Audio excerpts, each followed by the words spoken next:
Chapter 179. 0179. Walking into the hall, he saw Su Qingxue, who was dressed in a white dress, and Chu Yunyao, who was dressed in a blue dress, sitting side by side on the sofa.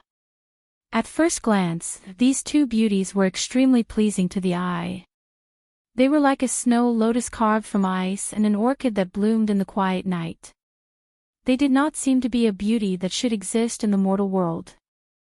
However, after thinking about it carefully, with these two women sitting together, Yi Fan felt that something was wrong. Sure enough, when Chu Yunyao saw Yi Fan enter the door, a meaningful smile appeared on her face, but she quickly said in surprise, "Yi Fan, why are you here?" When Su Qingxue heard this, her pretty face immediately revealed a trace of surprise. It was obvious that she was very surprised that Yi Fan would know Chu Yunyao. "What are you doing here?" Yi Fan frowned. "Oh, I went to the hospital to visit old Madame Bai Shuqin tonight.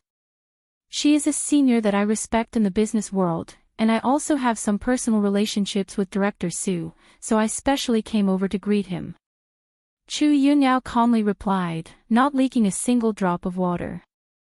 Su Qingxue asked, "Chairman Chu, you know Yi Fan?" Just as Yi Fan was about to go up and explain, he heard Chu Yunyao happily say, "Of course, we met 7 years ago, and he even saved my life." Oh no, this woman wouldn't tell him about his past, right? Yi Fan was a little anxious. He really wanted to go up and drag this little slut away. Fortunately, Chu Yunyao didn't say too much and stopped here. She also had a sense of propriety. 7 years ago.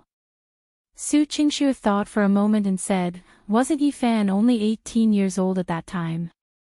"That's right, he helped me beat some bad guys away from abroad, so I survived. A few days ago, I met him again in Huahai. I really feel that we are fated to meet." Chu Yunyao smiled happily. Yi Fan sucked in a breath of cold air. This woman was too poisonous. How could she not know that he and Su Qingxue were husband and wife? He was clearly here to cause trouble. When Su Qingxue heard these words, her expression was already very complicated. She was a woman, so she knew very well what kind of feelings a hero saving a beauty would have in a foreign country. Su Qingxue's beautiful cold eyes swept across Yi Fan and said in a low voice, "Why didn't you tell me about these things?" "Ugh. I almost forgot. A small experience isn't worth mentioning, hee." Yi Fan smiled stiffly. Su Qingxue thoughtfully said, "You really have a lot of small experiences. I don't know how exciting you think big experiences are."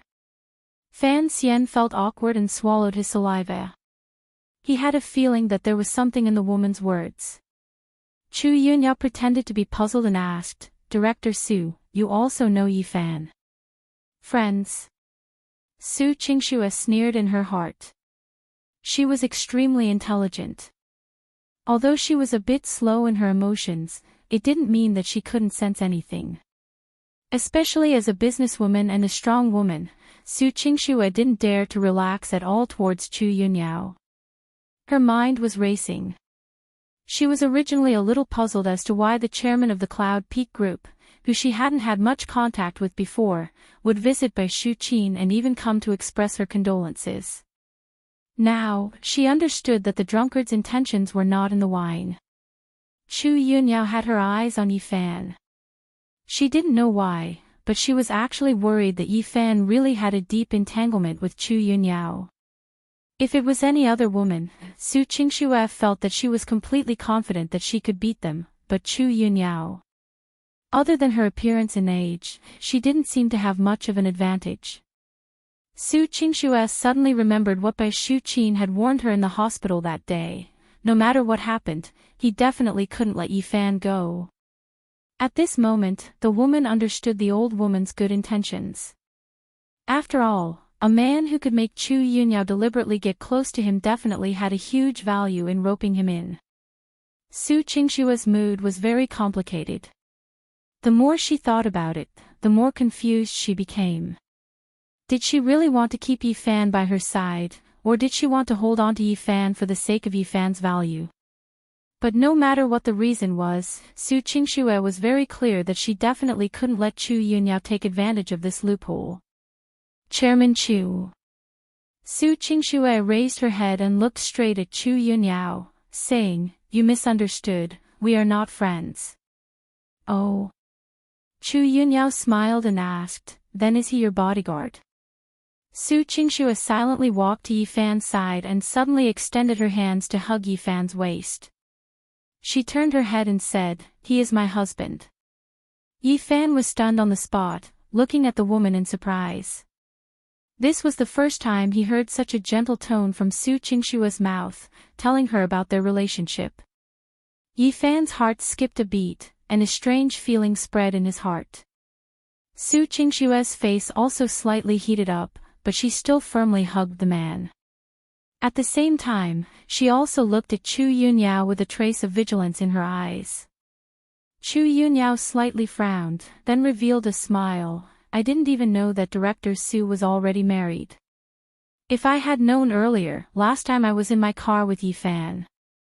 I shouldn't have." At this point, Chu Yunyao shook her head and pursed her lips apologetically. "I'm sorry, I remembered wrongly. Actually, it's nothing much, CEO Su, please don't mind." Su Qingxue looked at Yifan, secretly angry in her heart. This guy, he actually had such an intimate relationship with Chu Yunyao. Why did he provoke all kinds of women? "It's nothing, I believe in Yifan, and I also believe in Chairman Chu's character," Su Qingxue lightly said, tactfully replying. Yifan wanted to defend himself, but when he remembered what he did in the Bentley that day, he couldn't refute him, so he could only bitterly smile. Su Qingxue also knew that she couldn't quarrel at this time, or else she would be in Chu Yunyao's thoughts. Thus, she continued to gently say, "You must be tired. Go up and take a bath and rest. It's getting late." If it was any other day, Yifan would probably feel as if he was floating in the air when he suddenly heard his iceberg wife speak to him so considerately and meekly. But at this moment, the woman's eyes were clearly ice-cold, but her mouth was so gentle. Yifan felt uncomfortable all over, as if there was a blade on his back. Then I'll go upstairs first." Yifan also wanted to slip away. Being sandwiched between two strong women was really uncomfortable. Su Qingxue lightly smiled, as if she really was a newly married wife. When Yifan ran upstairs, the hall quieted down again. Chu Yunyao stroked the hair on her temples and elegantly walked to the door, saying, "Director Su, then I'll take my leave. I hope that the matter between me and Yifan didn't cause you any misunderstanding." Su Qingxue coldly looked at the other party and lightly replied, "Chairman Chu, don't worry. I know that the two of you are innocent. With Chairman Chu's identity, he wouldn't do anything too lowly, right?" Chapter 180. 0180. After a long while, Chu Yunyao giggled and nodded. "Director Su, I seem to understand why Yifan married you. I have to say, I feel like I didn't know enough about you before. You're really an interesting girl. Chairman Chu is flattering me. I'm just an ordinary woman. I'm a businesswoman in the company and a wife at home. I'm very clear about my identity. On the other hand, Chairman Chu, I've always thought that you were an amazing businessman, but today, I discovered that Chairman Chu's cultivation in other aspects is also very outstanding. I really want to learn from you humbly." Su Qingxue pursed her lips. Chu Yunyao asked curiously, "Oh. For example, what aspect?" Qingxue was silent for a moment, then said, "For example, Chairman Chu knows how to be grateful. He has always kept what happened many years ago in his heart. I thank you on behalf of my husband, and I hope your life will not be in danger in the future." Chu Yunyao narrowed her eyes and smiled. "I'm very relieved about this. Since Yifan is in Huahai, if I have any trouble in the future, I believe he won't refuse to help me. When the time comes, I'll ask President Su to borrow your husband." President Su won't reject such a small request, right? This. Su Qingshua's beautiful eyes moved around as she said, I still have to ask him what he thinks. It's not like I'm the only one who has the final say, right? Chu Yunyao nodded, of course, I will first thank Director Su for his magnanimity, goodbye. There's no need to thank me. I won't be sending you off. Very quickly, Chu Yunyao left in a car. After Chu Yunyao left, Su Qingxue locked the door. After hesitating for a moment, she walked up to the second floor and arrived at the door of Yifan's room. Just as she was about to knock on the door, she saw that Yifan had already opened the door and was looking at her with a smile. Xiao Shui, so you were so nervous about me. I didn't see it before. Yifan said. Just as Qingxue was about to deny it, she felt that it wasn't good. If she denied it now, wouldn't she just be driving the man towards Chu Yunyao? So he changed the topic and asked, why didn't you go home yesterday? Ugh. I met a brother that I haven't seen for a long time, and we were drinking outside for the night. Yifan smiled embarrassedly and said, should I call you and tell you? I still haven't gotten used to having a home. I forgot. No need, I have a lot of things to do anyway. I'll be more peaceful if you're not at home. Su Qingxue said. Yifan's face stiffened, feeling that he was so burdensome. At this point, the two of them fell into silence. Su Qingxue pursed her red lips. She didn't know what to say, but in her heart, she was still worried about Chu Yunyao. Xiao Shui, are you still worried about that Chu Yunyao? Yifan probed. When Su Qingxue heard this, she immediately followed along and said, what exactly is going on between you and her? She's already come knocking on my door like this, you have to give me an explanation, right? Yifan vaguely said, she just wants me to be her bodyguard when she sees me fighting. There's no special relationship between us. It better be like this. Chu Yunyao is a very scheming woman, she has never suffered a loss in the business world, don't have any unrealistic thoughts just because you see that she is beautiful, she will only use you. Chu Yunyao's background is not ordinary, although I don't know which big family she came from, but she is definitely not someone an ordinary man can get close to. You must not act recklessly, if you get into trouble, I won't be able to save you. Su Qingxue warned. Originally, Su Qingxue thought that after saying these words, Yifan would be very cautious, but unexpectedly, the man didn't seem to be afraid at all. Yifan rubbed his chin, smiled and said, this is the first time you care about me getting involved with another woman, right? Are you finally jealous? Su Qingxue's face was slightly hot. Why did this guy keep talking about this topic? She hurriedly explained, How could I? I'm just talking about the matter. What are you doing? Without waiting for the woman to finish speaking, Yifan suddenly hugged her soft waist and carried her into the bedroom. After Yifan unceremoniously threw the woman onto the big bed, he pressed his body down and grabbed onto Su Qingxue's two palms. His 2 feet clamped onto Su Qingxue's legs. Leaning down, their eyes met. The distance between their noses was only a centimeter, and they breathed each other's breaths. Su Qingxue was so nervous that her eyelashes trembled and her delicate body trembled. She knew that she wouldn't be able to break free with her strength. Yifan looked at the woman in ridicule and whispered, wife, just admit it. Actually, you're just jealous, right? I didn't. Su Qingxue gritted her teeth, you. Let me go. If you don't admit it, I won't let you go. Yifan smiled evilly, lowered his head and took a deep breath on the woman's snow-white neck. Wife, did you spray any perfume? Why is it so fragrant? Su Qingxue finally couldn't hold on any longer and begged, Yifan. Don't be like this. I don't like it. Don't what? Yifan used his nose to touch the woman's nose. Su Qingshue's face was so red that juice could drip out. She was about to cry. If you continue to be like this, I will. Tell me, what are you going to do? Deduct my salary. To be able to spend the night like this, I don't think it matters even if it's all deducted. Yi Fan said with an evil smile. One night. Su Qingxue opened her watery eyes wide, her mind completely blank. We are husband and wife, legal husband and wife. It's not too much to sleep together for a night, right? Yi Fan blew a breath of hot air into the woman's ear. Su Qingshue's entire body quivered. Her mind quickly thought about what would happen to the two of them if this continued. She was very puzzled. She should have hated it. Their marriage was just a contract, but why couldn't she muster up the strength to resist all of this? Right, he had listened to his grandmother's words and was thinking of a way to rope in Yi Fan.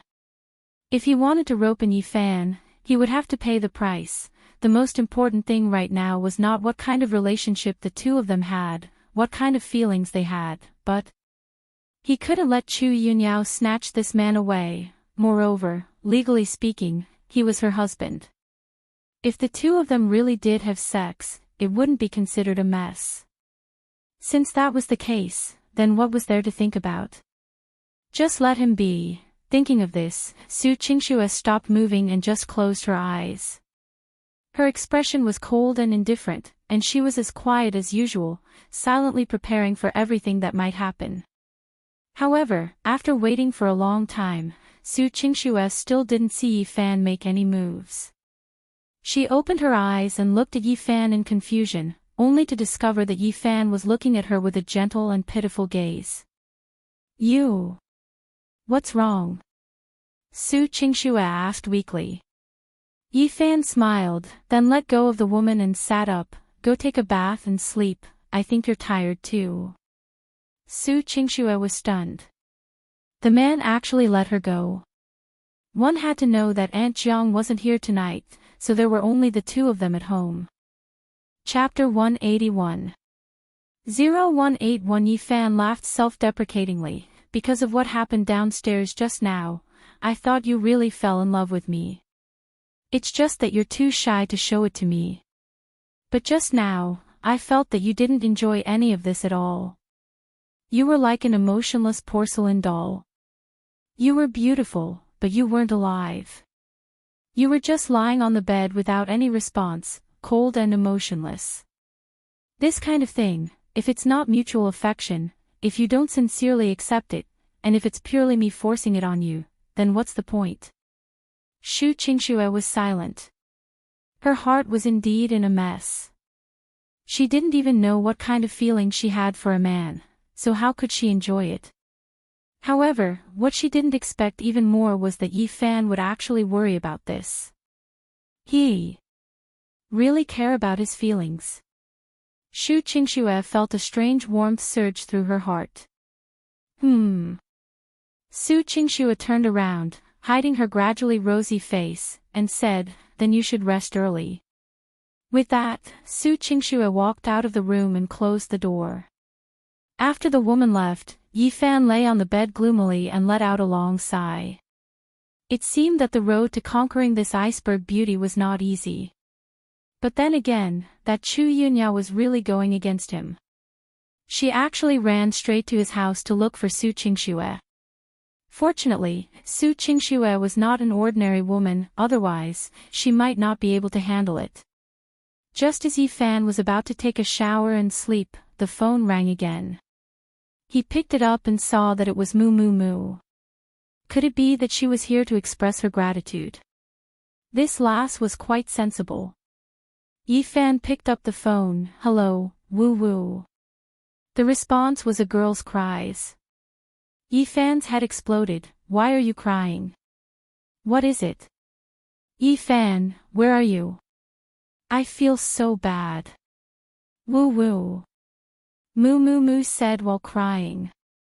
What's uncomfortable? I'm at home, what's wrong with you? Yi Fan was confused. I'm homeless. Woo, what's wrong?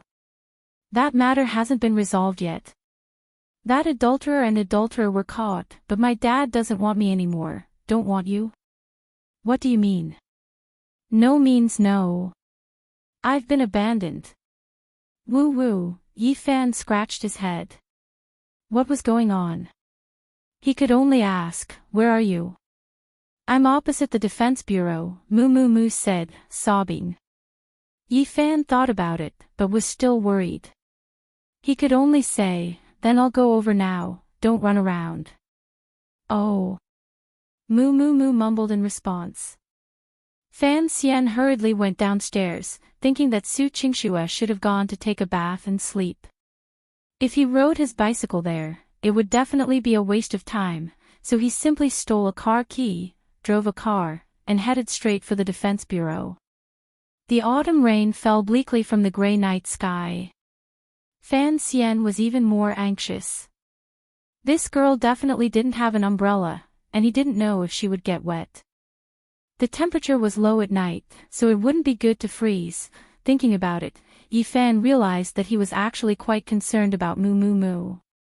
It seemed that he had known her for a long time. Although they didn't meet often, he had already treated this girl as someone close to him. When the car arrived at its destination, it saw a girl huddled in front of a shop by the roadside. The autumn rain fell on the girl's body along with the wind, causing her thin clothes to become wet. Her black hair also stuck to her fair and delicate face. Lass! Get in the car. Yifan pressed the horn and woke Moo Moo Moo up. He leaned over and opened the co-pilot's door. Moo Moo Moo raised his head and wiped his red eyes. After seeing that it was Yifan, he ran into the car like a little wild cat. Yifan! Without saying anything further, Moo Moo Moo threw herself into Yifan's embrace. She didn't care that she was in the car. She wrapped her arms around Yifan's neck and buried her head in Yifan's chest and cried. Yifan discovered that the girl's entire body was wet. He sighed and said, "Don't be like this. Close the door first, I'll take you home." "I'm not going home. My dad doesn't want me anymore. Stop messing around. Last time you said you didn't want you, but this time you're still doing this." Yifan was depressed. Moo Moo Moo raised his head and said in an aggrieved tone, "This time, he really doesn't want me anymore. He left me here and took a taxi. He even said he didn't want to see me." Yifan frowned. What happened? Where are those two adulterers? Moo Moo Moo said, "The police found out that Lu Sha had a criminal record and was a swindler. That Yu Sixian was also detained on suspicion of fraud. Isn't that good? What else does your father want?" Yifan was puzzled. He feels that he has no face. A musician, a conductor, was tricked by such a person, so he blames me. I hate him. Moo Moo Moo pursed his lips, looking like he was about to cry again. Yifan was most afraid of women crying, so he hurriedly hugged the girl, patted her back, stroked her hair, and comforted her. Don't cry, your father is a man, it's normal for him to want face. Once he thinks it through, he will feel sorry for you. Believe me, he only did that because his pride was hurt. I don't believe it. He's a bastard." Moo Moo Moo was angry. "Don't say that. The one who suffered the most from this matter was actually your father," Yifan advised. Moo Moo Moo raised his head and looked at the man eagerly. "Yifan, can you take me back to your house? I'm homeless now." When Yifan heard this, he hurriedly shook his head. How could he do that? It was one thing to bring Feng Yuing back, but if he brought Moo Moo Moo back, wouldn't Su Qingxue fight him to the death? He even brought a female high school student back. Wasn't he crazy? It's not appropriate, Yifan said, conflicted. I'm not going home. I'm not going home. Moo Moo Moo hugged Yifan tightly, just like a koala bear hugging a eucalyptus tree. Yifan had no other choice. If this went on, the girl would catch a cold. Then I'll take you to the hotel and take a hot bath. This won't do. 2. To the hotel. Moo Moo Moo's delicate body trembled as she weakly glanced at the man. As if she had made up her mind, she let out a N sound. Yifan always felt that the girl looked at him strangely, but he didn't think too much about it. He let her fasten her seatbelt and brought her to a nearby 4-star hotel. Because they had to go to the internet cafe today, both of them brought their IDs. However, because it was late, there weren't any standard rooms, only big bedrooms. Yifan thought that it would be the same if he went back to sleep later, so he opened it.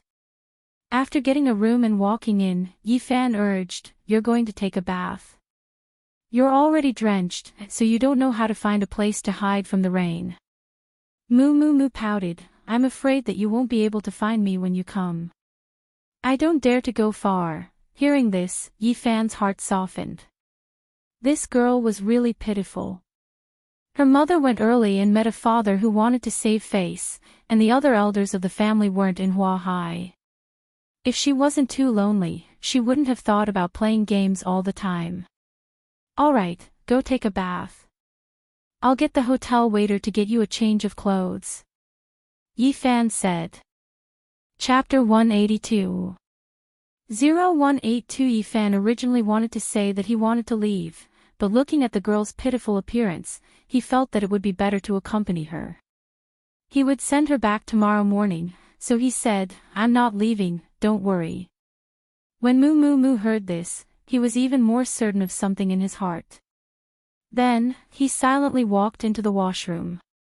Li Fan Xian was alone in his room, planning to watch TV in the early hours of the morning to pass the time. In the end, a call from the chief of the defense bureau, Yao Xingong, arrived. "Mr. Yi, hee. Old Yao, just received news that the man will probably be in prison for a few years. The woman's criminal record is not easy to find, but we are searching for evidence." Yao Xingong took the initiative to get close to him. Yifan smiled and said, "Bureau Chief Yao, you've done a good job. Thank you for your hard work. You're too polite, as long as you're satisfied. Besides, punishing evil and promoting good is our duty." Yao Xingong said with a smile, "Mr. Yi, if there's anything like this in the future, feel free to call me. I don't have any other good points. After so many years, I've relied on my sense of justice to sit in this position." Yifan wasn't interested in listening to his bragging, so he casually chatted for a while before hanging up. Not long after, the waiter also brought over the clothes that Moo Moo Moo Moo wanted to change into. They were both inside and outside, and they were very well prepared. Yifan brought the clothes to the bathroom door and said, "Girl, the clothes are all at the door. You can take them yourself later." Moo Moo Moo Moo replied from inside and didn't say anything. Leaf the Sail returned to the bed and lay down. After a few minutes, the bathroom door opened. Moo Moo Moo didn't pick up the clothes on the ground.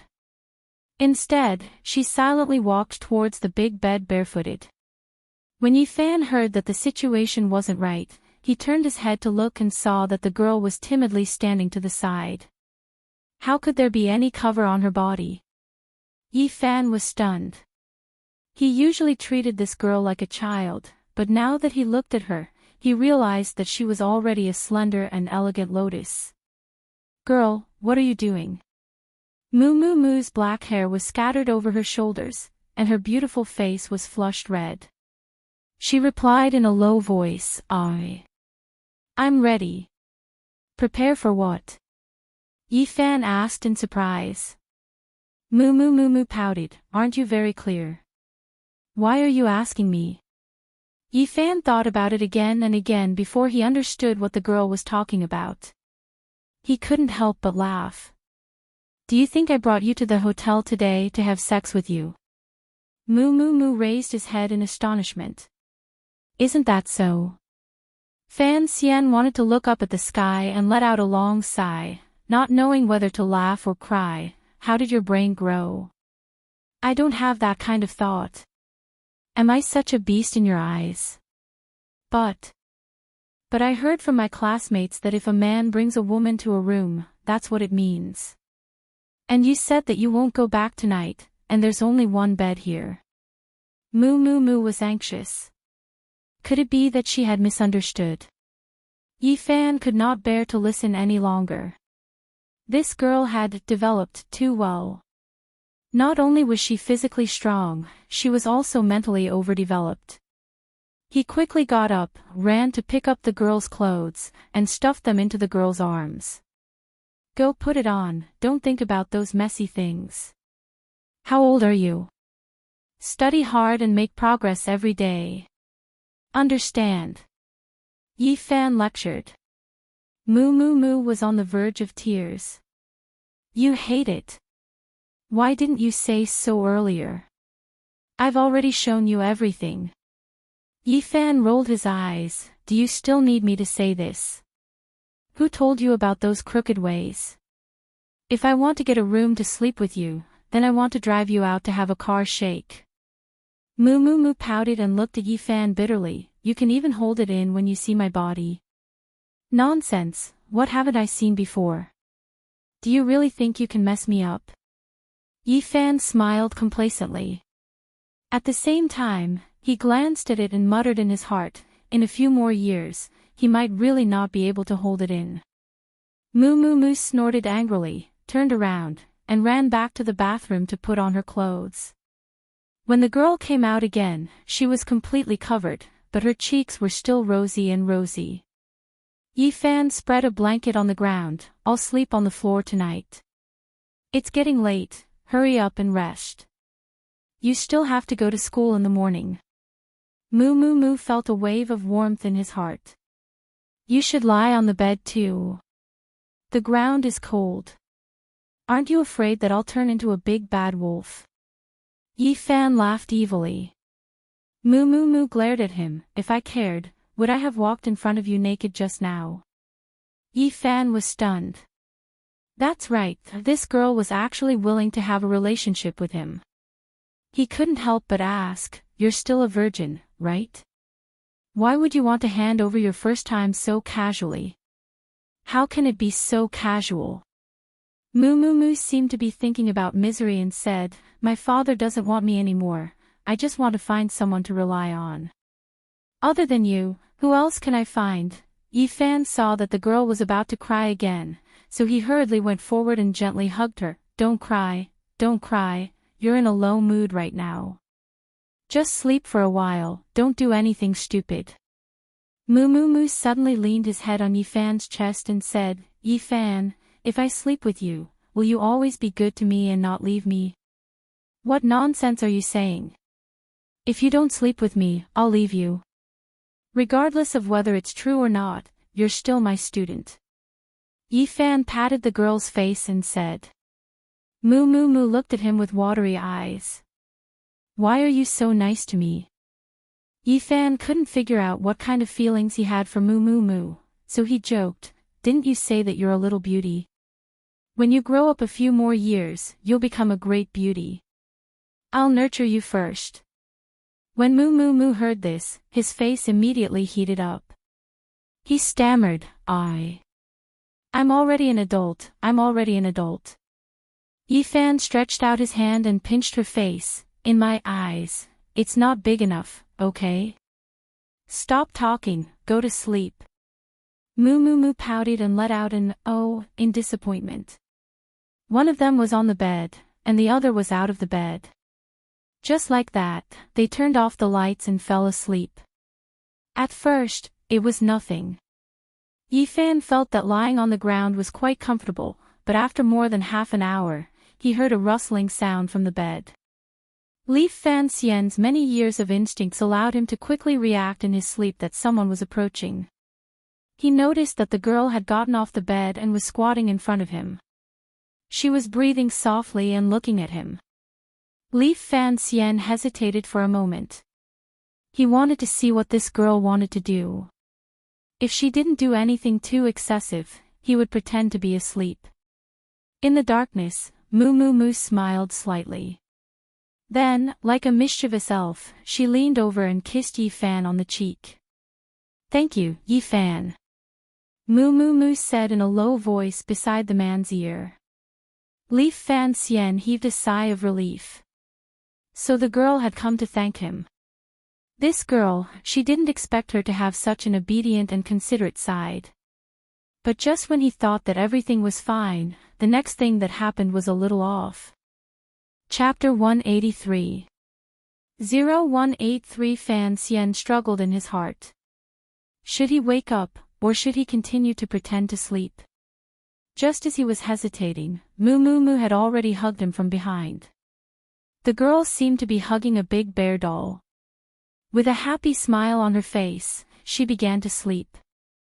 Li Fan Xian clearly felt that there was something soft pressing against his back, but he could only pretend that nothing had happened. This was because he could feel that Moo Moo Moo Moo didn't have any other thoughts. She just wanted to hug him and sleep, that was all. Unknowingly, both of them fell into a deep slumber. It wasn't until the early morning sun shone into the hotel's guest room that the hurried doorbell rang. Bang, bang, bang. Accompanied by a knock on the door. Li Fan Xian immediately felt that something was wrong. He wanted to get up, but found that Moo Moo Moo was entangling him like an octopus. He had no choice but to pull the girl down and run to the door to open it. "Where is my daughter?" As soon as he opened the door, Mu Shuasung shouted loudly and barged into the room. Leaf the waiter at the hotel said apologetically at the door, "I'm sorry, sir. This gentleman is looking for his daughter. The police called, and we can't do anything about it. Please forgive us for offending you." Li Fan Xian waved his hand, indicating that it was fine. In fact, he had also expected that Mu Shuasung had found him through some connections. It seemed that Moo Moo Moo hadn't been home for the whole night, and his father was still worried. Mu Shuasung saw her daughter lying on the floor with sleepy eyes. At the same time, she heaved a sigh of relief and vigilantly looked at Yi Fan. "Father." At this moment, Moo Moo Moo also woke up. When he saw the man standing in front of him, he called out in a daze. Mu Shuasung didn't care about anything else. She hurriedly knelt on the ground and said regretfully, "Moo Moo, it was Dad's fault yesterday. Dad shouldn't have left you at the Defense Bureau. Don't be angry at Dad, Dad won't do that again." The girl, who was gradually waking up, tightly pursed her red lips when she heard Mu Shuasung's words. Her eyes also began to heat up. "You scolded me yesterday. Dad's mind was in a mess yesterday and he was on the verge of collapse. However, it was my fault that Dad scolded you. Dad deserves to be beaten." Mu Shuasung repented as she slapped her own mouth. Moo Moo Moo finally burst into tears. She jumped up and hugged her father. "Woo woo," Mu Shuasung almost burst into tears. She gently patted her daughter's back to comfort her. After all, they were biological father and daughter. No matter how bad their quarrel was, they would reconcile quickly. Blood was thicker than water. Yi Fan looked at this scene with a complicated gaze and felt a wave of sadness. If his father was still alive, what kind of man would he be? After 10 minutes, Mu Shuasung pulled Moo Moo Moo and arrived in front of Yi Fan. "Moo Moo said that you didn't do anything to her last night. It was all thanks to you that she didn't get wet in the rain. I want to thank you," Mu Shuasung said apologetically. Yi Fan smiled, "It's a small matter. After all, I'm her tutor." "Are you really this child's tutor?" Mu Shuasung was very puzzled. Yi Fan awkwardly said, "Tutoring in games." This time, Mu Shuasung finally understood. She looked at her blushing daughter in annoyance and said, "This child, why are you so unwilling to study properly?" If it was in the past, Mu Shuasung would have definitely lectured him a few more times. But now, his heart was filled with guilt towards his daughter, so he didn't want to say too much. "Yi Fan, it was all thanks to you yesterday that my daughter was fine. However, I hope that you can still keep your distance from Moo Moo. She's only in her 3rd year of high school, and she still has to go to university. Yi Fan directly stretched out his hand to stop him. Mr. Mu, first of all, I'm already married. Secondly, I'm not your student or your subordinate, so you have no right to teach me what to do. Mu Xuesong was stunned. You're married. Yi Fan nodded, thinking to himself, although he was married, there was more than one woman. Then I'm relieved. Since you even know the chief of the defense bureau, you shouldn't be a reckless man. Mu Xuesong said. Mu, on the other hand, frowned as she silently thought about something. She looked at Yi Fan with a hint of resentment in her eyes. Because Mu still had to go to school, Yi Fan had to go to work, so they quickly left the hotel. After Yi Fan arrived at the company, he sent out a large pile of information that needed to be translated on his desk. Could it be that Chinya at the airport suddenly changed? Yi Fan was also happy to be free, and played games in the office for the whole morning. At noon, Yi Fan went downstairs to the buffet restaurant to eat. He accurately found Su Lingshan's location and sat down opposite of the woman. She was wearing a security uniform. Her figure was tall and straight, and her curves were provocative. Every time one saw her, they would feel pleasing to the eye. Su Lingshan seemed to have expected Yi Fan to come, so she wasn't too surprised.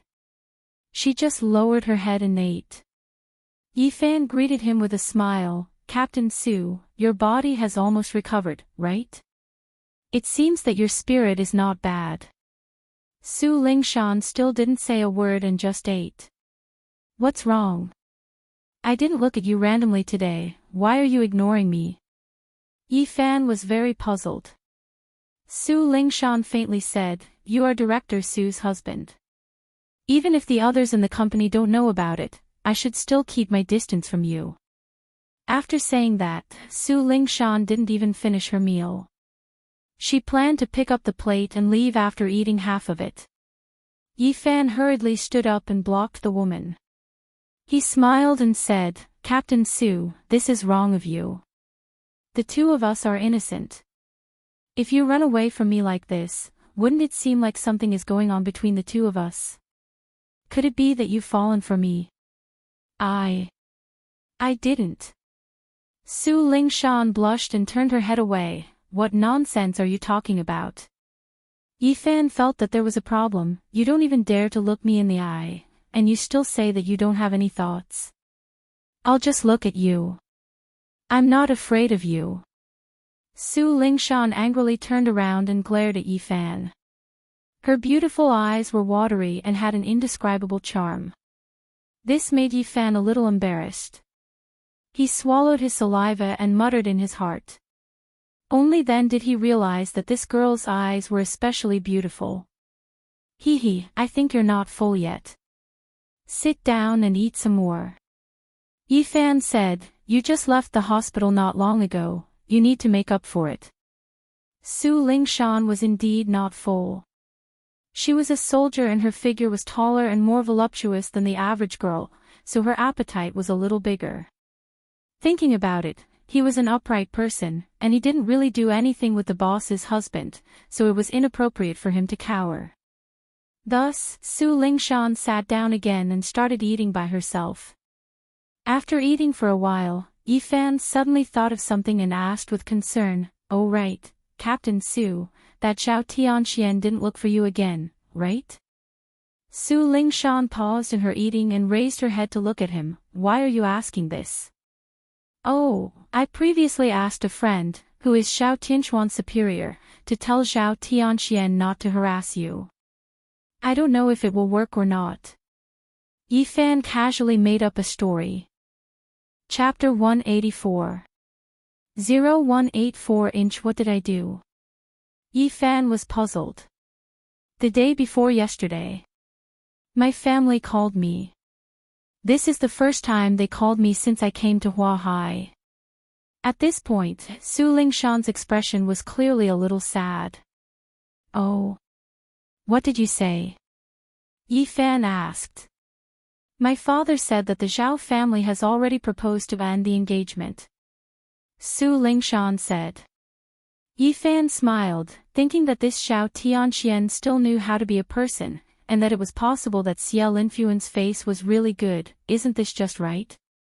Su Lingshan's eyes were filled with doubt as she said, but I thought my family would scold me, but my father wasn't angry and even asked me some strange questions.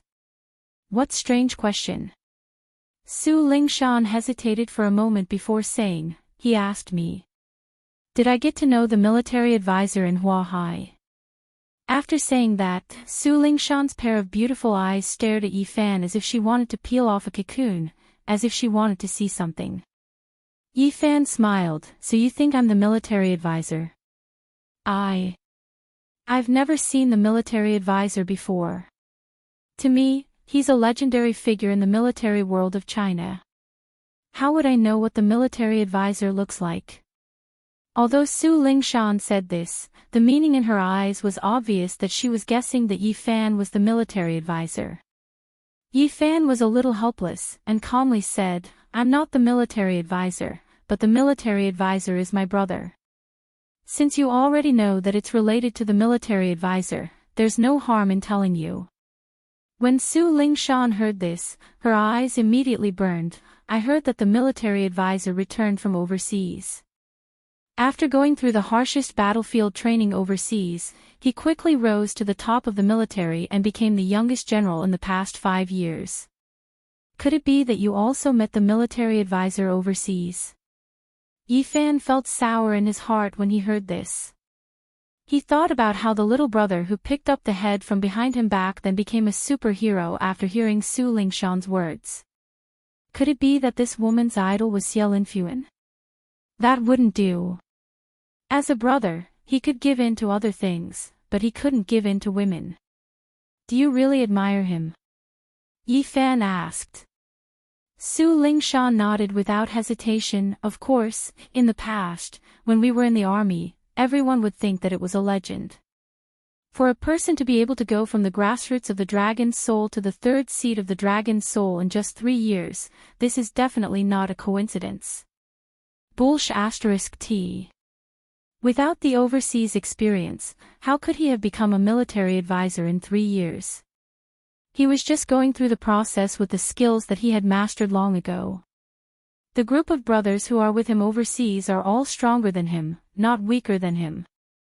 Don't think too highly of that kid. Yi Fan waved his hand. He wasn't spouting nonsense. Was this the truth? Su Lingshan was about to retort, but she felt that it was rather strange. Why was there a hint of sourness in Yi Fan's words? The woman thought about it and couldn't help but smile. Is my admiration for the military counselor a hindrance to you? Why do you look so unhappy? Yi Fan curled his lips. How could I? I'm just telling the truth. We're all normal people, we're not that evil. I heard that the military advisor is a Xiantian realm expert. Are you as strong as him? Su Lingshan asked. Xiantian is nothing. Without a Xiantian realm, how can we return to China alive? Yi Fan muttered. You also have the innate realm. Didn't you not even have any true energy? Su Lingshan asked in astonishment. Yi Fan sighed. In this world, if a person wants to become stronger, they can't only cultivate internal energy. If you have talent, perseverance, even if you don't cultivate internal energy, you can still be stronger than a Xiantian realm martial artist. Su Lingshan's eyes flickered, and she said excitedly, Then can you tell me how to become stronger? When Yi Fan heard this, he felt that he had said too much, and it wouldn't be good to change his words now. He remembered that Su Lingshan had told him about the disintegration technique, so it wasn't impossible for him to teach her some cultivation methods. How about this, at 2 in the afternoon, you can go to the training ground and I'll teach you something. Yi Fan said. Su Lingshan asked, Can you become stronger than the Xiantian realm? That depends on how well you train. I can only say that if you train well, the Xiantian realm is definitely not your match. Yi Fan said. Su Lingshan didn't have the mood to eat after hearing this. Who are you? Why do you know the military advisor and have such a strange cultivation method? Yi Fan grinned. You want to know? Kiss me, and I'll tell you. Go to hell. Su Lingshan finally revealed her true colors and glared at the man. Yi Fan already knew that this would happen, so he didn't really expect Su Lingshan to come over and kiss him. You're already married, yet you're still thinking about this kind of thing. Be careful, I'll tell Director Su. Su Lingshan's face turned red. She picked up the plate, turned around, and left. After Yi Fan finished eating, he planned to take a box of fruits as usual, but then he thought of Feng Yuing, who he hadn't seen for a few days, and felt that he had neglected her, so he took another box. Yi Fan first arrived at the sales department, and just as he was about to enter the woman's office, he realized that the door was locked. Assistant Yi, are you looking for the minister? Lu Xiaolian asked enthusiastically.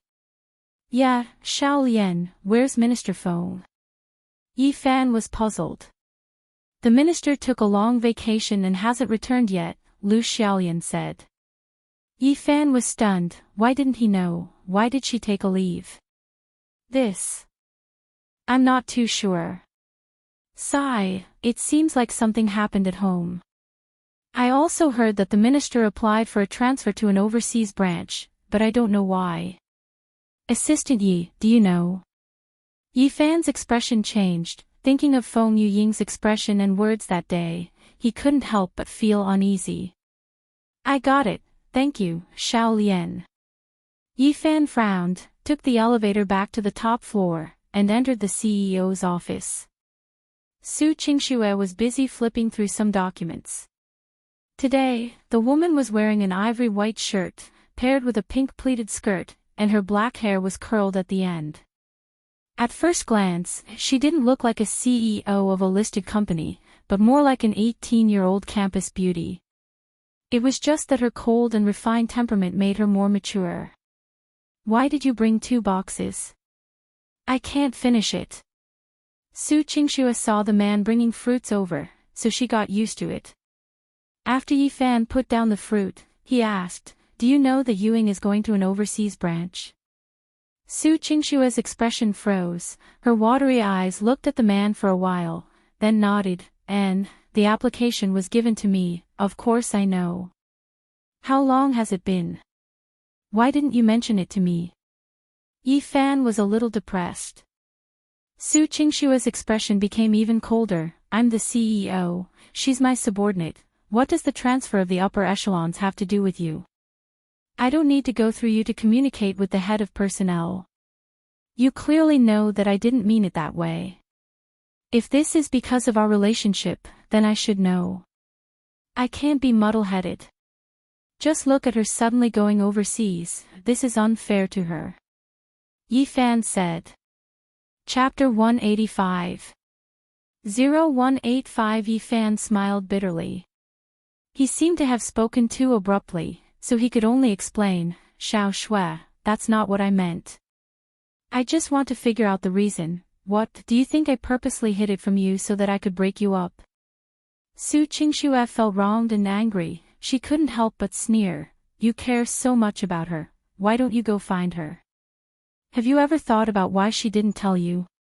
Yi Fan didn't think that a single question would cause such a conflict. Afraid that the woman would get angry again, he quickly smiled and said, I was wrong, don't be angry, I shouldn't have asked you that. I'll ask her myself. You keep saying that we are legal husband and wife. Even if you love Feng Yuing in your heart, you should at least respect me on the surface, right? You came in front of me and asked me this kind of question without saying anything. Have you ever thought about my feelings? Su Qingxue was so angry that her chest heaved. When Yi Fan heard this, he felt especially ashamed. Although it was unintentional, it didn't seem right. He really didn't understand a woman's thoughts. Get out. I don't want to see you. Su Qingxue coldly reprimanded. Yi Fan sighed. He didn't want to add fuel to the fire, so he silently turned around and walked out of the office. Seeing that the man really turned around and left, Su Qingxue cursed him hundreds, thousands of times in her heart. Damn Yi Fan, smelly Yi Fan, I told you to leave and you really left just like that. You didn't even say a single nice word. Su Qingxue muttered to herself, her eyes turning red.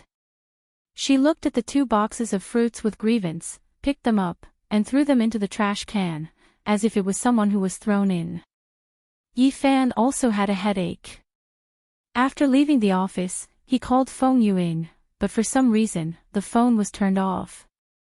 At this moment, he couldn't wait to run to Feng Yu Ying's house to see if the woman was there.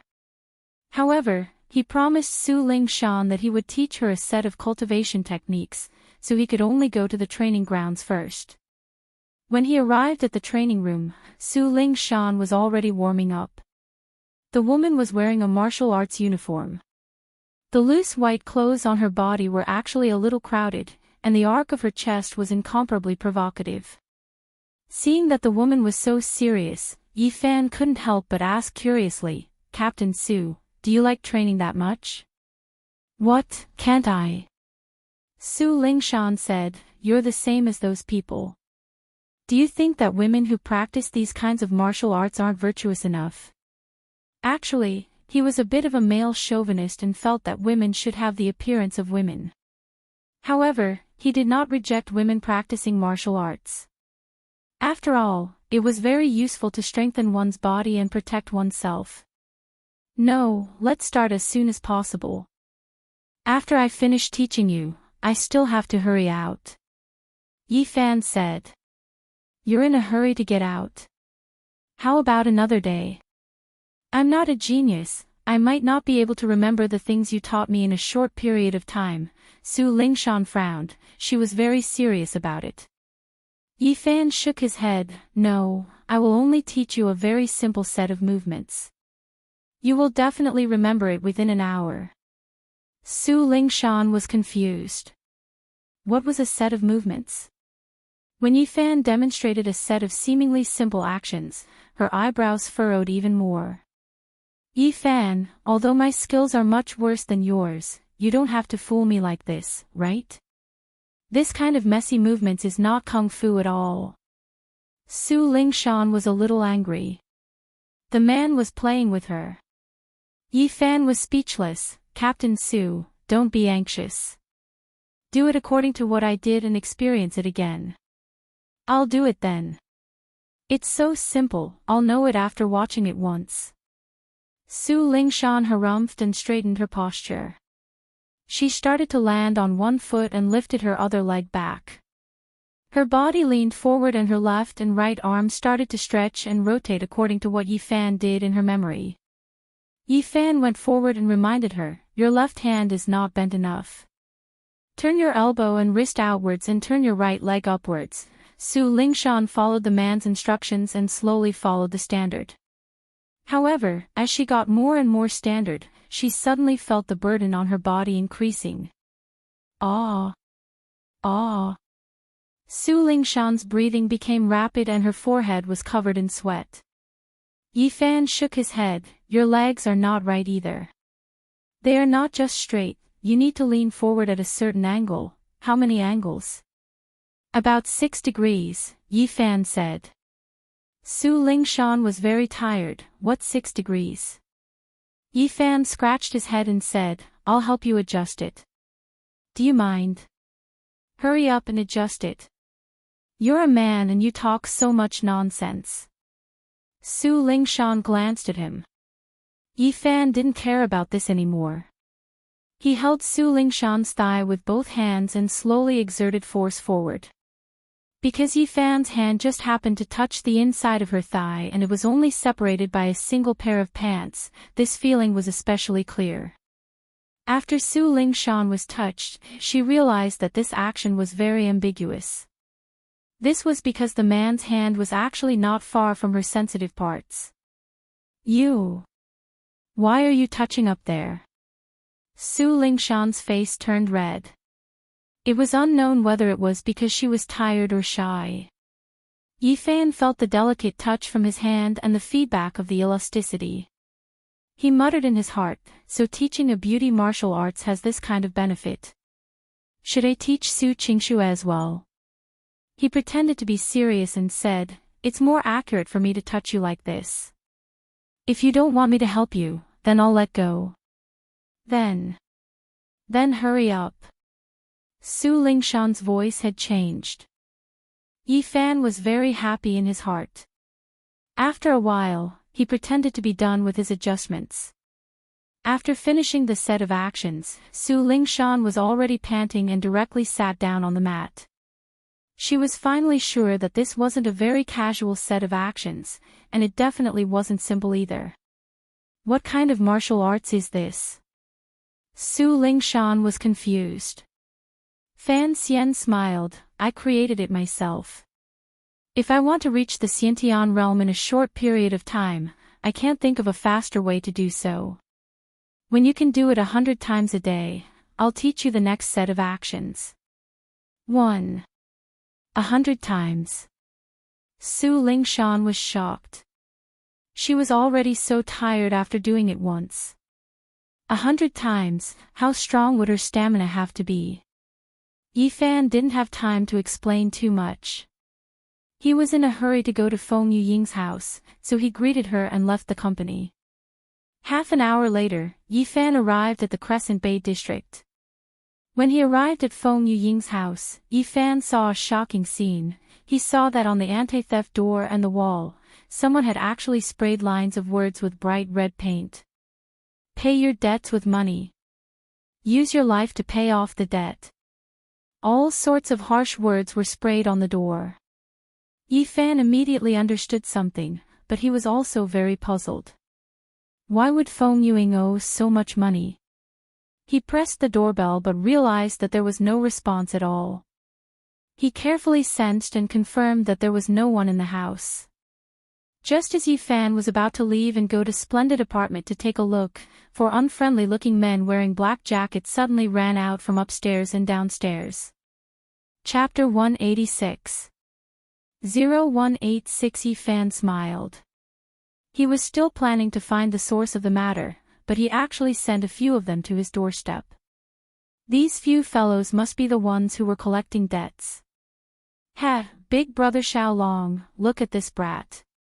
Is he scared silly? He's actually still smiling at us. A hoodlum pointed at Yi Fan and said happily. Xiaolong, who had a cigarette in his mouth, grinned. Hey, brat. I am asking you a question. Do you know this woman with the surname Feng?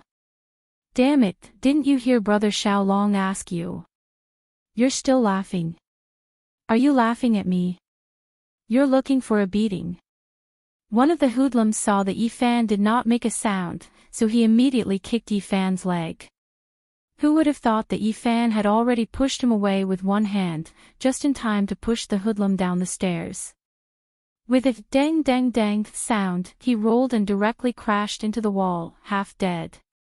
F***CK. Xiaolong didn't pay attention and actually saw one of his lackeys get knocked over. He immediately shouted, beat him up. But before the three of them could come up and attack Yi Fan had already moved. He grabbed another thug beside him and threw him down the stairs. Another thug rolled down the stairs. He lifted his leg and kicked a hooligan behind him, sending him crashing into the wall. After taking care of the three lackeys, Yi Fan grabbed Xiaolong's collar and lifted him up. Big brother. I was wrong. Spare me.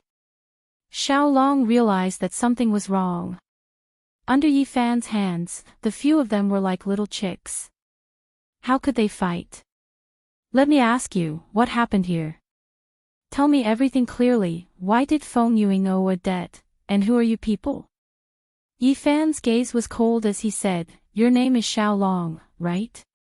Xiaolong said bitterly, please calm down, big brother.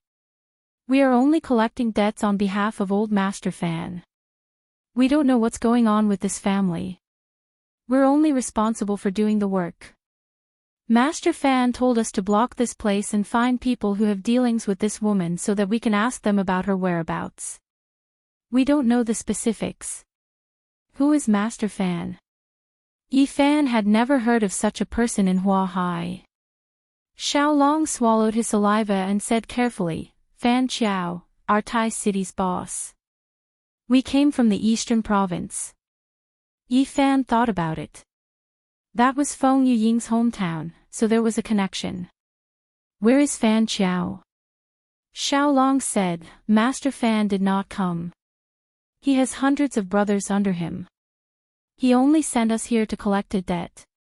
Yi Fan said, you guys still haven't found Feng Yuying? No. Big brother, you are the only one who came looking for us. We have eyes but failed to recognize a hero. Please let us go. Xiaolong said with a sullen face. After thinking for a moment, Fan Xian let go of Xiaolong and said, tell me Fan Qiao's phone number. Xiaolong was stunned. Sir, how could someone of my level have old Master Fan's phone number? Then contact the people above you and tell Fan Qiao that there's a man called Yi Fan. Give him a day to think about it and immediately stop. Collect the debt and collect the debt, don't do this kind of thing again, or else you'll have to bear the consequences. Yi Fan said as he gave a string of his cell phone number, this is my phone number, if there's anything, come at me. After he finished speaking, Yi Fan did not care about Xiaolong's dumbstruck expression and directly walked into the elevator. He knew that finding Feng Yuying was secondary. The most important thing was to lead this spearhead from Feng Yuying to himself. This way, the woman would at least not be in much danger. When Yi Fan left, Xiaolong and the two who were still awake all had nervous expressions on their faces. Brother Xiaolong, is that guy so arrogant? Are all the people in Hua Hai so powerful? *T, he dares to challenge Lord Fan. He doesn't know that Master Fan is backed by the Azure Sun Group, otherwise he would have peed his pants long ago. Xiaolong pondered for a moment, then fiercely said, whatever, let's report this matter first. If this brat is killed by Master Fan, then he deserves it. Finished speaking, Xiaolong began to make a call. On the other side, Yi Fan took the subway and hurried to the splendid apartment.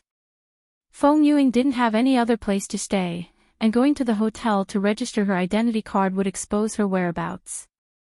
Therefore, staying in the strictly supervised splendid apartment was the safest way to take refuge. When Yi Fan arrived at the splendid apartment, he knocked on Feng Yuying's door.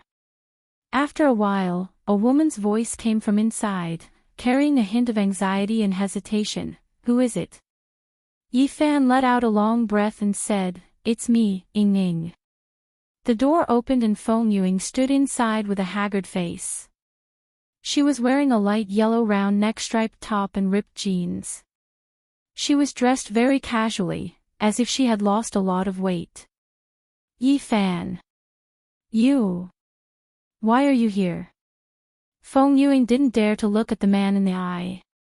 Yi Fan was expressionless. Without saying a word, he went up and hugged the woman. Feng Yuying's entire body froze. After 3 seconds, she came back to her senses and her eyes immediately reddened. She trembled and choked with sobs as she said, You, don't be like this, hurry and leave. Fan Xian grabbed the woman's shoulders with both hands and stared straight at her. There was already a trace of anger in his eyes. Do you think that by hiding by yourself and avoiding me, nothing will happen to you? Apply for a transfer abroad. Do you think you can leave the country like this? If you do such a stupid thing again, do you believe that I won't hit you? As Yi Fan spoke, he increased the strength in his hands and his eyes became even more serious. Being so fierce to the man, Feng Yuying felt even more wronged, but she didn't know why, but her heart felt warm. I really have no other choice. Feng Yuying choked with sobs. My dad was detained by them and my mom kept crying. I have no way of taking out so much money at once. Right at this moment, a middle-aged woman who looked rather old walked out and asked softly, Yuying, who's here? Only then did Yi Fan realize that he had neglected the other person in the room.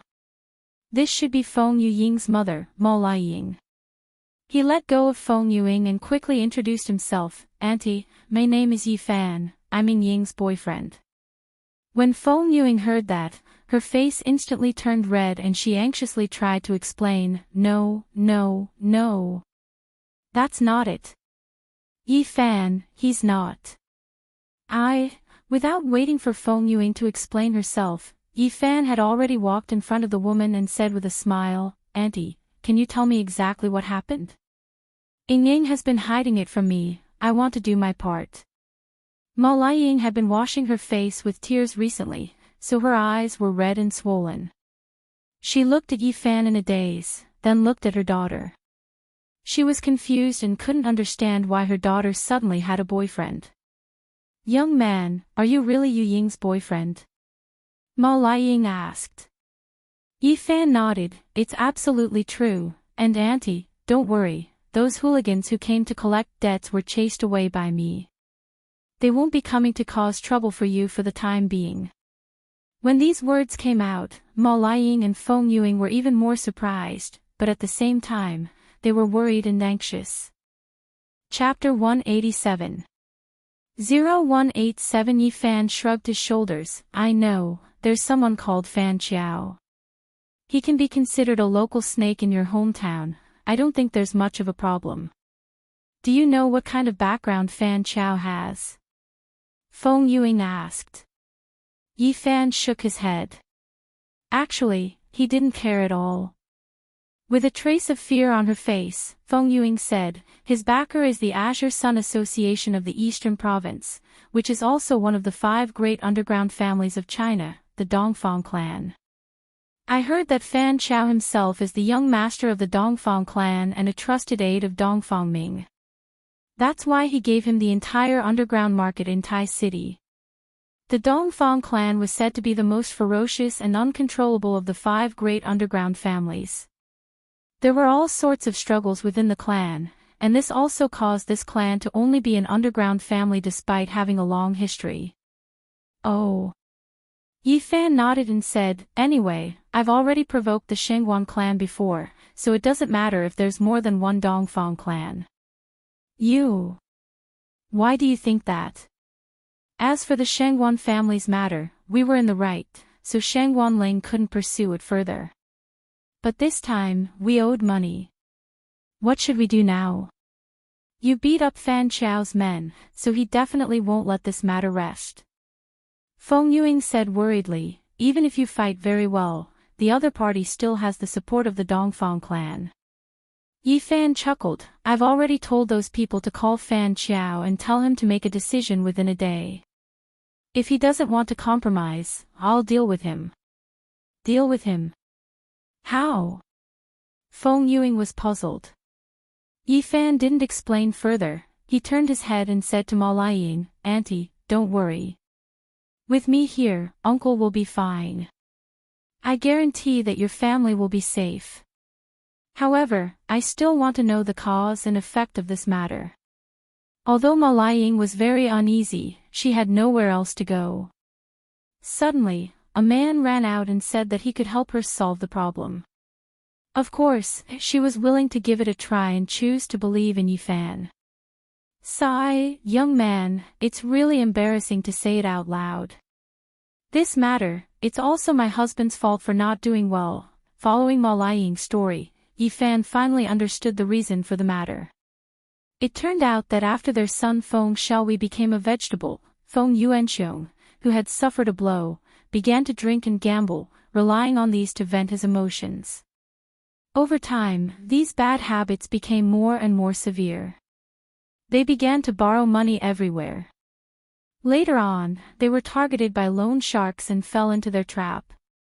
Feng Yuanxiong himself didn't earn much money, and Ma Liying was a housewife. Yet, she was at odds with her daughter, Feng Yuing, because of Feng Xiaowei, so there was a lack of communication. Feng Yuanxiong had thought of borrowing money to gamble and fight a comeback several times, but who would have thought that his feet would fall into the mud? Unknowingly, he owed more and more money. From 100,000, it had now reached more than 800,000. Sigh, my husband was taken away last week, and I don't dare to go home. They want me to raise money, and all my relatives and friends are avoiding me. Who can I borrow money from? I could only run over to find you, Ying. The two of us are really comparing ourselves to her. We're already like this, yet we're still harming her.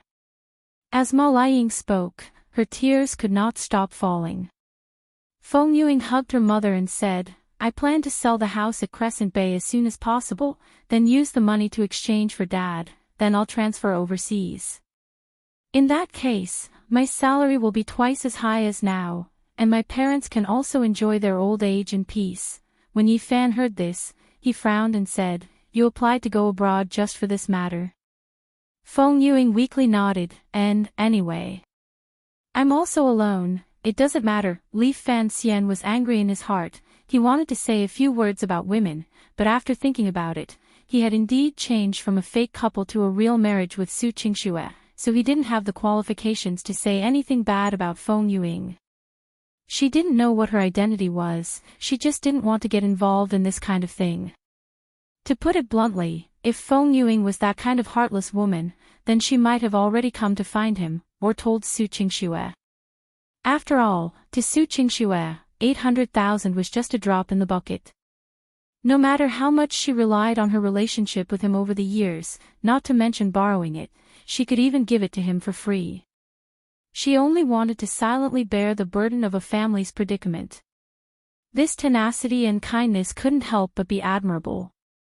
Yi Fan thought for a moment, then said, I've already taken care of this matter. Now that my name has reached Fan Chao's ears, if you believe me, then do as I say.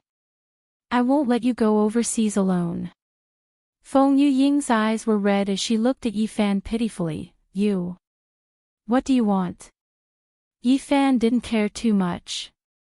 He was annoyed and took out a cigarette to light it for himself. After taking a deep breath, he said, When Fan Chao calls me, if he lets Uncle go, then that's fine. If he doesn't want to let him go, then I'll accompany you to Tai City and save him. If he wants money, then give it to him. As for the rest, it's not up to him. You want to go to Tai City? This is too dangerous, those people are all gangsters. Ma Liying said anxiously. I know, you guys don't have to worry. Yi Fan didn't want to explain too much. He looked at the time on his phone and said, I have something to do tonight. Auntie, don't worry. Listen to me, there won't be any problems. With that, Yi Fan turned around and left the apartment. He was very clear that if he didn't resolve this matter, it would be very difficult for him and Feng Yuing to talk about the matter between the two of them. Because he was going to attend the party, Yi Fan went home first and changed into a suit. Then, he took a car and went to Hua Hai High School. Since Ning Zimo was a guest performer, she went there early, while Yi Fan planned to go with Du Yuner. Walking into the high school campus, Yi Fan still thought of Mu Mu Mu. This girl probably hadn't finished school yet. He didn't know what this girl looked like at school. She was probably either dozing off or playing with her phone. However, Yi Fan didn't have time to see her. He asked a guard and went all the way to the teacher's office building. Just as he was about to enter, a man suddenly walked towards him. His hair was neatly combed to one side, and he was wearing an exquisite Armani suit and Zegna trousers. Anyone with a discerning eye could tell that he was of high status. At the same time, the man was holding a bouquet of bright red roses. This was one thing, but the key was that Yi Fan knew this man. Song Xinghe. What a coincidence, we meet again. Yi Fan greeted with a smile. Yi Fan. However, Song Xinghe frowned, why are you here? Just as Yi Fan was about to say something, Du Yuner, who was dressed in a white shirt, jeans, and a ponytail, ran out. Even though she was barefaced, she still couldn't ignore the girl's tall and exquisite figure, as well as her exquisite and beautiful face that was worth looking at. As a teacher, Du Yuner was a bit more steady in school, adding a bit of intellectual beauty to her. Brother Yi Fan. You're here so early. When the girl saw Yi Fan's figure, she immediately came out to welcome him. She put down the airs of a teacher and had a sweet smile on her face. Chapter 188. 0188 Song Xinghe no longer cared about Yi Fan. With a polite smile, he brought the rose in front of the girl. Yuner, I know you like the young writer Meng Qiuyu. Today, he is attending our Hua High Art Charity Gala. I want to bring you there. Song Xinghe was like a prince, slightly bending his back with a charming smile. Du Yuner looked at the flowers in surprise. After hesitating for a while, she thought about it again and again. Out of politeness, she still accepted the flowers. Thank you, but Brother Song, how did you know I like Meng Qiuyu? Du Yuner was very confused, she had never mentioned this to Song Xinghe. Song Xinghe smiled slightly, I also heard it from the people from the orphanage. Oh. Du Yuner didn't think too much about it and said uneasily, Brother Song, you're wasting too much money.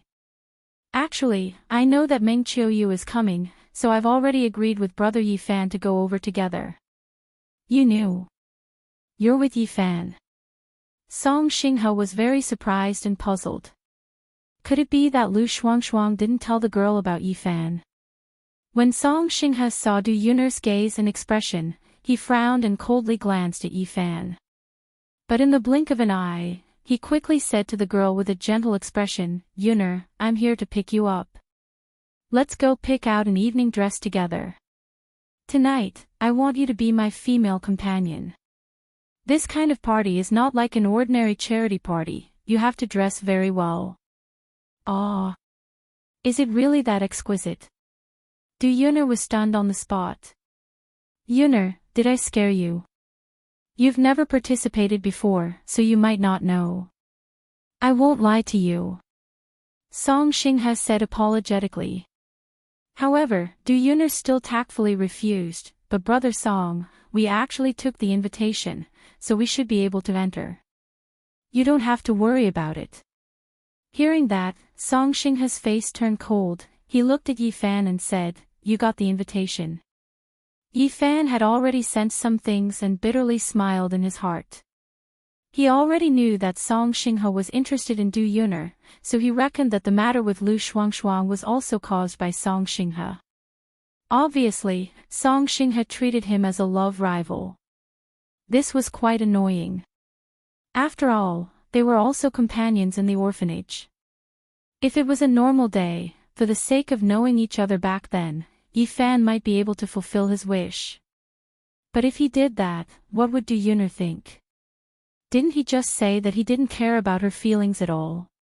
After all, for his sake, Du Yuner had rejected a tall, rich and handsome man like Song Xinghe. Moreover, from Song Xinghe's performance, he could not be considered a good match. If Du Yuner were to follow him, she would most likely not be able to obtain happiness. Xinghe, sorry, we have to leave first. Yi Fan said with a smile. Song Xinghe felt a burst of anger in his heart. He forcefully suppressed it and said to the girl, Yuner, are you really not going to think about it? Come with me, I can take you to meet a lot of important people. About it. You were said of Yuner, Fan about to leave. Song Xinghe said with a serious expression, Yuner, why don't you understand my heart? I hope that you can see my success. No so-called big shot is as important as you in my heart. Song Xinghe realized that he was in too much of a hurry and was afraid of provoking the girl. Thus, he took 2 steps back and said, Then I'll be leaving first. Don't be angry, I don't have any ill intentions. Song Xinghe realized that he was too anxious and was afraid of provoking the girl, so he took 2 steps back and said, Then I'll be leaving first. Don't be angry, I don't have any ill intentions. Song Xinghe looked at Yi Fan indifferently. Yi Fan, you must pay attention and send Yuner safely. Yi Fan didn't want to argue with him, and lightly said, Yuner is like my family, of course I will take good care of her. Fan Xian didn't want to bother with him, and lightly said, Yuner is like my family, of course I will take good care of her. Yi Fan, on the other hand, frowned. Just now, for a moment, he actually sensed that Song Xinghe's body was emitting an extraordinary aura. Yi Fan, on the other hand, frowned. In that instant, he actually sensed that Song Xinghe's body emitted a trace of an extraordinary aura. Yi Fan frowned. Just now, for a moment, he actually sensed that Song Xinghe's body was emitting an extraordinary aura. Was he being paranoid? Was it an illusion? Yi Fan was puzzled. Brother Yi Fan. After Song Xinghe left, Du Yun'er immediately said nervously, "There really is nothing between me and Big Brother Song, don't misunderstand." Yi Fan came back to his senses. Hearing the girl's words, he smiled and said, "I didn't misunderstand anything." Du Yun'er looked at the rose in her hand. "If he gives me flowers, it would be rude of me not to accept them, but I actually don't want them, take it. He likes you and pursues you. You should be happy. It means that you are charming." Yi Fan said with a smile. Seeing that Yi Fan really didn't seem to be angry, Du Yun'er heaved a sigh of relief and was also a little disappointed. "Then I'll pack up, greet the grade director, and then we'll leave." After Du Yun'er finished speaking, she ran back to the office and packed her things. As for that bunch of roses, she directly gave it to a middle-aged female teacher she was close to and told her to take it back as a decoration. At the end of summer and the beginning of autumn, the temperature in the evening was just right. A gentle breeze blew through the shade of the trees on the campus, bringing with it the rustling of leaves. Yi Fan and Du Yun'er walked out of the school building together. Yi Fan leisurely put his hands in his pants pockets, admiring the green environment of the school. Du Yun'er, on the other hand, was slightly shy. She carried a small white bag in her hands and walked with her head lowered. Occasionally, a teacher or two would pass by. When they saw this scene, they would smile and greet Du Yun'er, asking if Yi Fan was her boyfriend. Naturally, Du Yun'er hurriedly shook her head and explained. Her face was flushed red as she lowered her head lower and lower. Du Yun'er thought for a moment and asked, "Oh right, Brother Yi Fan, you haven't told me yet. Where do you work?" "Oh, didn't you say it last time?" "I'm at the embroidery group," Yi Fan said. Du Yun'er was shocked. Embroidery group? That's a big company. Brother Yi Fan, you're really amazing. I knew you could do it. Actually, I just did some chores, I didn't do anything, Yi Fan said. When Du Yun'er heard this, she hesitated for a moment before asking, "Then, is sister-in-law also from the embroidery group?" Yi Fan thought, of course, the CEO was also a part of the group, so he nodded and said, "That's right." Oh. Du Yun'er nodded in understanding and didn't ask any further. Arriving outside the school gate, Du Yun'er used a taxi app to call for a taxi. Just as he was about to ask the driver to send them to the venue of the party, Yi Fan interrupted him. "Wait, Yun'er, are you going to wear these clothes?" Yi Fan asked. Du Yun'er was stunned for a moment. She looked at her white shirt and jeans and nodded, "Yeah, can't I do that?" Yi Fan sighed. It seemed that this girl was really simple and didn't know what kind of occasion it was. "If you go in like this, people would think that you were some reporter who went to interview. Didn't Song Xinghe say that ladies need to wear evening gowns tonight?" Yi Fan shook his head. Then what should I do?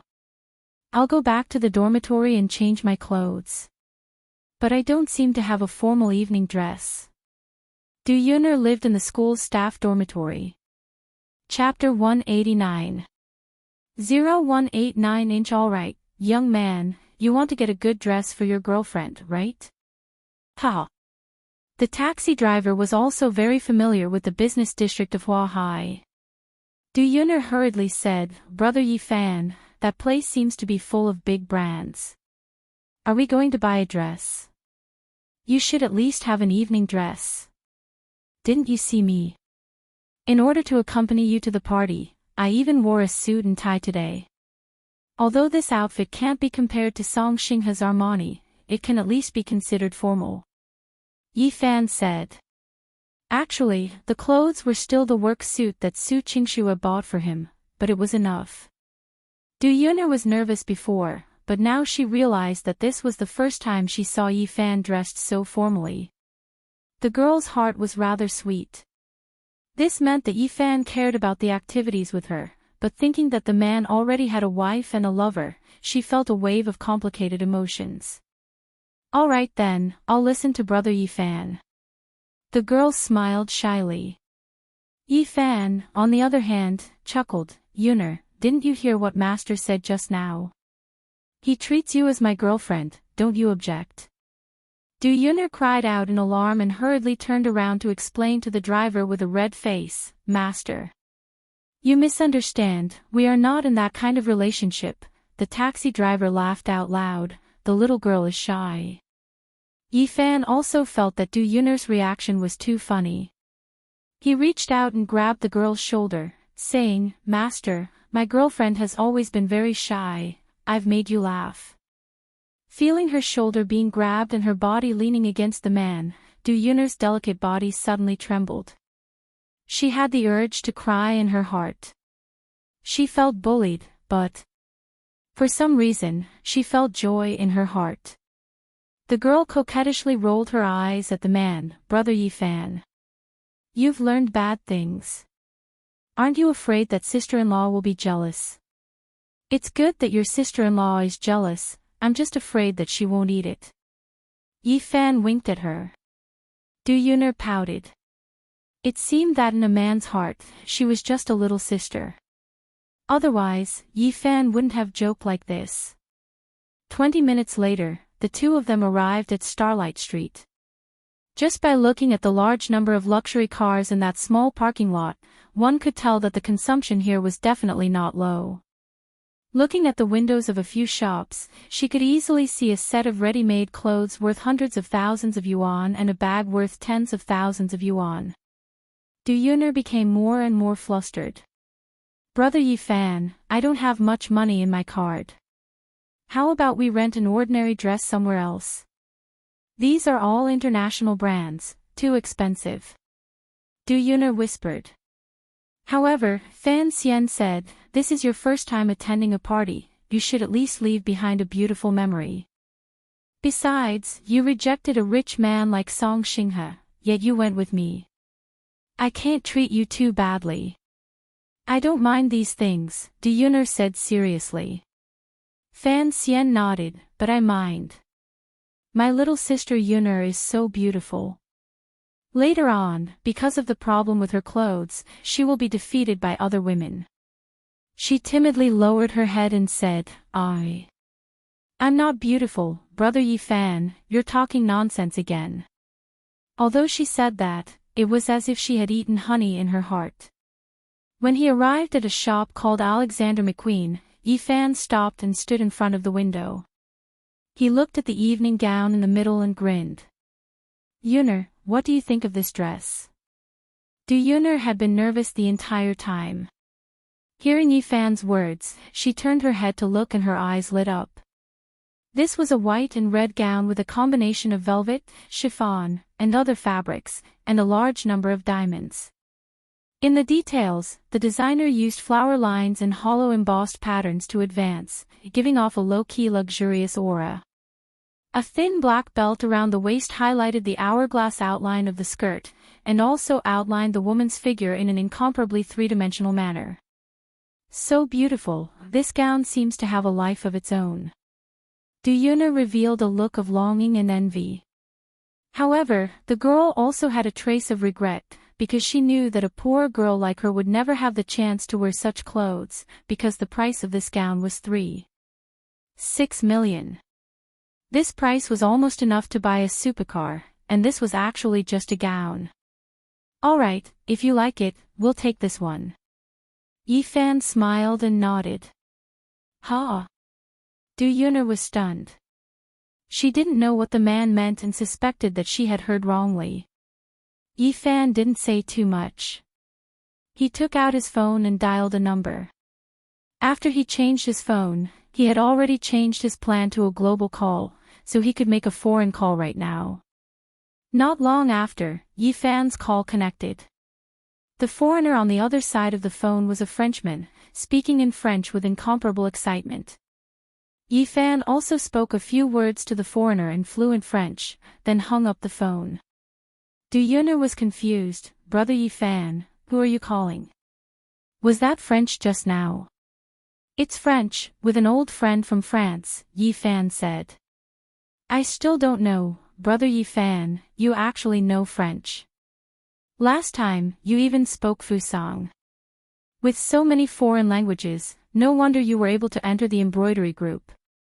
Du Yun'er exclaimed, but then she asked doubtfully, that French friend just now, could it be that he's from this shop? Yi Fan said, yeah, it's the owner of this shop. I've already greeted him. You even know their boss.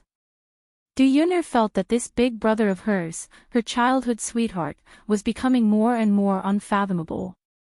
Yi Fan smiled, don't worry about it so much, let's go in and talk. Saying that, Yi Fan pulled the girl's small hand and walked into the shop. The cold silver-gray tone, the shiny white marble floor tiles, the exquisite clothes rack and a very small number of clothes, but each one was filled with sincerity and taste. A beautiful shop assistant walked up and quickly scanned the two of them. After staring at Du Yun'er's bag for a second, she revealed a faint smile. Sir, miss, is there anything you need? Yi Fan pointed to the evening gown in the window. Take out that dress, we want it. The shopping guide was stunned for a moment, then smiled and said, Sir, please don't joke with us. That's an exhibit, and it's the only one in the world, I know, just go and take it out. I've already greeted your boss, Pinot, your leader should know. Yi Fan said. Pinot. Our boss. Sorry, are you mistaken? Our store manager's surname is Zhou, and the general manager of the Chinese region's surname is Wang, and they are both Chinese.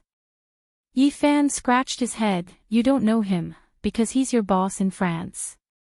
The shopping guide really wanted to curse, thinking to herself, how could someone like you know the upper echelons of the French headquarters? If that was the case, then they would be VIPs, and they would have received an appointment long ago. Chapter 190. 0190. After Miss Shopping finished speaking, she walked into the inner room.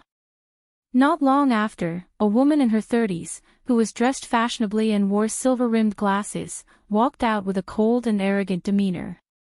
Seeing Yi Fan and Du Yun'er, the woman also frowned for a moment, then smiled and said, Mister, what is your surname?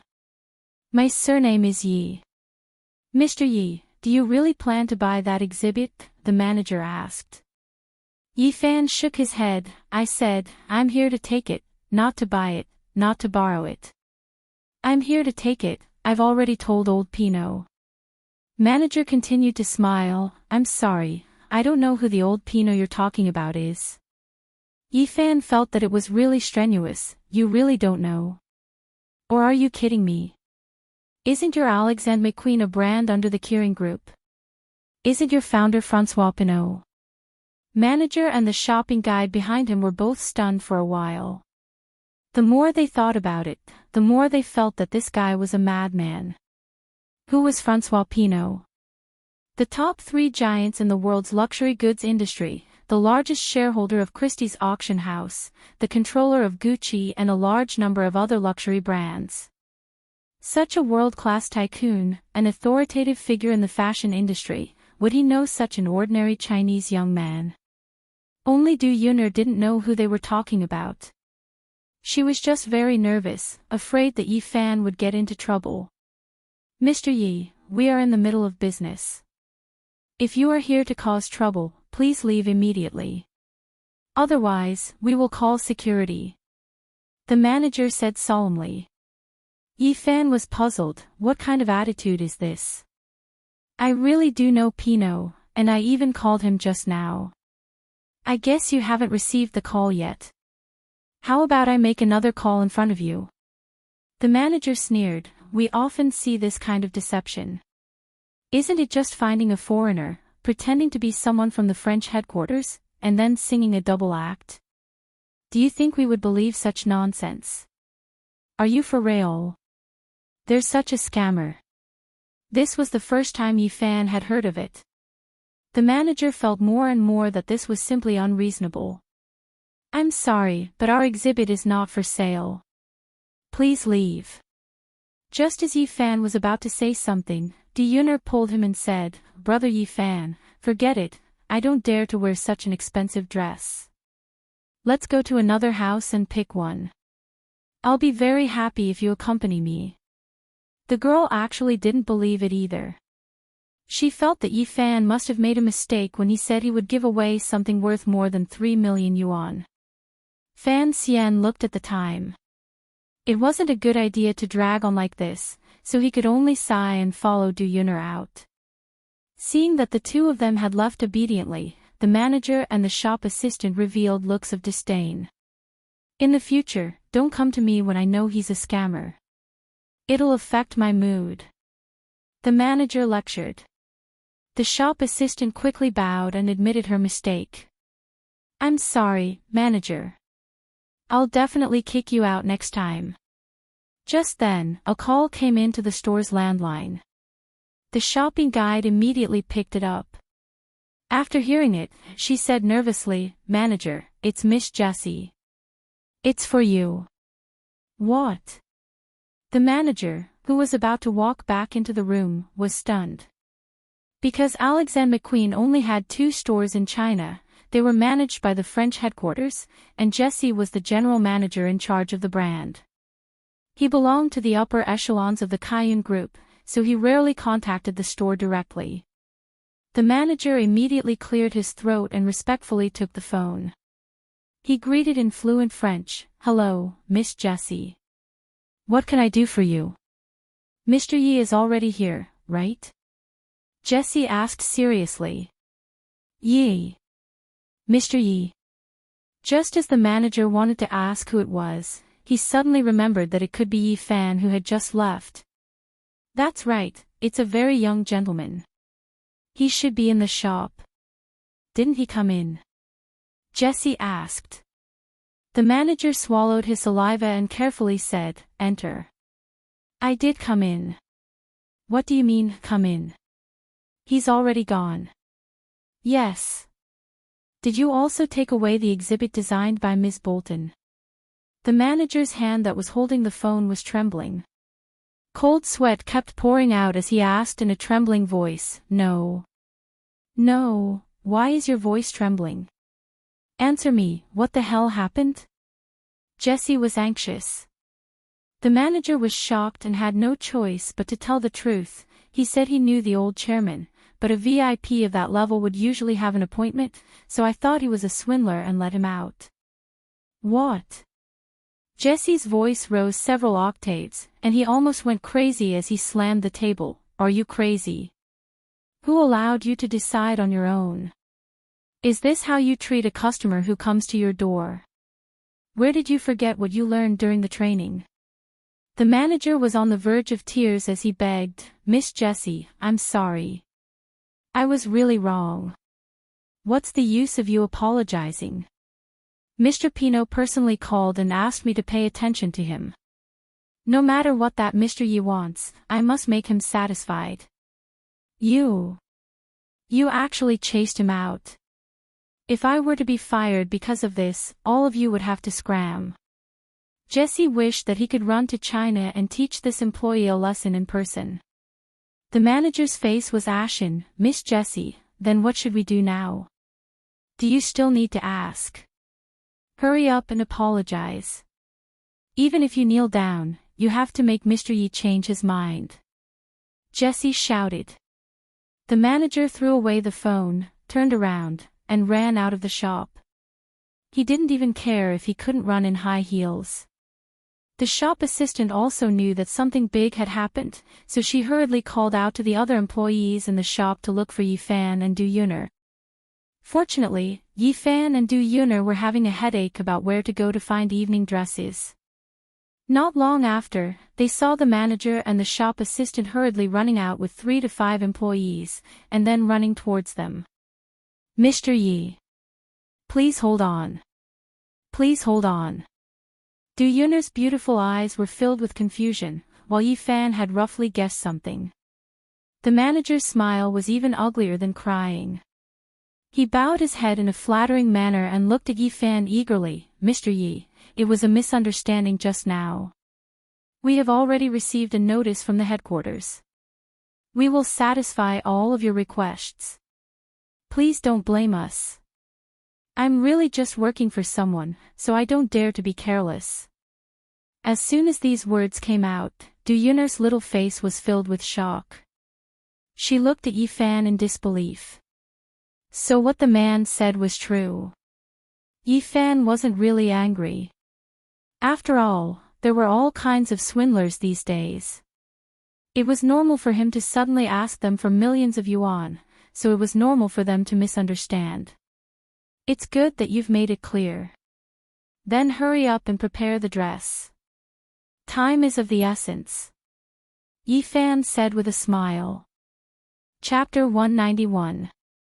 0191. After returning to the shop, the shopping guide was the most active, busily helping Du Yunner put on her gown. Yi Fan saw that there was a lady's bag in the shop that was not bad. It was made of crocodile skin and cost more than 400,000. Coincidentally, Du Yunner's bag was very old, so he took it and gave it to the girl. When Du Yunner walked out of the fitting room, her black hair had already been tied up high, revealing her snow-white and slender neck.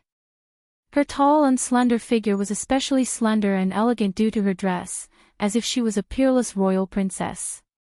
Miss Du, you are simply too beautiful. This gown should be worn by a beauty like you. The manager and the shopping guide all praised from the bottom of their hearts, and at the same time, started to flatter her. Du Yunner was wearing a gown worth more than 3 million and holding a bag worth more than 400,000. Her heart was beating extremely fast, and her face was flushed red as she looked at Yi Fan. Brother Yi Fan. I'm so scared, what if I break it? Such expensive clothes. Silly girl, this is yours. If it's bad, then it's bad. Yi Fan said. But this kind of gift is too expensive, I really can't accept it. Du Yunner was uneasy. This was money that she would never be able to earn in her entire life. Li Fan Xian couldn't do anything to this simple girl, and said, how about this, if you don't want it, then return the clothes and bag here after using them, is that okay? When Du Yunner heard the man say this, she felt that it was feasible. However, when she thought about how this was a gift from Yi Fan, she couldn't bear to part with it. It wasn't a matter of price, but a kind intention. Alright, don't just stand there like a fool. The sky is already dark, let's go. Yi Fan smiled as he held the girl's hand. This was the first time she had worn such sexy clothes, so she was very nervous. However, which girl didn't love beauty?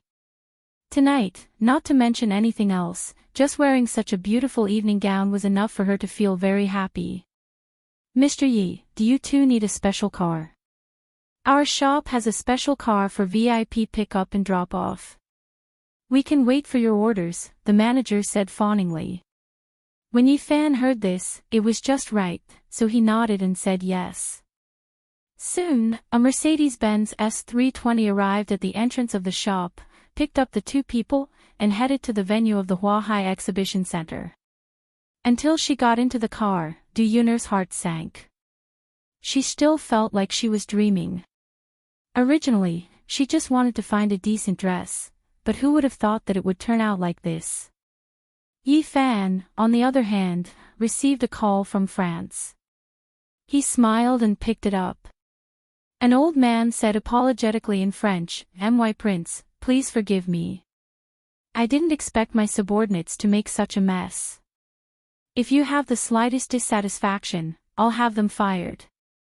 Alright, old Pino, it's normal that they don't know me and don't want to believe me.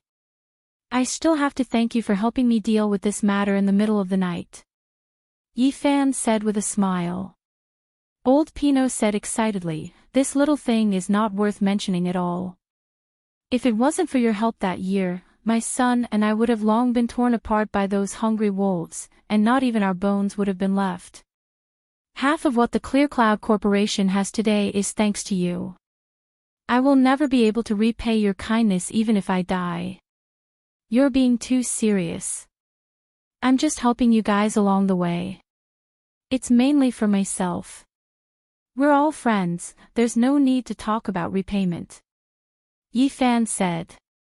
Old Pinot sighed with emotion. Your retirement is truly the greatest loss to the underground world.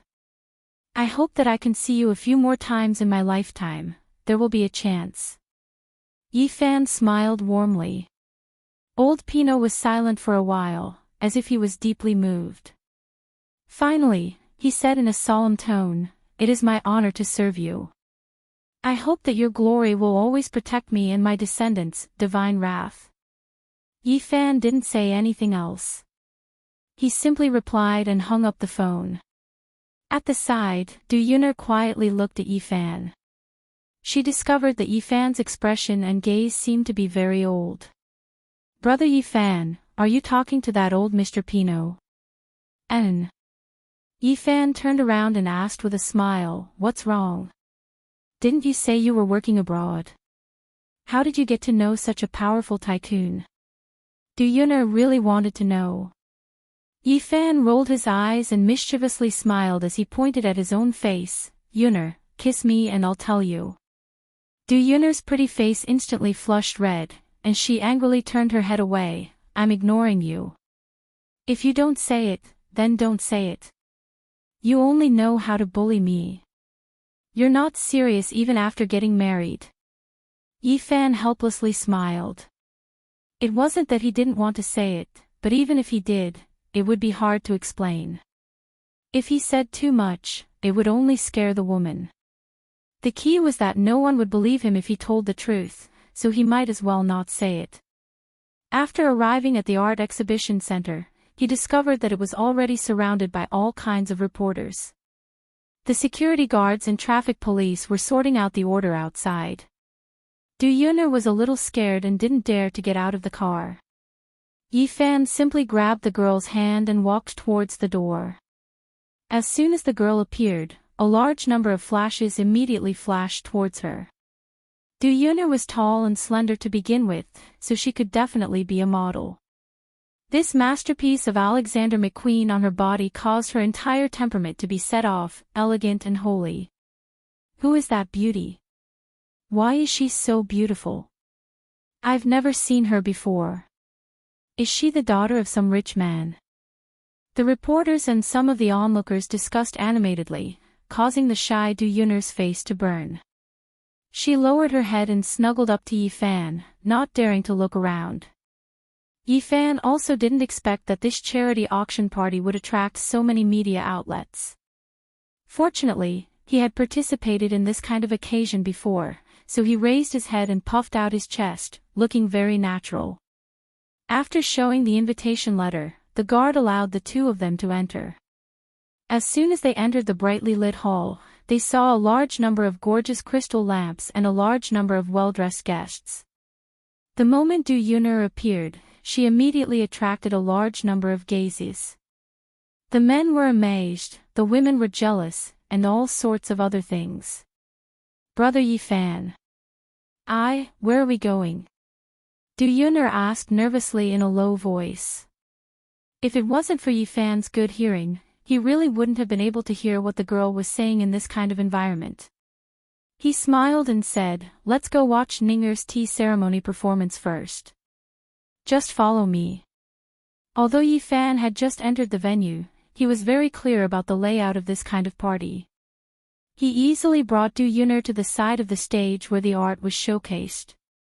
On the stage, Ning Zimo had already started her performance. She was wearing a white and blue evening dress. She had the charm of an Oriental classic, but also a hint of Western fashion sense, attracting a large number of guests to stop and admire her. Just as Yifan and Du Yuner were slowly watching, a female voice came from behind. You are Du Yuner. The female voice was filled with disdain. Yi Fan and Du Yun'er turned around and saw a woman wearing a red avant-garde dress. Yi Fan even recognized this woman. It was the Lu family's Lu Jing'er. Chapter 192. 0192 Du Yun'er looked at Yi Fan doubtfully. Brother Yi Fan, who is she? Yi Fan shrugged his shoulders. She's called Lu Jing'er, Song Xinghe's girlfriend. Brother Song's girlfriend. Hearing that, Du Yun'er smiled and politely greeted, "Hello, Miss Lu. Who's with you?" "I'm warning you, Du Yun'er, stay far away from my family's galaxy in the future," Lu Jing'er said in disdain. Du Yun'er was at a loss. I didn't do anything to Brother Song, Miss Lu. Did you misunderstand something?" "Misunderstanding?" Lu Jing'er sneered. "Xinghe just went to your school to look for you this afternoon, and even prepared an evening dress for you. Do you think I don't know? You're a mistress, yet you're still two-timing. You're really shameless." Du Yun'er panicked. "I didn't.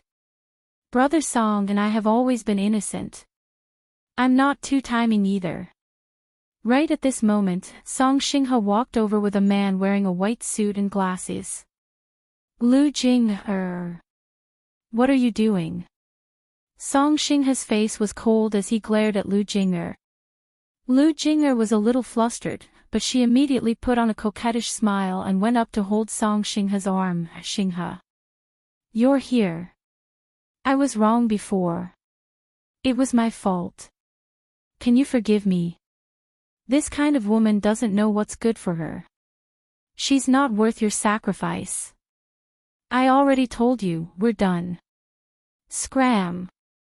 Song Xinghe waved his hand and said. Lu Jing'er's entire face was burning hot. Although the Lu family was not the top family in Huahai, it was still considered a famous rich family. She, Lu Jing'er, had actually been pushed away like this. Naturally, it was incomparably embarrassing. However, she did not hate men. Instead, she turned her head and glared at Du Yun'er in grievance and anger. When Fan Xian saw this scene, he muttered in his heart. A pitiful person must have something hateful about him. It was just right to describe Lu Jing'er. Song Xinghe, on the other hand, did not care about Lu Jing'er at all. His gaze lingered on Du Yun'er for a while before saying, "Yun'er, where did you get this gown from?" Du Yun'er smiled and said, "It was Brother Yi Fan who followed me to a shop to pick it out." Song Xinghe immediately snorted. "No wonder, I was wondering why they weren't compatible." "Brother Song, is my dress not good?" Du Yun'er was puzzled. "This kind of dress doesn't suit you at all. It's too low class. I've already chosen a new fall Dior dress for you. If you wear the dress I've chosen for you, you'll definitely be even more beautiful," Song Xinghe said. When Lu Jing'er heard this, she was so angry that she laughed. "Song Xinghe. Do you have to be so rude? You don't know anything about fashion. You actually used a Dior dress to compare with the one on Du Yun'er's body." Song Xinghe's face turned ugly. "The dress I chose is worth 300,000. Furthermore, there are only 50 of them in the world. Do you think it's worse than this?"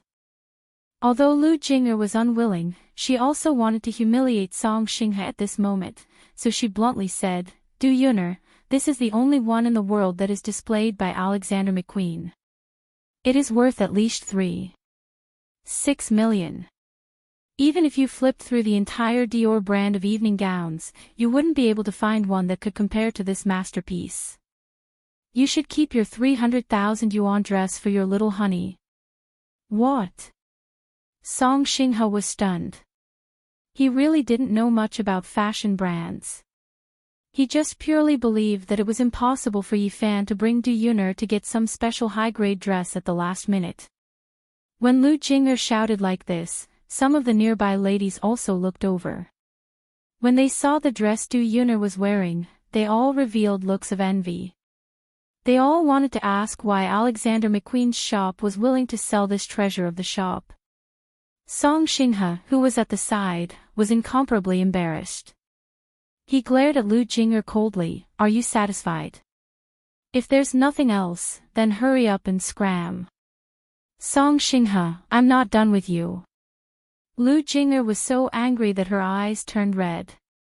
Finally, she could not stay any longer and quickly walked away. Du Yuner could not bear to say, Brother Song, you. What's going on between you and this Miss Lu? Did she misunderstand something? Don't worry about her. She just wants to pester me. I have nothing to do with her anymore. Song Xinghe said. Song Xinghe pointed to the man in a white suit beside him and said, Yuner, look who he is. Du Yuner's attention was previously focused on Lu Jinger, but now that she took a closer look, she exclaimed in surprise, Mr. Meng Qiuyu. This man was the young writer that Du Yuner liked, Meng Qiuyu.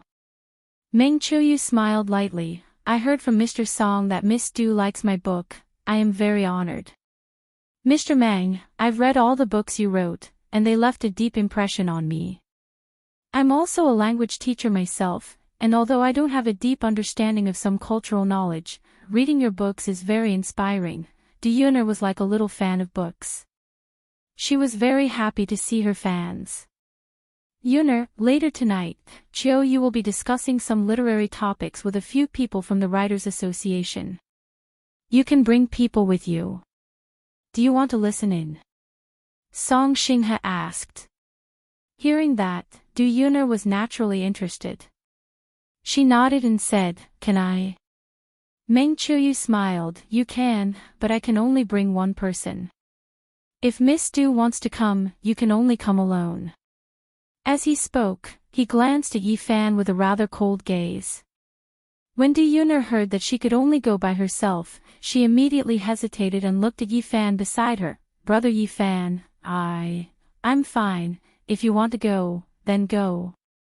Yi Fan couldn't wait for the girl to have fun. It wasn't easy for her to have an amateur life that she was interested in, so he naturally recommended her to go. Song Xinghe also hurriedly advised, Yuner, it wasn't easy for me to get such a spot for Qiuyu, you must cherish it. After hesitating for a while, Du Yuner still shook her head, No, I'll just walk around with Brother Yi Fan. Mr. Meng, thank you for your invitation. Yi Fan looked at the girl in surprise, while Song Xinghe and Meng Qiuyu also frowned. Yuner, I really don't mind. Yi Fan said. But I don't want to be separated from you. Du Yuner said with a smile. Yi Fan had no choice but to smile and say to Meng Qiuyu, Great writer Meng, why don't you give my sister an autograph? She really likes you. When Du Yuner heard this, she was also looking forward to it. She was also very satisfied to be able to get an autograph back. Who would have thought that Meng Qiuyu would coldly say, I'm sorry, I'm only here for Mr. Song's sake. Not just anyone can make a request of me. The corner of Song Xinghe's mouth slightly rose. After all, his face immediately lit up, but he still pretended to be regretful and said, Yuner, scholars are all a bit arrogant, don't blame Qiuyu. Yi Fan said unhappily, just now, you wanted to bring Yuner to participate in the symposium, but now you're not even willing to sign a name. Aren't you doing this on purpose? Isn't Xinghe right here? Would he stop you from signing for Yuner? Humph, I won't talk about these theories with vulgar people. Meng Qiuyu disdainfully said. Song Xinghe also said seriously, Yi Fan, if I were you, I would leave first. You are hindering Yuner's communication with your idol. Is it appropriate for you to hang here like a drag bottle? Yi Fan wanted to say a few more words, but Du Yuner pulled his sleeve and shook her head. Forget it, brother Yi Fan, I don't want to sign anymore. Yuner, Du Yuner angrily glanced at Meng Qiuyu and said, Since this person looks down on you, I will also look down on him. When these words came out, Yi Fan couldn't help but laugh. The girl was really straightforward. Meng Qiuyu's face stiffened. Wherever he went, he was surrounded by fans and was fawned upon by all sorts of celebrities. After all, in the upper class, he was eager to befriend people who seemed elegant. He was a well-known writer who had won international awards, so he was naturally the target of everyone's flattery. Who would have thought that a mere Yi-fan, who had appeared out of nowhere, and a high school female teacher would dare to look down on him like this? You don't know what's good for you, Meng Qiuyu said in disgust. Song Xinghe advised, Qiuyu, don't be angry. Yuner doesn't understand you either. Give me some face and let it go for now. They will regret it.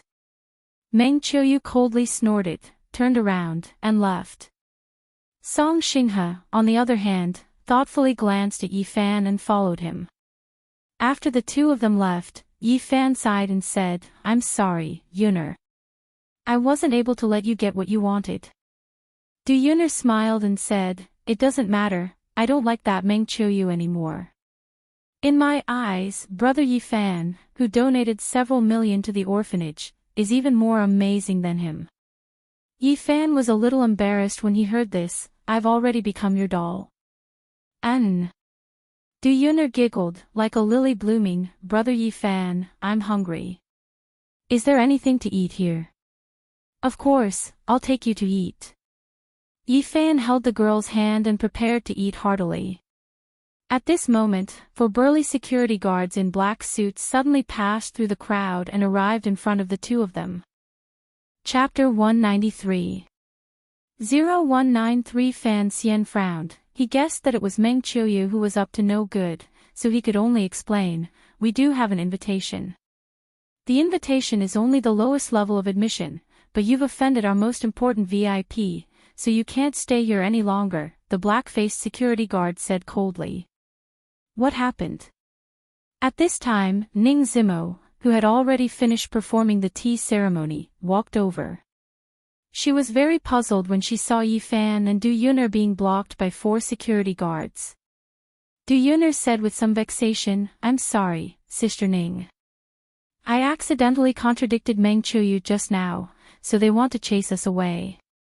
Ning Zimo thought for a moment and roughly understood the situation. She said with dissatisfaction, what kind of attitude is this? They are guests that I invited, isn't it just Meng Qiuyu? Do you have that much power to chase me away? Sorry, we're just following orders, the black-faced security guard said. Of course, Ning Zimo was not willing to give up. Her pretty face turned cold. It doesn't matter if the organizers tonight are the higher-ups of Huahai City. Go back and tell them that if they want to chase Mr. Yi and Miss Du away, then I, Ning Zimo, will be the first to disagree. Humph. The black-faced security guard sneered, we know that you are President Ning of the Purple Bamboo Forest, but we are from the government, so we are not afraid of your underground gang. Go, chase them out. As they spoke, a few security guards were about to grab Du Yuner's hand. When Ning Zimo saw this, she immediately wanted to turn hostile, but unexpectedly, Yi-fan, who was beside her, actually rushed out. Bang!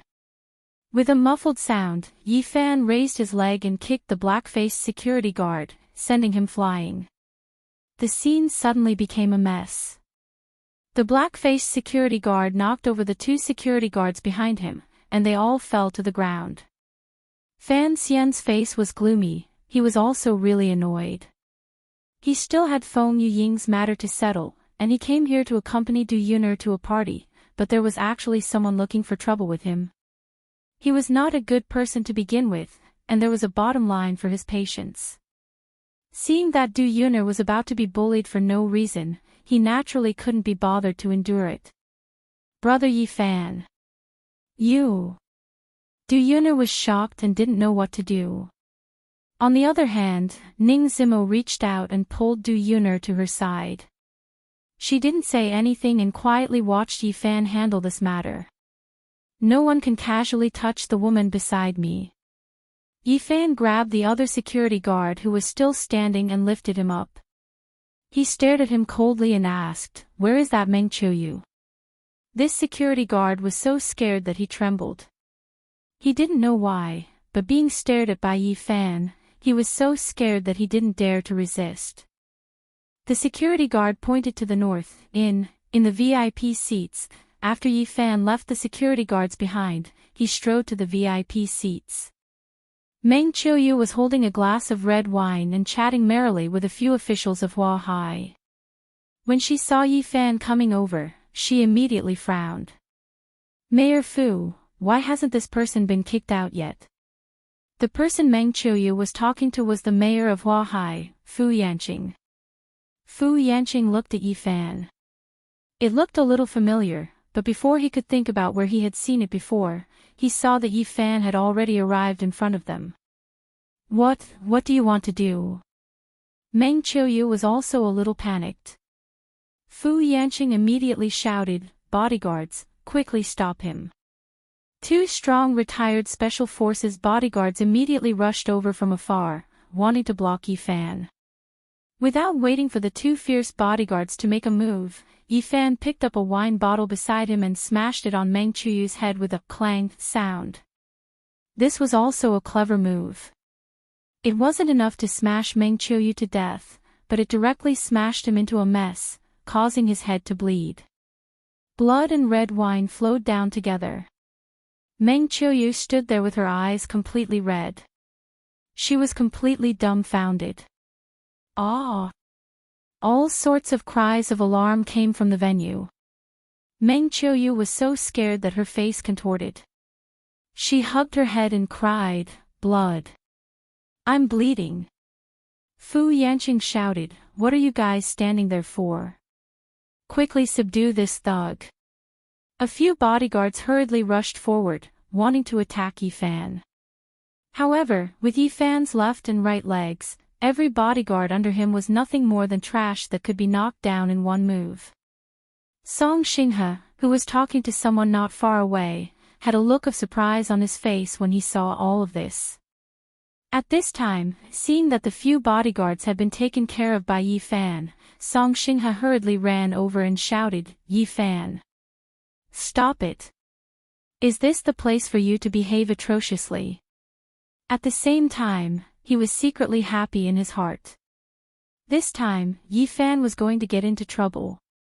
Yi Fan simply ignored him and grabbed Meng Qiuyu, saying, "You said that I am a vulgar person, then I will use a vulgar method to tell you one thing." "What? What is it?" Meng Qiuyu was so scared that her entire body was trembling. Yi Fan grinned, "In my eyes, you are not even a fart." After saying that, Yi Fan threw Meng Qiuyu out and smashed her onto a long table, directly breaking the table into two. Meng Qiuyu didn't know how many bones in her body had been broken, but she was in so much pain that she screamed endlessly. Fu Yanqing had gone crazy. This kind of high-class gathering had actually turned into a bloody scene of a fight.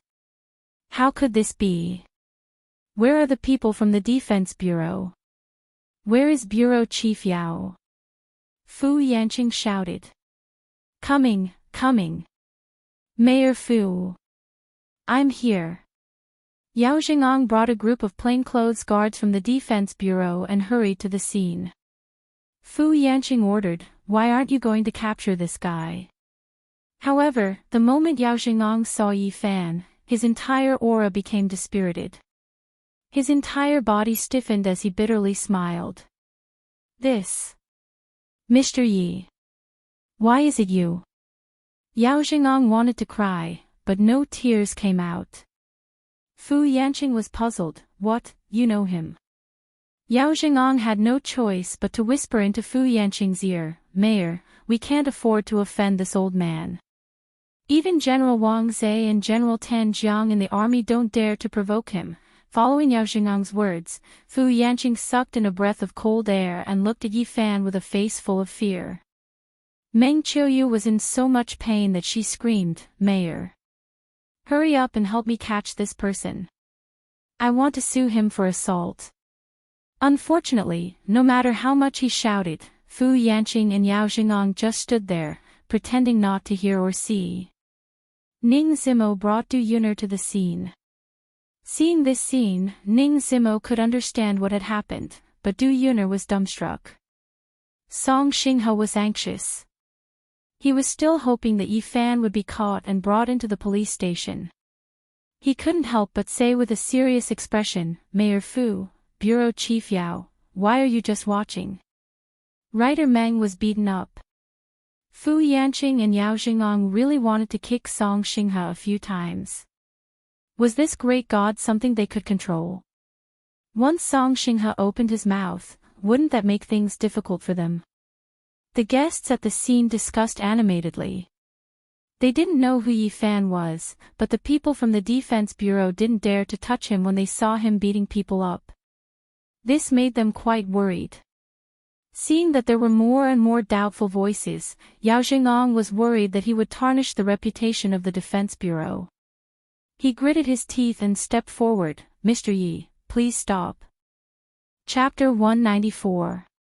0194 Yi Fan turned his head and lightly asked, What, do you have any objections? I just have a small suggestion. Yao Xingong swallowed his saliva and pretended to be righteous as he said, After our investigation, Meng Qiuyu is indeed suspected of maliciously wounding people. Mr. Yi, it's true that you're defending yourself, but please don't go too far. Let our Defense Bureau arrest this Meng Qiuyu. As soon as he said that, everyone present was dumbfounded. Song Xinghe felt as if a bucket of cold water had been poured over his heart, and all of his joy had disappeared.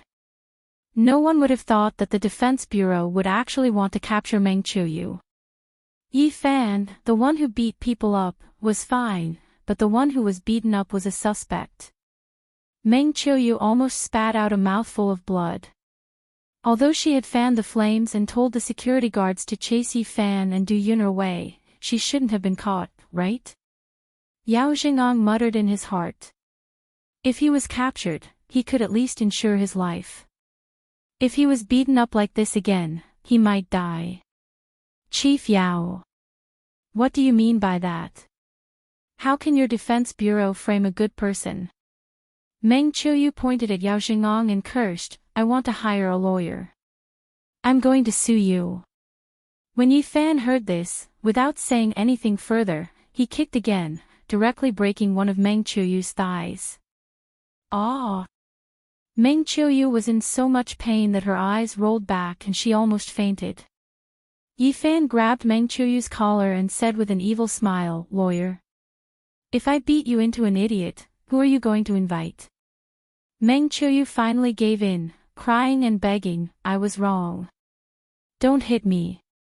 Woo woo, the surrounding guests also retreated, and no one dared to speak up for Meng Qiuyu. Mr. Yi, thank you for punishing evil and promoting good. I think this is about enough. As for the rest, our Defense Bureau will take care of it. Yao Xingong politely asked. When Song Xinghe heard this, his face became even more gloomy. He couldn't understand why Yi Fan was able to beat up Meng Qiuyu so openly. Could it be that his background was so strong that he could cover the sky in Hua Hai? Just as Yi Fan was hesitating on how to deal with it, a call suddenly came in. When he saw that it was a call from a different place, he roughly knew who it was. Hello. Yi Fan answered. You're Yi Fan. A rough male voice came from the other side. It's me. The man smiled eerily, not bad, Assistant Yi, right? I thought you were some big shot, to actually have such a big tone.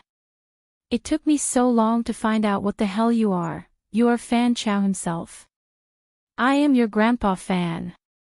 F***ck, you brat, wait in Hua Hai. I'll send someone to kill you right now.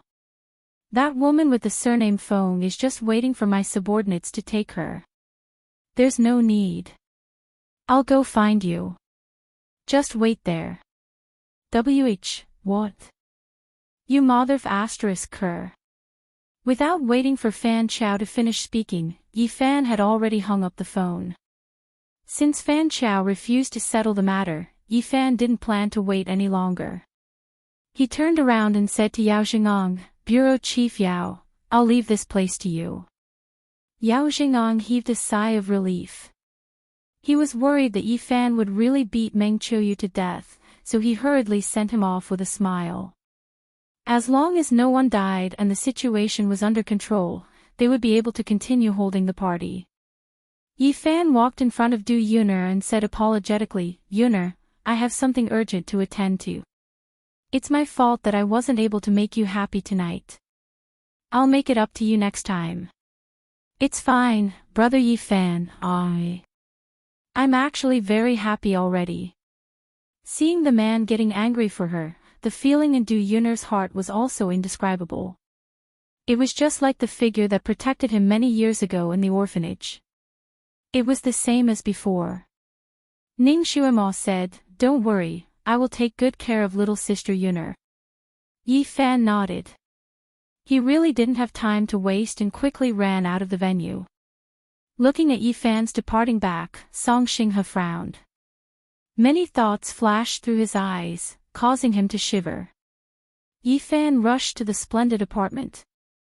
On the way, he also sent a message to Su Qingxue, informing her that he wouldn't be home tonight. Su Qingxue also didn't reply to him. It was obvious that she was still angry, or perhaps she was too lazy to reply. Yi Fan could only take care of Feng Yuing first. After arriving at the apartment, he told the woman that Fan Qiao had already contacted him. Are we really going to Tai City?" Feng Yuing was still very uneasy. Although she knew that Yi Fan's background was extraordinary, she didn't have a clue. Yi Fan said, "We can still catch the last high-speed train. We'll go there tonight and solve the problem during the day tomorrow, then we can come back." "Lil Yi, from what you said, it sounds very easy, but this is too dangerous.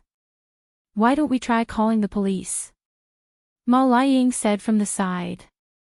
Yi Fan smiled, "Auntie, if calling the police was useful, Fan Qiao wouldn't have captured him like this. If you want uncle to come back safely, this is the only way. You don't have any other way right now, do you?" Both mother and daughter were silent. Indeed, other than believing in Yi Fan, they had no other choice. At 10:30 p.m., Yi Fan brought Feng Yuing and took the high-speed train to Tai City. This was the first time Yi Fan had returned to a woman's hometown, even though the high-speed train only took 2 hours. After leaving the train station, the two of them prepared to take a taxi to find a place to stay. "Ying, where is your house?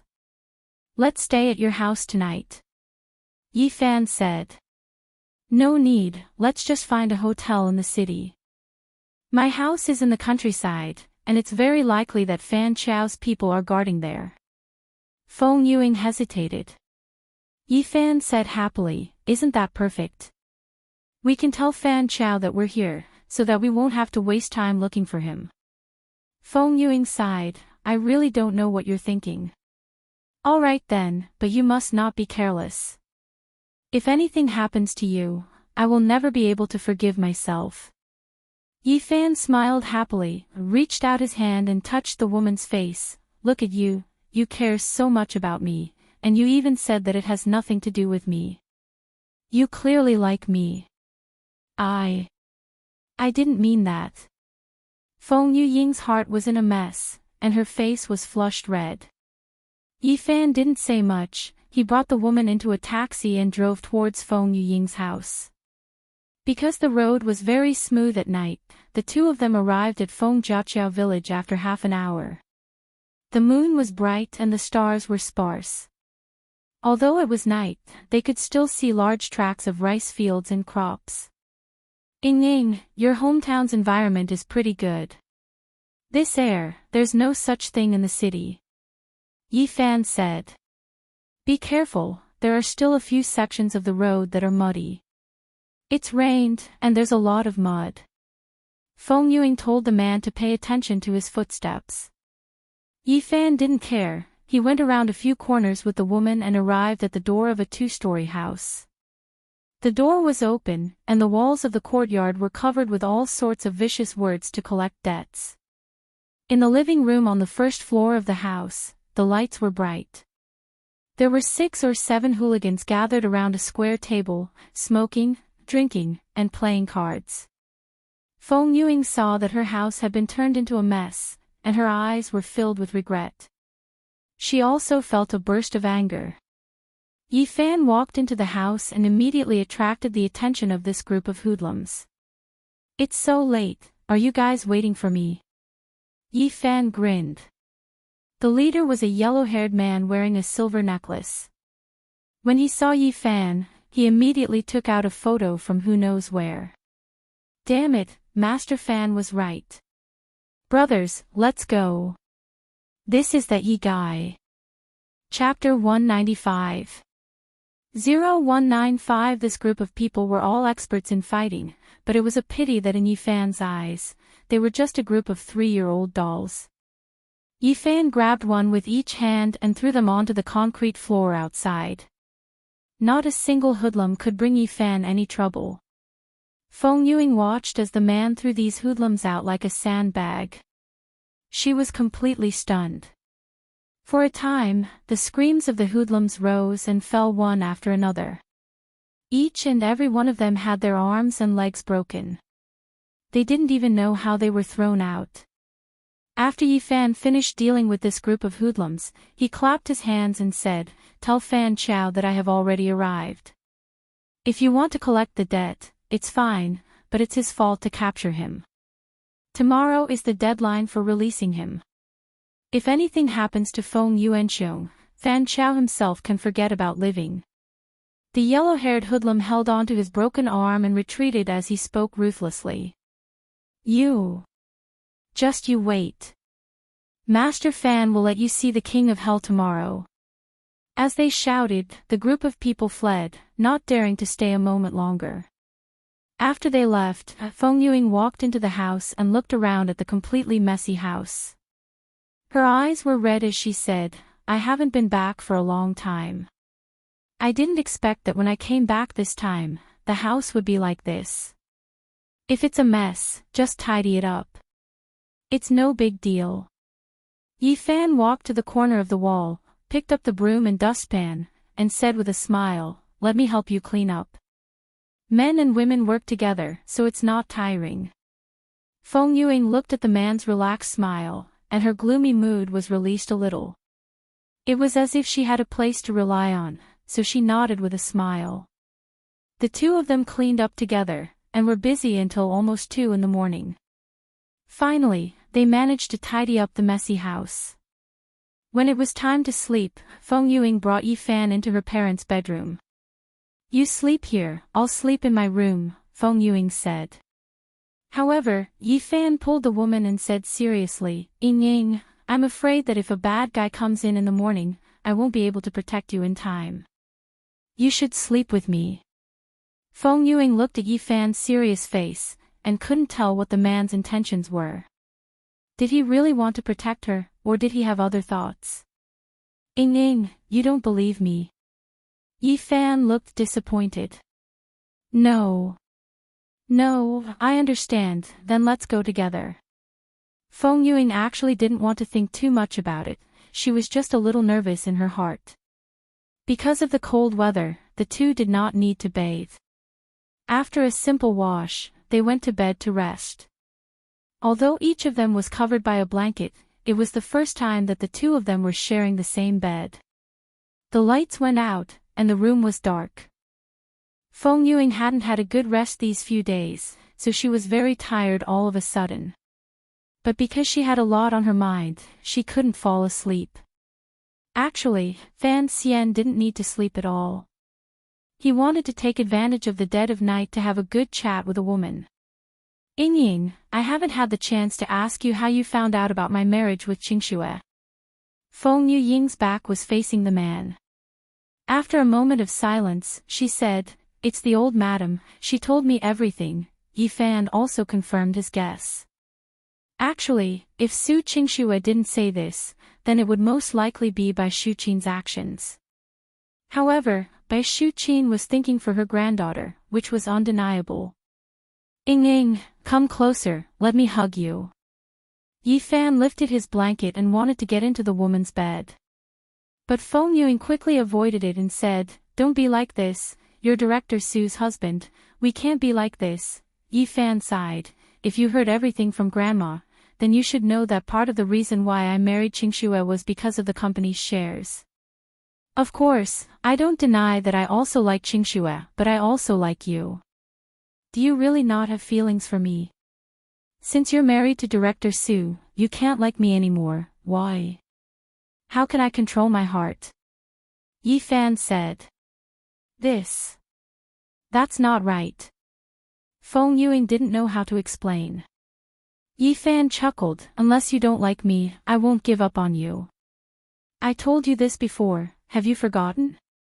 Feng Yuing was silent. She curled up in her blanket and bit her red lips, not daring to make a sound. Yi Fan thought for a while, then thought of an idea and said, Ying, I remember the last time I watched a thriller movie with you, you weren't afraid at all. How about I tell you a ghost story tonight? Why don't you try your guts? Feng Ying's delicate body trembled. Why was a man telling a ghost story in the middle of the night? This was different from watching a movie. Seeing that the woman didn't react, Yi Fan began to speak. In the past, there was a couple who often quarreled.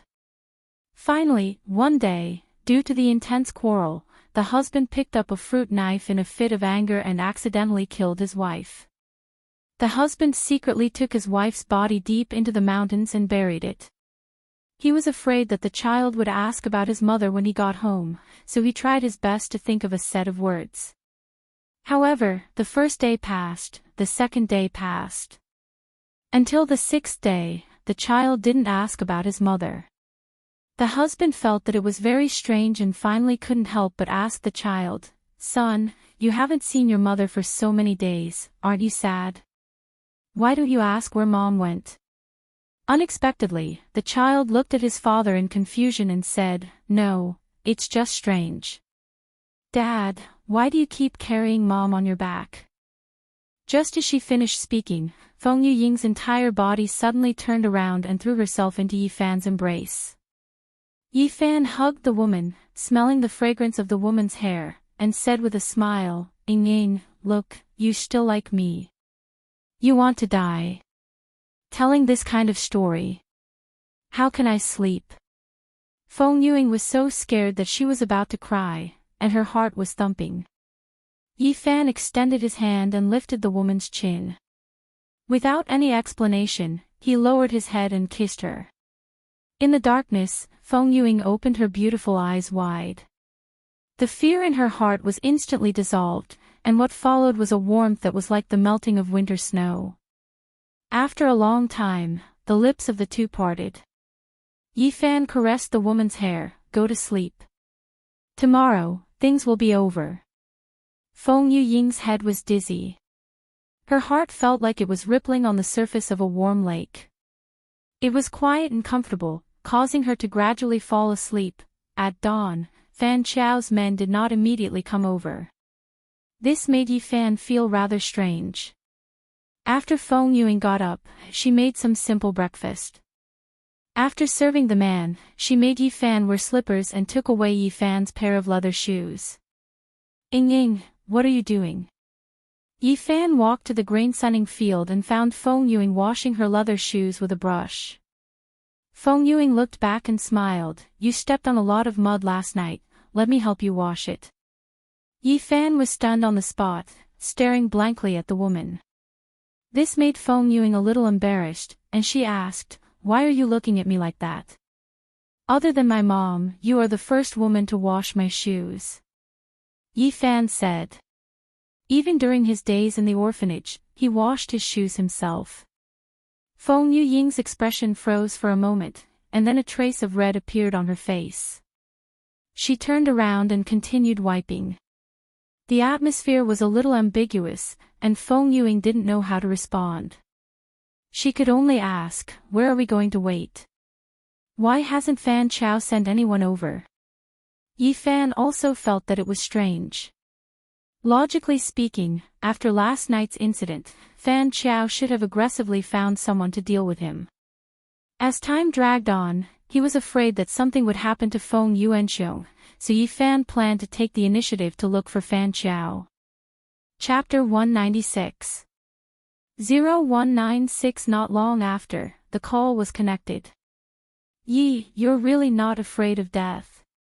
I don't have time to look for you, and you still dare to call me. Fan Qiao was so angry that he laughed. Yi Fan said, I've been waiting for you for an entire night. Don't tell me that you won't dare to come out and see me just because I chased away a few small fries. Bullshit. I have hundreds of subordinates under me, why would I be afraid of you? If it wasn't for the fact that I couldn't leave the sanatorium, I would have brought people to kill you. If you want to run, then do it now, or else find a good person to collect your corpse for you. Fan Qiao scolded. Yi Fan was puzzled. Sanatorium. Which nursing home are you in? Ha! Kid, don't tell me you're planning to send yourself to me. Fan Qiao was also happy. This was the first time he met such a stubborn person. Every time he would send people to collect the debt, this was the first time someone took the initiative to come forward and die. Fan Xian said, I don't want to waste time. After reporting your location, I will naturally go find you. If you are afraid, then pretend that I didn't say anything. I can look for you myself. Scared? I, Fan Qiao, have been out for 30 years, but I don't know how to write the word fear. If you want to die, then come. Fan Qiao didn't waste any more words and directly told Yi Fan that he was at the Qingyang Sanatorium and Feng Yuanxiong was also being held captive by his men. If Yi Fan wanted to save someone, he could directly go over. When Yi Fan told Feng Yuing frowned. Qingyang Sanatorium. I think it's a private, high-end sanatorium opened by the Dongfang family. There must be a lot of people from the Dongfang family there, Feng Yuing said. However, Fan Qiao didn't care. Fan Qiao should be held back by something. If we want to save Uncle, we have to hurry up and take advantage of the fact that he doesn't have the time to hurt Uncle Feng. Feng Yuing was also worried about her father, so she couldn't care too much and nodded in agreement. They took a taxi and arrived at Qingyang Sanatorium after more than an hour. This was also a well-known private luxurious medical institution in Dong Province. It was a major source of income for the Dongfang family. Ordinary people could not afford the expenses here at all. Those who came here to recuperate and treat illnesses were either rich or noble. It was said that in the early days, this organization was involved in organ trading on the black market, earning huge profits for the Dongfang family. However, with China's strict control, the Dongfang family could only turn this sanatorium into a legal medical institution. However, it was still only open to the rich. After getting out of the car, the two of them walked through a long avenue before entering the sanatorium. Just as they were about to enter the door, more than a dozen burly men in black bodyguard uniforms surrounded them. As expected, once they entered the Dongfang clan's territory, the bodyguard's formation was also different. The leader was a short-haired man with a scar at the corner of his eyebrow. He was the only one wearing a gray tie, and the material of his suit seemed to be of a higher class. You can't be Fan Qiao, right? Yi Fan asked with a smile. Master Fan doesn't have time to deal with you, the man said. He sent me here to ask you for money. 1 million. After you pay up, we'll let him go. Feng Yuing said furiously, isn't it 830,000? How did it reach 1 million again? Since you've injured Master Fan's subordinate's brother, you naturally have to compensate for his medical fees. 1 million is still considered a small amount, the man said coldly. I want to talk to Fan Qiao face to face. Money is money, but the hostages need to be released first. Yi Fan said. The leading man sneered, Kid, are you retarded? How dare you come here and behave atrociously without money? If you don't leave, do you believe that I won't capture you and take out the things in your stomachs to pay off the debt? Yi Fan was too lazy to argue. Tell me where Fan Qiao is. If you want to know where Master Fan is, you have to pass through me first. The knife-scarred man waved his hand. Capture them. A group of bodyguards immediately swarmed forward. 2 of them pounced towards Feng Yuing, while the others all greeted Yi Fan. Yi Fan blocked the woman behind him. Facing the bodyguards coming from all directions, he directly stepped forward and kicked the woman several times in a row.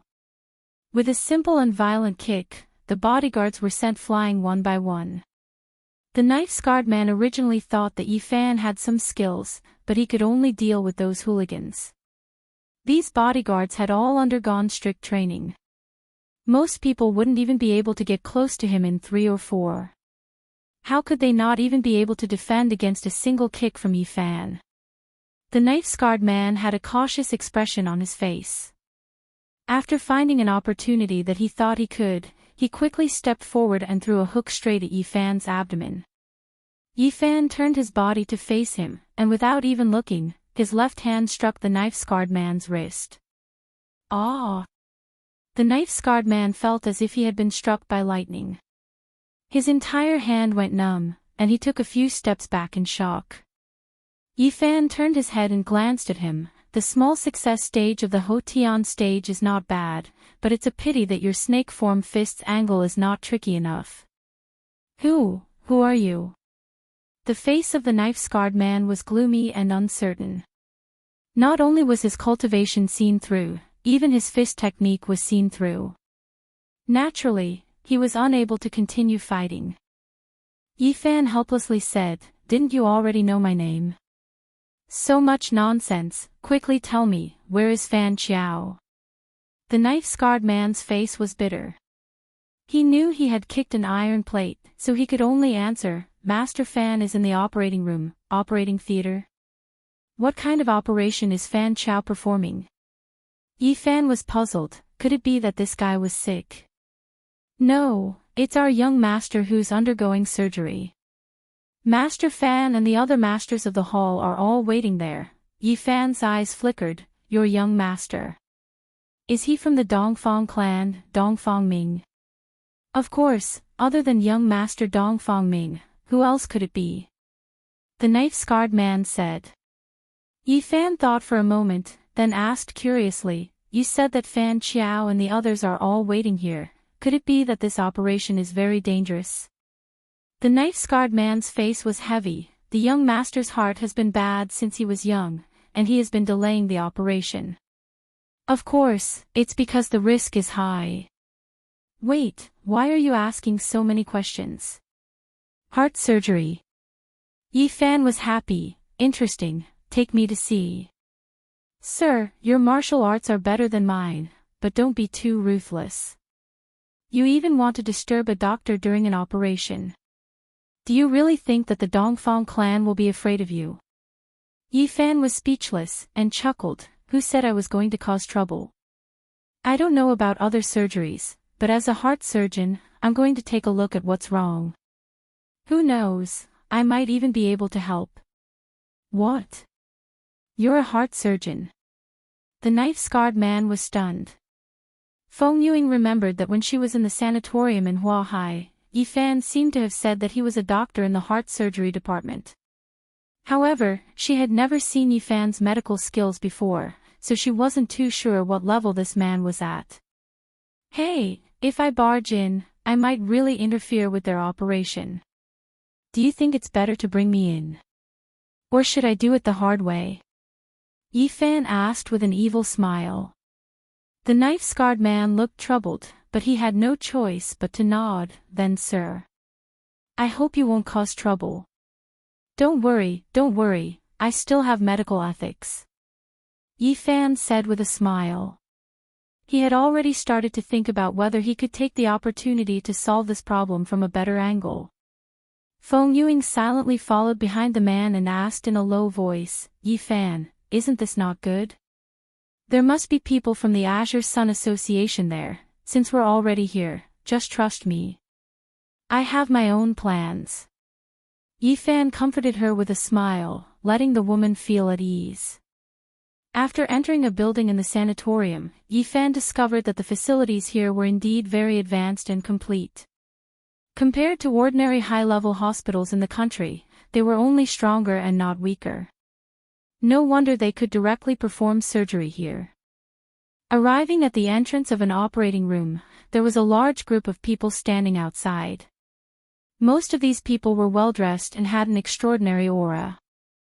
Chapter 197. 0197. Seeing the knife-scarred man bring Yi Fan and Feng Yuing over, a group of bodyguards immediately surrounded them. "What's going on?" a bodyguard asked. The knife-scarred man reported to a gray-haired man with a buzz cut, "Master Fan, Mr. Yi is here." The gray-haired middle-aged man had a fierce expression on his face, and his thick eyebrows were squeezed together. When he heard this, he immediately turned around and stared at Yi Fan. "It's you. He really came." Fan Chao said angrily, "What's going on? Why did you bring him here? Didn't I tell you to arrest him?" "I'm sorry, Master Fan, this lowly one is no match for Mr. Yi." The knife-scarred man said in shame. "Mr. Yi also said that he is a doctor from the heart surgery department and wants to come and see the young master's operation. He said that he might be able to help." Fan Chao scolded, "Bullsh*t. This guy was just a little assistant, how could he know any medical skills? You can't even beat this kind of character, what's the use of me spending a lot of money to recruit you?" Fan Chao shouted angrily, "What are you still standing there for? Hurry up and capture this guy." Just as he finished speaking, an even more vigorous voice shouted, "Wait a minute." A group of bodyguards who were about to attack turned their heads in fear and trepidation, looking at a middle-aged mature man wearing a gray windbreaker and with white hair at his temples. Compared to the others, this man's temperament was clearly superior and had a lot of power. "President, I've disturbed you. This lowly one deserves to die 10,000 times for not being able to settle such a small matter. I'll go and arrest them right now." Fan Chao's face was burning hot, afraid that this man would punish him. This man was the patriarch of the Dongfang clan, the president of the Azure Sun Association, Dongfang Bai. Dongfang Bai's gaze was like a blade as he pierced through the crowd and looked at Yi Fan. Yi Fan was not afraid at all, and very naturally looked at Dongfang Bai. When their eyes met, Dongfang Bai narrowed his eyes. There were very few young people who could look him in the eye without retreating. He couldn't help but feel a trace of surprise as he said, "You dare to bring a woman here alone? You're a man." When Fan Chao heard this, his eyes turned and he immediately understood. He extended his hand and told the bodyguards to retreat. Dongfang Bai asked, "Young man, what happened between you and Fan Chao?" Fan Xian didn't hide anything and told him about Feng Yuanxiong's matter, saying, "If we owe money, we can think of a way to pay it back. After all, it's only right and proper for us to repay our debts. But it's not appropriate to arrest someone just because of a disagreement." Dongfang Bai muttered to himself for a moment, then looked at Fan Chao. "You arrested him?" Fan Chao blushed and said, "President, it's because that Feng Yuanxiong wanted to escape once, that's why I captured him. My father wants to come to Hua Hai to find me, not run away. My annual salary is also a few 100,000, give me time and I will definitely be able to raise the money. You guys arrested my dad without figuring out anything, this is too much." Feng Yuing immediately argued. "How would I know who he's looking for? There are many people who owe money and run away." Fan Chao shouted in a rough voice. "Shut up." Dongfang Bai scolded and then sighed, "Usually, you are Ah Ming's subordinate, so I don't care about you. Right now, the world is not under our control. Your violent methods will sooner or later bring trouble to our Azure Sun Association." When Fan Chao heard this, he immediately knelt on the ground in fear. "President, I know I was wrong. I won't dare to do it in the future." Dongfang Bai said, "Get up. Although you were in the wrong in this matter, it is only natural for you to repay your debts.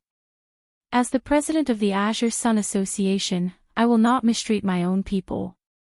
Saying that, Dongfang Bai looked at Yi Fan and Yi Ying. "We can let them go, but you guys injured our Azure Sun Association members and didn't pay us back first. There has to be an explanation for this matter." Yi Fan smiled and said, "I don't have the money for the time being, but I can help with your son's surgery. I think this little bit of money is nothing compared to your son's life." Hearing this, everyone looked at each other in dismay, feeling that Yi Fan was really arrogant. President, this brat doesn't even have the money to brag. He just wants to fool us. A hall master said. That's right, the young master's life can't be taken lightly. Dongfang Bai gestured for everyone to be quiet and grinned. Just now, you said that you are a heart surgeon. Yi Fan nodded. If it's fake. My son is already undergoing surgery, and I've invited one of the best heart surgeons in China, Professor Yang Buyun. I don't know if you've heard of him, but in short, even if you have the ability to help, it's already too late. Dongfang Bai said. Yi Fan shrugged his shoulders and smiled playfully. Although I don't know that Yang Buyun, I feel that this surgery shouldn't be that simple. If the doctor you hired was really that powerful, the atmosphere here wouldn't be so heavy. Fan Qiao and the others wouldn't all be gathered here, waiting anxiously. I just heard that your son's heart has been bad since he was young. It should be a congenital heart disease. This kind of disease can only be operated on when he grows up. It's obvious that the success rate is low, so you guys haven't made a move yet, right? Dongfang Bai frowned. Indeed, this operation was very difficult, and he had always been sure that it wasn't a good method of operation. In addition, the medical technology back then wasn't so advanced, so he didn't make a move. Yi Fan continued, of course, I'm just stating my opinion. If you believe me, you can show me Dongfang Ming's test report and surgical plan. Maybe I can give you a 100% successful surgical plan. Dongfang Bai hesitated for a moment. After all, he loved his son very much. Although he felt that it was suspicious, after hearing Yi Fan's words, he still felt that it was good to give it a try. Very quickly, Dongfang Bai ordered his subordinates to bring Dongfang Ming's medical records and various examination materials to Yi Fan. Yi Fan quickly flipped through it, then looked at the CT. After a moment of thought, he looked at the simple surgical plan. This. It won't do, Yi Fan muttered. What's not good? Dongfang Bai immediately tensed up. Yi Fan raised his head and said, that professor called Yang Buyun only used the most basic aortic replacement technique, but Dongfang Ming's condition is rather serious. The success rate of this kind of surgery is low, and it cannot be cured. As the people present didn't understand professional things, none of them said a word. Even Feng Yuing was so nervous that she didn't dare to speak. Yi Fan saw that everyone was confused, so he could only say, President Dongfang, if you want your son to recover safely, then it would be best to stop the operation now and let me do it for him. What kind of joke is this? Who do you think you are? Why should we interrupt the operation just because of your words? Professor Yang was invited by us with a lot of money. A whole master shouted. Chapter 198. 0198 Dongfang Bai narrowed his eyes and asked, the operation has been going on for at least 25 minutes. Is there still time? There's still time, but if it's any later, it might really be too late. Yi Fan said. Dongfang Bai only had this one son, so he didn't dare to be arrogant. Alright, I'll believe you this once. Very quickly, Dongfang Bai ordered a nurse to run in and inform Yang Buyun to stop the operation. Yi Fan changed into a green surgical gown, disinfected it, and walked into the operation room. Because this was the Dongfang family's private medical institution, everything was decided by Dongfang Bai. Naturally, no one would check Yi Fan's medical qualification certificate or anything like that. Through the live video communication in the operation room, the people outside could also see and hear what was happening inside, so there wouldn't be any accidents. President, this Yi Fan's martial arts are very high, I'm afraid that he will harm the young master. Fan Qiao said in a low voice. Dongfang Bai glanced at Feng Yuing who was standing behind him and said, his woman is in our hands, he won't do anything. Fan Qiao suddenly realized that Dongfang Bai had considered this, so he didn't say anything more. At this time, Yang Buyun, who was in the operation room, had already taken off his mask, his face full of anger. As an experienced professor in his 50s, this was the first time his surgery had been forcibly interrupted. He said that he needed to reconsider the surgical plan. Mr. Dongfang. What did this mean? Is my skill still going to be doubted? I am one of the top experts in the field of cardiac surgery in China. My aortic replacement technique has broken the fastest record in the field of surgery in China. Yang Buyan was so angry that his face flushed red. Dongfang Bai said through the microphone, Professor Yang, please understand the pains of a father. I just want to increase the success rate as much as possible. If this young man really doesn't have any real skills, I'll let him out immediately. I'll apologize to you. Humph. Yang Buyan squinted at Yifan and discovered that Yifan was at the operating table. Looking at the scene of the operation, he became even more displeased and said, Go away. I don't have the time to waste on a fledgling like you. Yifan sighed, turned his head and said, You can't do this. Just using aortic replacement alone, the patient won't be able to recover. What did you say? What do you know? Yifan asked, Didn't you notice that Dongfang Ming's heart not only has a stenosis of the aortic valve, but also a stenosis of the left ventricular outflow caused by the hypertrophy of the ventricular septum? Yang Buyan frowned. Hearing Yifan's words, he knew that Yifan wasn't a troublemaker who didn't know anything. Of course I know, but it's not a big problem, Yang Buyan said. Bullshit. In the eyes of a doctor, there was no such thing as a small problem. You are simply a brainless person. Yifan directly scolded. You. What did you say? How dare you scold me? Fan Xian interrupted, his cardiomyopathy has already caused his heart rhythm to be irregular. If he were to ignore the narrowing of the left ventricular outflow tract, it might cause him to be unable to leave the artificial heart and lung machine. Therefore, in addition to aortic valvuloplasty, left ventricular outflow tract dilation and ablation to prevent ventricular tachycardia were also required. Your rubbish surgical plan of only using prosthetic valve replacement will kill him. Yang Buyan was stunned on the spot, unable to react. He shook his head and said, No. No. You're talking nonsense. Who would do something like that? I've been in medicine for decades, and I've always done this. That's because you haven't met this kind of patient before, but that doesn't mean that your surgical plan is definitely correct. Yifan said, facing the camera, President Dongfang, I suggest that you let him out. I'll do this surgery and guarantee your son's recovery. Yang Buyan yelled, No. Mr. Dongfang, this is my surgery. I can cure your son, and the contract has already been signed. Don't worry, I won't fail. Dongfang Bai narrowed his eyes and pondered for a moment, then said, Since Professor Yang is so confident, then Professor Yang, you can continue. Yifan, you can stay in the operation room. Unless something goes wrong when Professor Yang is doing it, you can't interfere. Yifan frowned. This Dongfang Bai wasn't a medical expert, so he probably didn't understand what they were talking about. After thinking about it, he decided that this was the only way for the time being. He couldn't fight in the operation room, that would only kill Dongfang Ming on the operating table. Alright, I'll watch first. Yifan walked to the wall and watched. Yang Buyan held back his strength.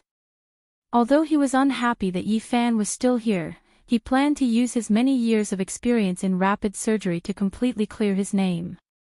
Yang Buyan returned to the operating table and said, We will continue with the aortic stenosis caused by the congenital bivalvular deformity of the aortic valve. We will use the mechanical valve to replace the aorta. Now, put in the 16mm valve, yes. The assistants and nurses at the side continued to move. Yang Buyan's speed was very fast, and after a few minutes, he had put the valve in place. Seeing that everything was going smoothly, Yang Buyan proudly looked at Yifan, Brat, you're still far from it. Yifan frowned and said, "You don't need cardioplegia." "No need." Yang Buyun disdainfully said, "I know very well what I'm doing." However, just as Yang Buyun was feeling proud of himself, a heart rate monitor beside him suddenly made a strange sound. "Not good. Dr. Yang." VT and VF appeared. "The patient's heart rate is too fast." For a moment, Yang Buyun's expression suddenly changed. When Dongfang Bai and the others outside saw this scene, their expressions also turned cold. "Professor Yang. What the hell happened?" Dongfang Bai roared into the microphone. Cold sweat broke out on Yang Buyun's forehead. He was also at a loss. He didn't know why this was happening, so he could only shout, "Quickly prepare the electrode board. Charge. Defibrillation first." The nurse brought 2 electrode boards. Without saying a word, Yang Buyun charged them and placed them on the rapidly beating heart. After the electric shock, his heart still did not calm down. "Professor Yang, do you want a heart massage?" an assistant asked nervously. Yang Buyun's legs began to tremble, his face pale as he said, "Hurry. Hurry up and do it." "Ah. I'll do it." The assistant was also stunned. It was actually not Yang Buyun himself. Yifan, who was standing by the wall, sighed. All of this was exactly as he had expected, so he walked to the side of the camera and said, "President Dongfang, if this continues, you won't be able to save your son." Dongfang Bai's mind was also in a mess. He couldn't care too much, "Mr. Yi. As long as you can save my son, all the money you owe me will be written off. Please." Chapter 199. 0199. After being pushed away, Yang Buyun was unwilling. He gritted his teeth and said, "What are you doing? I have a way. I only need to clear the blockage in the outflow tract, and then through the mitral valve, I will." "No way." Yifan coldly replied, "If you do that, it's very likely that a normal mitral valve will be damaged. You really don't have any experience in this area." Yang Buyun's face alternated between white and red as he was completely gagged. Seeing this scene, Dongfang Bai was even more convinced that Yifan was indeed more professional. He roared, "Yang Buyun. Hurry up and get out. Don't interrupt Mr. Ye's operation. If anything happens to my son, I'll be the first to kill you." Yang Buyun was scared out of his wits and ran out of the operation room dejectedly. When everyone in the operation room was looking at Yifan, Yifan put on his mask and said, "Give me the scalpel." The assistant at the side hesitated. "Doctor, what are you going to do? Can you let us know?" Yifan had no choice but to simply say, "I plan to make a small incision from the apex of the left ventricle." Assistant number 1, you can make a parallel incision along the left anterior descending branch. Don't neglect the width of the stitches. Yifan quickly finished explaining the process, and this group of elites immediately understood Yifan's intentions. All of their eyes lit up, and they felt that they had a clear understanding of the future of this operation. "Scalpel, can you give it to me now?" Yifan extended his hand to the nurse at the side. "Yes, sir." The nurse immediately handed it over. Yifan didn't say anything more. He raised his hand and the blade fell. Outside the operation room, a group of people from the Azure Sun Association, as well as Feng Yuing, who were watching the video, felt a burst of disbelief. It was as if the moment Yifan led the operation, the rhythm of the entire surgical team changed, and the entire atmosphere changed. Yifan was like a general who arranged the troops, allowing everyone at the operating table to display their highest efficiency and achieve the best results. Why is he so fast? Yang Buyun, who was already standing outside the operation room, was also dumbfounded when he saw Yifan's hand speed. At the side of the operating table, Yifan had already completed the first step and was beginning the second step. "Begin the ablation, give me the radiofrequency ablation pen." Radiofrequency ablation, time begins. Yi Fan's hands were as smooth as flowing water. Not long after, the ablation technique was also completed. Now, the left ventricle outflow expansion technique, Yi Fan said. Yes. The group of medical staff obeyed the order, and their confidence increased. When Yi Fan's finger reached into his heart, he asked again, "How long has it been since the cardioplegia?" "It's been 10 minutes, an assistant replied. "This is hypertrophic cardiomyopathy surgery. Continue the blood transfusion. After the excision is complete, restore the body temperature. Send the blood from the blood recycling machine back." Yi Fan gave the order step by step, and at the same time, his hands did not stop moving. Just as the group of medical staff was overjoyed, assistant number 1 discovered a big problem and suddenly exclaimed, "Doctor! The suture of the prosthetic valve has loosened. It's separating." As soon as he said that, the hearts of the people around the operating table fell to the bottom again. Dongfang Bai shouted into the microphone, "What's going on? Wasn't he fine just now?" Yi Fan frowned, looked at the camera and said, "That Dr. Yang just now, in order to show me his speed, he stitched it up so carelessly. It would be strange if there wasn't a problem." "What?" When Dongfang Bai heard this, his eyes immediately burned with anger. He turned around and glared fiercely at Yang Buyun. If it wasn't for the fact that Dongfang Ming's operation wasn't over yet, he would have killed this guy immediately. Yang Buyun was so scared that he almost peed his pants. However, this was indeed a mistake on his part, and there was no way to refute it. "Mr. Yi, you must save my son." Dongfang Bai shouted into the microphone, his eyes bloodshot. At the operating table, Yi Fan pondered for a moment, then said, "Let's begin. Autogenous pulmonary valve transplantation." Hua! Everyone in the operation room cried out in alarm. "Doctor! Isn't this operation too difficult?" In this case, the patient's own pulmonary valve, replacing the separated artificial valve, and then implanting the artificial valve on the side of the removed pulmonary valve. This is too late. Li Fan Xian said, "You guys just need to follow what I say. There's nothing too late." Dongfang Bai and the others didn't understand what that meant at all. They could only turn around and question Yang Buyun, "What method is Mr. Yi talking about?" Yang Buyun, on the other hand, was a little confused when he heard this. He only replied with a trembling voice, That is a very difficult operation. Once it succeeds, it will greatly reduce the probability of another operation, but I think it might fail. That's too difficult. Will it fail? Is there any other way?" Yang Buyun shook his head, "It seems. That's the only way. Damn thing. It's all your fault. Now we can only take the risk." Dongfang Bai was so angry that he kicked Yang Buyun over. At this moment, Yi Fan had already begun the operation. Left and right coronary arteries, selective injection of cardioplegia. Yi Fan continued to give orders as he moved the scalpel. When everyone saw Yi Fan's astonishing hand speed and exquisite skills, they finally understood why Yi Fan dared to take the risk of using such a difficult operation to turn the tide at such a time.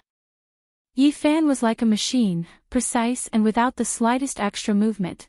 Reconstruction of the root of the aortic valve is complete. Reconstruction of the pulmonary valve without a stent. Step by step, the operation was steady and fast. It was as if it wasn't an operation, but rather a beautiful painting of art. It was fascinating. Outside the operation room, Yang Buyun watched Yi Fan's operation. His legs went limp and he directly knelt on the ground. The old professor muttered to himself in disbelief, "Too amazing. Just who is he?" Even if Dongfang Bai and the others didn't understand professional things, when they saw this scene, they all understood that Yi Fan was truly completing an amazing operation. Feng Yuing looked at the man's focused eyes. Her eyes were sparkling and filled with deep love. He still remembered the first time the two of them had intimate contact. It was when Yifan looked at her sprained foot. He even said that he could be a doctor. Unexpectedly, a man's medical skills were actually at such a high level, enough to make a top medical professor in the country kneel. How many secrets did he have? The people around him didn't know. Feng Yuing didn't dare to think too much about it, but she knew that the man she liked was making it harder and harder for her to extricate herself. Finally, when Yifan opened his mouth and said, "Separate the artificial heart and lung machine," the operation was over.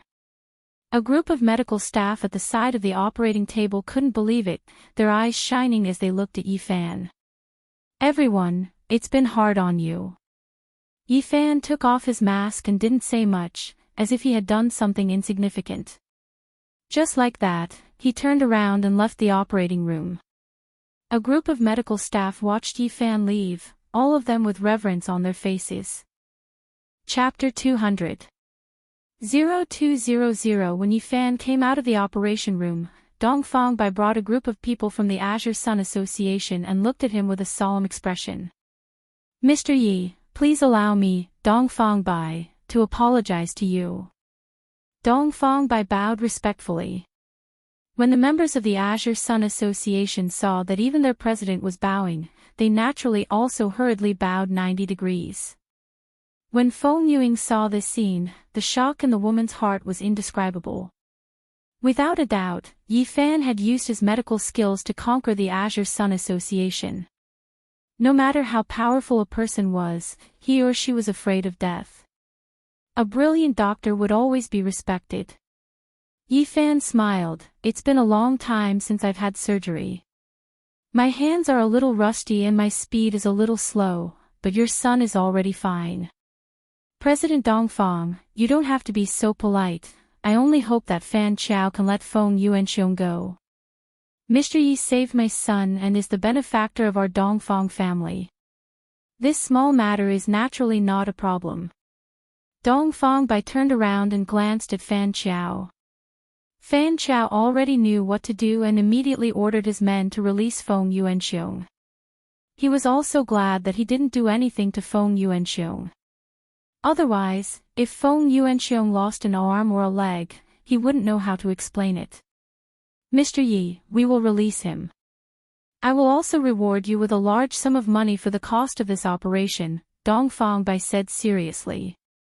Yifan waved his hand. "There's no need for money, just offset the money that Feng Yuanxiong owes. In any case, the Azure Sun Association doesn't lack such a small amount of money." When Dongfang Bai heard this, he could also accept it. Mr. Yi is really a straightforward person. Not only is he young and promising, but he also values friendship and righteousness. "I, Dongfang Bai, hope to make friends with Mr. Yi. Can I invite Mr. Yi to a private room for a few drinks?" Yifan looked at the time. It was just about time for lunch, so he nodded and agreed. When he walked out of the building, a middle-aged man with messy hair and a dirty jacket appeared outside. "Dad!" When Feng Yuing saw the man, her eyes were red as she ran over. When Feng Yuanxiong saw his daughter, he was stunned at first, but then he shed tears of regret. "Yuing! Why are you here? Dad doesn't have the face to see you. It was Yifan who brought me here. It was Yifan who saved you," Feng Yuing spoke incoherently. "Yifan? Who is Yifan?" At this time, Yifan walked forward and said with a smile, "Hello Uncle Feng, I am Yifan, Ying Ying's boyfriend." You are my daughter's boyfriend." Feng Yuanxiong looked at Yifan with a face full of confusion. Yifan said, "We'll talk about it later. Let's find a place to wash Uncle Feng and change into a clean set of clothes before we talk about anything else." Dongfang Bai came up and said, "I'll arrange this matter. Mr. Yi, don't worry." With Dongfang Bai's words, everything that followed became very easy. Feng Yuing brought her father to the Dongfang family's hotel to wash up and change his clothes. At the same time, she called Ma Liying to tell her mother about the situation so that she could rush back for the reunion. Yi Fan, on the other hand, followed the people of the Azure Sun Association to a place to eat. At the dining table, Fan Qiao blushed and smiled flatteringly. He toasted Yi Fan a few cups of wine, afraid that Yi Fan would bear a grudge against him. But in reality, Yi Fan didn't have any interest in messing around with this kind of small fry. Now that the Azure Sun Association was very friendly to him, he didn't want to pursue this matter any further. After all, Yi Fan only wanted to live a good life. Having a friend from one of the top 5 underground families was also a good choice. Halfway through the meal, Dongfang Bai politely asked, "Mr. Yi, Dr. Yi, I hope that you can stay in Tai City for a few more days and help my daughter take a look at her heart." President Dongfang's daughter. Yi Fan asked curiously, "What? You have a daughter, and there's something wrong with her heart?" Sigh. Dongfang Bai sighed and said, "I only got a daughter in my middle age, but perhaps it's a genetic problem. My youngest daughter also has some congenital heart disease." That young Buyun said that he wanted to operate on my daughter, but I saw that she was still so young, so I didn't dare to do it. Mr. Ye's medical skills are so brilliant. If Mr. Yi is willing to operate, then I will be able to feel a lot more at ease. Yi Fan muttered in his heart, no wonder he was so polite, even inviting him to a meal, bowing and fawning over him, so he still had something to ask of him. However, as a parent, Yi Fan could understand this kind of heart, so he said, "Bring your daughter's medical records over, all kinds of examination information." "I've been ready for a long time." Dongfang Bai happily asked his subordinate to bring over a medical record bag. Yi Fan took the bag, took out the various information inside, and quickly flipped through it. "Oh. It's a ventricular septum defect." Yi Fan nodded. Yes, this is the disease." Dongfang Bai nervously asked, "Is it serious?" Li Fan Xian looked at it for a while, then continued, "VSD shunt phenomenon, the ratio is 25%, the color ultrasound imaging can be seen very clearly, the defect is about 1 centimeter. Generally speaking, more than 30% of the patients would need surgery, and there were also some who would need surgery for 15% of the patients. However, your daughter has no symptoms of pulmonary hypertension, nor does the right atrium of the mitral valve, nor does the blood from the tricuspid valve.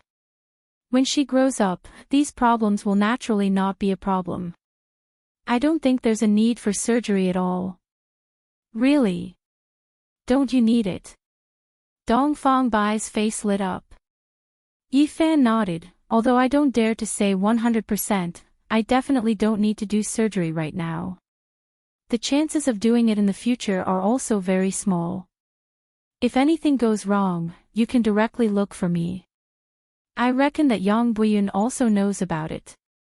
It's just that he wants to cheat more money for the surgery, which is why he said that he needs to do surgery like this." When Dongfang Bai heard this, he immediately became furious and said, "This bastard, I'll settle the score with him later." Li Fan Xian curled his lips. He was also telling the truth. He wasn't interested in what would happen to that professor surnamed Yang in the end. In the afternoon, after Ma Liying received the news, she excitedly took the high-speed train back to Tai City. Feng Yuying's family was finally reunited. The two of them also found out from Feng Yuying that it was all thanks to Yi Fan that Feng Xiaowei was sent to the best hospital in the Magnesium country for treatment. For a time, the couple were extremely grateful and respectful to Yi Fan. They were also very gratified to find such a boyfriend for their daughter. Feng Yuanxiong blamed himself for what he had done and sincerely begged Yi Fan to stay for the night. Their family could also cook a good meal and treat Yi Fan to a good meal. Yi Fan also enjoyed the atmosphere of this ordinary family. The family ate in the village and was also very happy. However, when Ma Liying asked when the two of them were thinking about getting married, the atmosphere became a little strange. Li Fan Xian didn't want to lie either. Just as he was about to explain, he was interrupted by Feng Yuying. "Mom, Dad, what are you in such a hurry for?" We'll talk about it later. I'm busy with work right now. Feng Yuing scolded, her eyes signaling Yi Fan not to speak. Chapter 201 0201 Enchanting, why don't you let me say it? I don't want to lie to Uncle and Auntie. Yi Fan didn't understand. I'm not lying, I'll talk about it later. Feng Yuing corrected him. Yi Fan was puzzled, why? Isn't it better to know as soon as possible? What are you in such a hurry for? You'll know sooner or later. You have to go through one wave after another. Besides, our relationship hasn't been confirmed yet. Feng Yuing lowered her head and said faintly. Yi Fan smiled bitterly, Ying, are you still not willing to forgive me for getting married? However, Feng Yuing shook her head and said, I just feel that I'm not worthy of you. Why would you think that? Yi Fan frowned. Feng Yuing pointed in the direction of her house. Look, my house, I'm just an ordinary woman from the countryside, I don't have an extraordinary background like Director Su. I'm not as good-looking as Director Su, not as smart as Director Su, not as capable as her in all aspects. As for you, although I don't know what your background is, you are capable of both literature and martial arts. You know all kinds of powerful people, and you also have such amazing medical skills. The longer I interact with you, the more I feel that you're so far away from me. I'm just a glimmer of light, but you're like the sun, how can I have the face to stay by your side and use you to light up my world? Li Fan Xian was silent, looking at the woman's lack of confidence, his thoughts were also flying. He had never considered that some of the things he revealed would put too much pressure on women. After the atmosphere froze for a while, Yi Fan smiled and asked, Is this what you want to tell me? Are you blaming me for getting married? Feng Yuing shook her head, I'm not worthy to be compared to Director Su.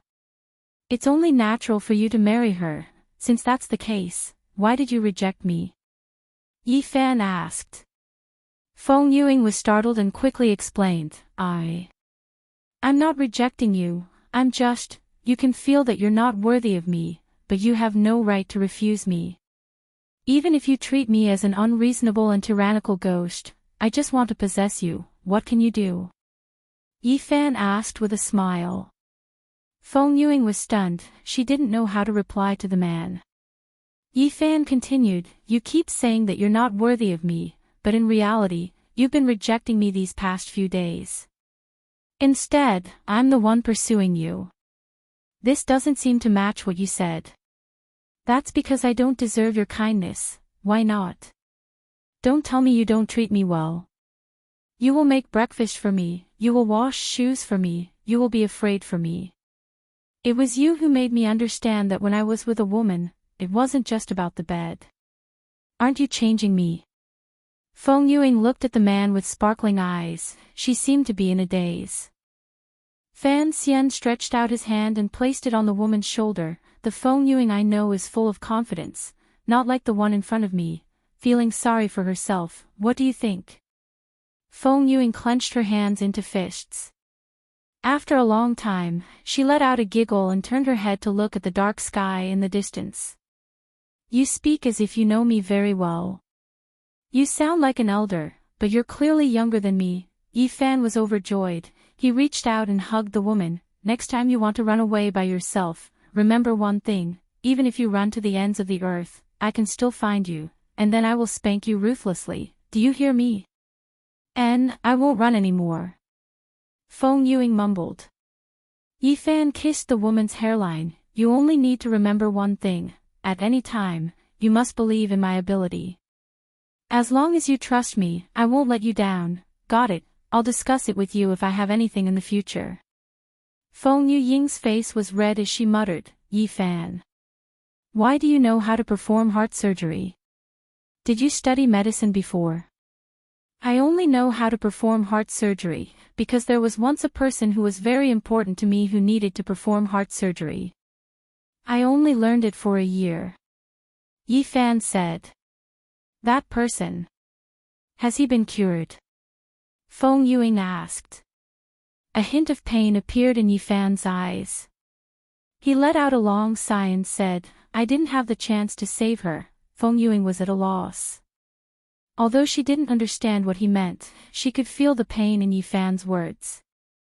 Feng Yuing couldn't help but reach out and hug the man, not asking any more questions.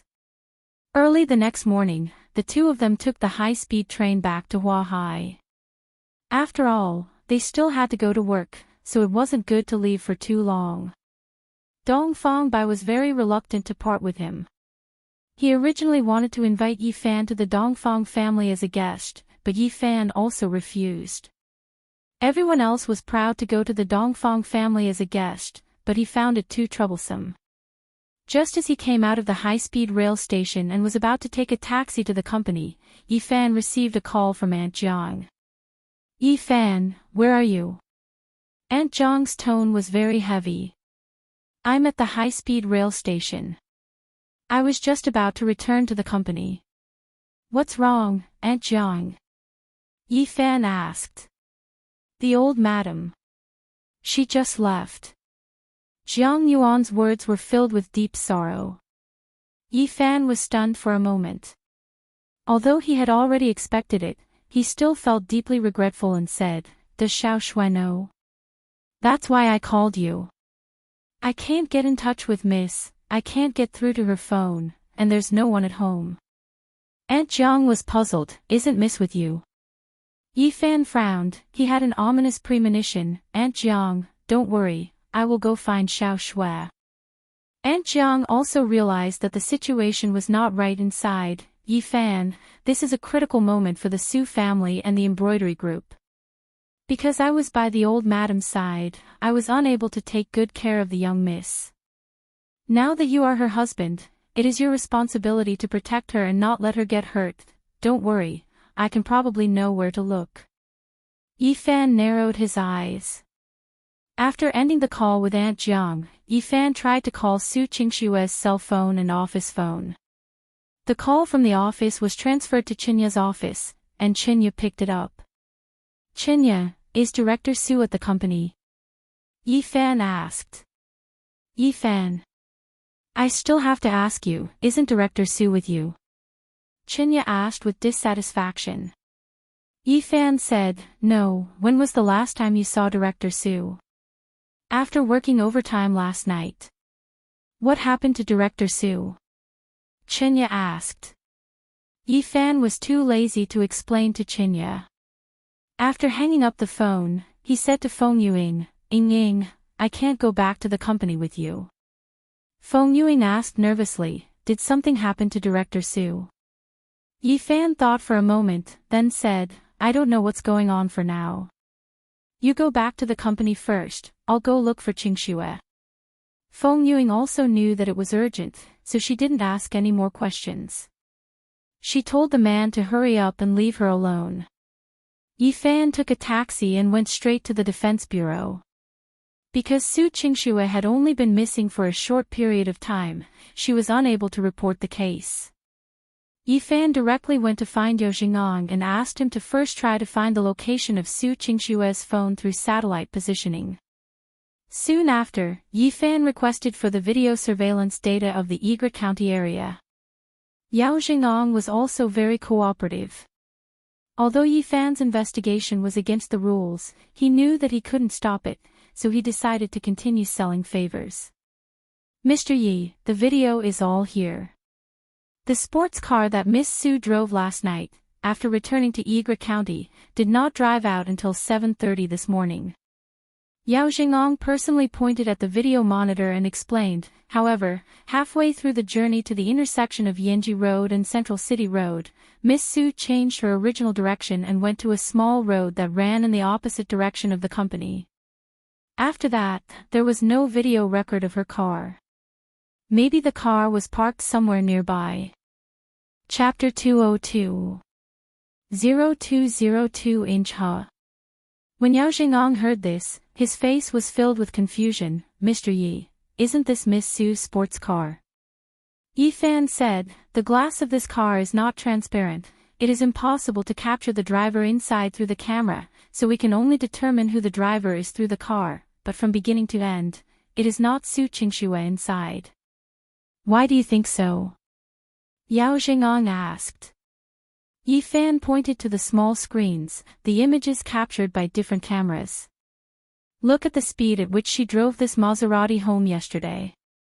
Every time she turned a corner, she would brake and accelerate. The time it took was longer than the time it took to film it today. There were two reasons. She was a girl, and her driving skills were relatively ordinary, so her cornering skills were very ordinary. But today, when the car drove out, it took 2 seconds less than the maximum distance it could take to make the turn. It would have been fine if it was just one corner, but every time he turned the corner, his speed would increase. This was abnormal. This kind of driving method was usually done by specially trained personnel in order to make every second count to complete certain tasks. If my guess is correct, the driver should be the bandit who kidnapped her, most likely a member of a mercenary organization or something like that. Hearing Yi Fan's words, Yao Jing'ong and the others all went to calculate the time it took to turn the corner. It was obvious that today's speed had increased. A group of people from the Defense Bureau couldn't help but admire Yi Fan's observational skills. Mr. Yi, are you saying that Miss Su was actually kidnapped before she went to work today? Yao Jing'ong said in surprise. Yi Fan nodded. Moreover, the other party is very professional. He purposely drove her car once, trying to mislead our investigation, and faked the last time and place she disappeared. Once we follow the direction of their investigation, I'm afraid that we won't get any results even after 10 days or half a month. Moreover, we'll go further and further away. However, they neglected one thing, and that was the habitual way of thinking of humans. After driving for a long time, some of the details of driving would be fixed. Instinct will drive them to use their driving skills. They won't be able to feel it even if their speed increases by 2 seconds. Of course, it could also be that they feel that you people are easy to deceive and don't think too much about it. The group of people from the Defense Bureau were very ashamed. After all, they really didn't discover it. If it wasn't for Yi Fan, they would have gone to investigate the fake information. So that's how it is. Mr. Yi is worthy of being someone that even General Wang and the others admire. What was hateful was that this criminal was too cunning. Then where will Miss Su go now? Yao Jing'ong asked as he flattered. Yi Fan said, check all the cars that pass by the house. Any of them with an unfamiliar entry and exit record could be the group that kidnapped her. After hearing the instructions, Yao Jing'ong ordered people to search again. Fortunately, there weren't many cars going in and out of Egret County. The only one that looked a little special was a small logistics truck. Check the license plate of this car. Yi Fan soon, the license plate was found. It was not an official one, but a forged one. Mr. Yi, the last place we found out where this truck disappeared was in the Lujiawan community in the north of the city. That place is about to be demolished, and there are many empty old houses. Most likely, the criminals are there, Yao Jing'ong said. Yi Fan nodded. Bureau Chief Yao, thank you for your hard work. I will take care of this. You don't need to send anyone to avoid alerting the enemy. Wouldn't this be too dangerous? Let's send more people and increase the efficiency of the rescue. Yao Jing'ong still wanted to find an opportunity to show off. There's no need for that. What they want is money. Otherwise, they wouldn't have gone through so much trouble to capture him. They misled our investigation to buy more time for them to negotiate. With our President Su's personality, it's impossible for him to compromise in a short period of time. If he doesn't compromise, he won't be hurt too much. So, if I go and save him now, I'll definitely make it in time. On the other hand, once the people from the Defense Bureau go over, they will notice the slightest movement. If they make a ruthless move and destroy everything indiscriminately, everything will be over. Yi Fan was actually very clear that those people were most likely doing this for Bai Shuqin's will and the shares of the embroidery group. They didn't know the contents of the will, so they could only ask Su Qingxue to transfer her shares. Although he was worried that Su Qingxue would suffer some physical pain, Yi Fan was still convinced that Su Qingxue's life would not be in danger, because that would not be the best outcome for either side. Half an hour later, Yi Fan took a taxi and arrived at the Lujiaoan community. As soon as he got out of the car, he felt as if he was being monitored. This kind of anti-detection instinct was also a result of many years of experience. Yi Fan muttered in his heart, but he pretended not to notice anything and continued to walk towards the dilapidated community gate. In a dimly lit room, Su Qingxue sat on a chair. Her feet and hands were cuffed, so it was impossible for her to escape. At this moment, the woman's bright eyes were staring at a woman in front of her, carrying a dense coldness. It's been a night, and you don't eat hard or soft. You're really stubborn. The woman shook a document in her hand and said, "There's not much left of the 24 hours I've given you. Giving up your right to inheritance is the only way for you to survive. Otherwise, I can't guarantee what they will do to you. You also know that Jun Feng, that child, is constantly thinking about you. Tong Huijin. I always knew that you and I weren't on the same side, but I didn't expect you to be so despicable." Su Qingxue's words carried a trace of pain. After she returned home last night, it was because of Tong Huijin's phone call that she opened the door unsuspectingly and was kidnapped again. Otherwise, with the anti-theft and alarm systems of her mansion, it would have been impossible for the criminals to break in and kidnap her so easily. Su Qingxue knew that this stepmother of hers wholeheartedly wanted to fight for some family property for Su Weiming, but she didn't expect that she would be in cahoots with the Jing father and son. Despicable. Tong Huijin sneered, "Who is the despicable and shameless one? Your bitch mother, who relied on selling meat, seduced my husband, and then you were born. You're just the daughter of a prostitute, yet you shamelessly become the head of the Su family and inherit the embroidery group. The old man, the old woman, and the others are all crazy. They're old and useless, so they were fooled by you. But my mind is clear. A lowly girl like you is not worthy of fighting with my son for the family property that should belong to him. Nonsense. My mother knew my father before you did. It was because your Tong family was in decline that you tried to get close to my father. Do you think I don't know? You were with Jing Hongji back then, but the old man and the Jing family despised you, so you came looking for my dad." Su Qingxue retorted. Tong Huijin's face alternated between red and white as she scolded, "Stinking girl, you still dare to talk back at this time.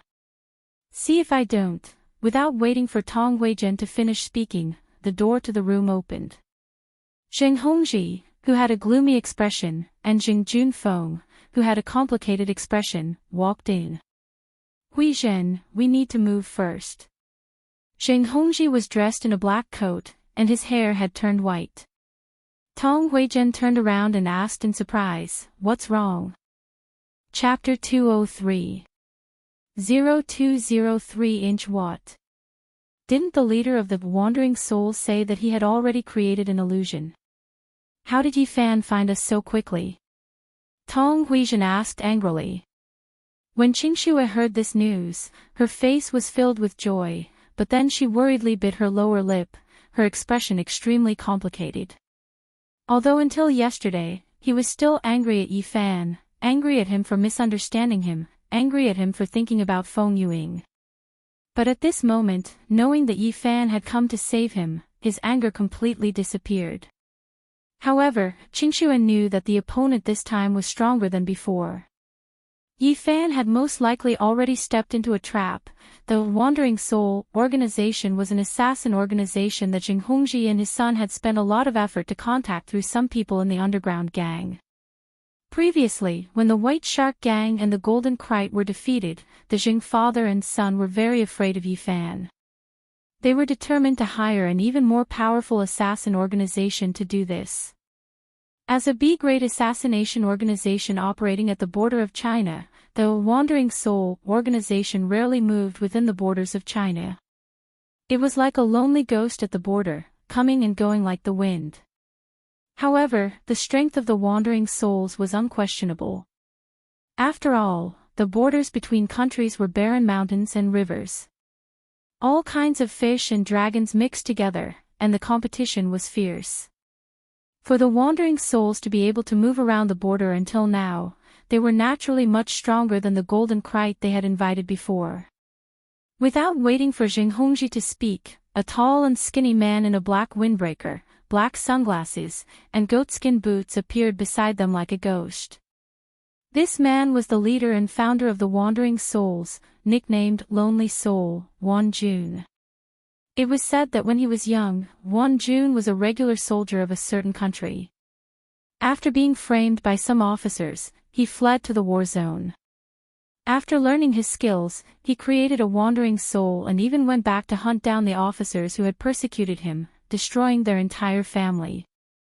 Over the past 10 years, Wan Jun's ferocious and unpredictable killing methods had increased the popularity of the wandering souls by several times. Ms. Tong, although we have created an illusion, it does not mean that we can definitely deceive professional opponents. If that Yifan is really so useless, then why did you spend 50 million to invite us? Wasn't the golden kite from before able to kill him? Wan Jun said calmly. Tong Weizhen jumped in fright, but she still said angrily, Mr. Wan Jun, we've placed all our bets on you, so there can't be any mishaps. If this plan fails, don't even think about getting the remaining 25 million. The wandering souls rarely killed people in China in order to avoid the dragon soul and ensure the safety of the organization. However, China was a big market, and any powerful organization would want to get a share of it. It was rare for them to make an exception to enter Huahai, so their asking price was naturally exorbitant. The Jing Group had spent a lot of money to buy the Flying Guest Company, causing problems with their capital chain. Now, they were fighting to the death. Therefore, even if Wan Jun offered a price of 50 million, the father and son of the Jing family would still take it all. As long as Su Qingxue gave up her inheritance rights or transferred her shares to Su Weiming, then this 50 million was nothing at all. Wan Jun sneered, 25 million, I don't care about it. This is our first step into the Chinese market. This mission is just a small test of our strength. This Yifan defeated the golden kite and killed him, which can also help us increase our battle damage ratio by quite a bit. We are an organization with the goal of advancing to the A rank, how could we possibly fail here? I don't care if you're B or A, we don't understand what you're saying. I just want to know, how do you plan to deal with that Yi guy? Tong Weizhen asked with her eyes wide open. Jing Hongji advised the woman not to get too excited and asked, Mr. Wan Jun, do you want us to move our position first? While Yifan hasn't discovered us, let's change places and take our time to think about it. Wan Jun grinned, no need. From the very beginning, I planned to bury Yifan here. Since he's in such a hurry to die, that's fine too. Great. Are you planning to kill Yifan here today? Mr. Wan Jun, you want to do it yourself? Jing Junfeng was very excited. Wan Jun mysteriously narrowed his eyes. The reason why we are called wandering souls is because we come and go without a trace. We will never fight head-on with a problem that can be solved by assassination. According to my speculation, this Yifan's strength is very likely to be an expert of the Xiantian realm. To kill him head-on, the price to pay will definitely not be small, so we have to outsmart him and not rashly attack him. Then use a sniper. Do you have any arrangements? Jing Junfeng asked. A sniper might be useful against a Houtian martial artist, but against a Xiantian martial artist, the probability of failure is too high. If you want to kill him, you have to kill him in one strike. Wan Jun's long and narrow eyes behind his sunglasses glanced at the three of them. You guys just need to wait here. My men and I will take care of it. At the same time, after Yifan walked into the community, he quietly listened to the surroundings. After sensing the wind and grass for a while, he found that there was nothing special about it. After walking for a while, he suddenly smelled the scent of blood. Yifan frowned. Following the smell, he ran all the way to an alley, walked in, and found that there was blood all the way to an old house on the other side. Yifan thought for a moment, looked around, and didn't notice anyone, so he walked towards the old house. The courtyard door of the house was open, and the blood had reached the door. There were a few blood-colored fingerprints on the door, and it was hard to tell if it was left by a man or a woman. Yifan pushed open the door and walked into the first floor. The smell of blood was getting stronger and stronger, as if it was drifting down from the second floor. Yifan followed the stairs and walked up step by step. When he reached a corner of the stairs, he suddenly discovered that there was a surveillance camera waiting for him there. Yifan revealed a flustered expression, but it was already too late. Rumble, rumble, rumble. 4 balls of fire shot up from 4 directions of the house. The high explosives instantly blew up the entire house into the sky. A few hundred meters away, some of the passers-by were also so scared that their faces turned pale. They all saw thick black flames spewing out high into the sky. A few minutes later, Xing Hongji and Jing Junfeng, along with Tong Huijin, had excited smiles on their faces as they proudly arrived not far from the burning ruins. The leader of the Wandering Souls, Wan Jun, led his 4 subordinates and the tied-up Su Qingxue to the side. Su Qingxue's pretty face was as pale as paper, her eyes were sparkling and translucent, filled with an expression of disbelief. All of this happened too suddenly. She couldn't believe that Yifan would be buried in the sea of fire just like that. He, slut, see that? I've already said it before, if you steal a woman from me, you won't have a good time. When Jing Junfeng saw the woman's dejected expression, his smile began to twist. He had already begun to consider that after Su Qingxue signed the contract and completed the important matter, he would also take possession of this woman's body and completely resolve the hatred in his heart. Chapter 204 0204 I really didn't expect that Mr. Wan Jun would be able to kill Yifan so easily. Why didn't we think of this method before? Xing Hongji laughed. It's over. Curiosity will not only kill the cat, but it will also kill any expert. Wan Jun smiled evilly and turned his head to look at the Jing father and son. I hope that my remaining 25 million will arrive as soon as possible. Money is not a problem, but let's change places first. Once this fire breaks out, the fire brigade will definitely come over. Let's not expose ourselves. Xing Hongji said very carefully. Wan Jun nodded. No problem, I don't think you guys would dare to renege on our debt. Seeing the cruel smile on Wan Jun's face, the Jing father and son felt a little scared. Of course not. As long as we take care of Su Qingxue, the remaining 25 million is just a small matter. Xing Hongji quickly said. Very quickly, the wandering soul assassin drove over 2 white light passenger cars. The license plates were naturally forged as well. Wan Jun, the Jing father and son, and Tong Huijin sat in the front one, while the 2 wandering souls held Su Qingxue hostage and sat in the back one. Just as the group was about to leave quickly, they suddenly heard 2 explosions, and the car shook. What's going on? Jing Junfeng asked nervously. Wan Jun frowned and quickly got out of the car. He looked down at the 2 rear wheels of the car. The tires blew up. Wan Jun felt that something was wrong and asked the driver, "Didn't you check the condition of the car?" The driver immediately shook his head, his face full of confusion. "Boss, this is impossible. The cars we use are all relatively new.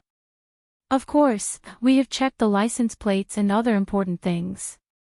When Wan Jun suddenly realized something, he felt a chill run down his spine, but he also felt that it was inconceivable. Could it be? Wan Jun turned around and quickly ran to the car behind him. When he ran to the side of the car at the back, he was shocked to find that the 2 men sitting in the front row of the driver's seat had all fallen. 2 of their heads had been forcefully smashed through by someone using a stone as a hidden weapon. Fresh blood and red and white objects were flowing out.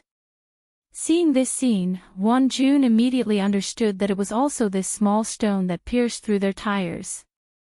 "Are you looking for me?" A low and indifferent male voice came from behind Won-jun. Won-jun suddenly turned around and saw that Yi-fan was holding Su Qingxue, standing there leisurely.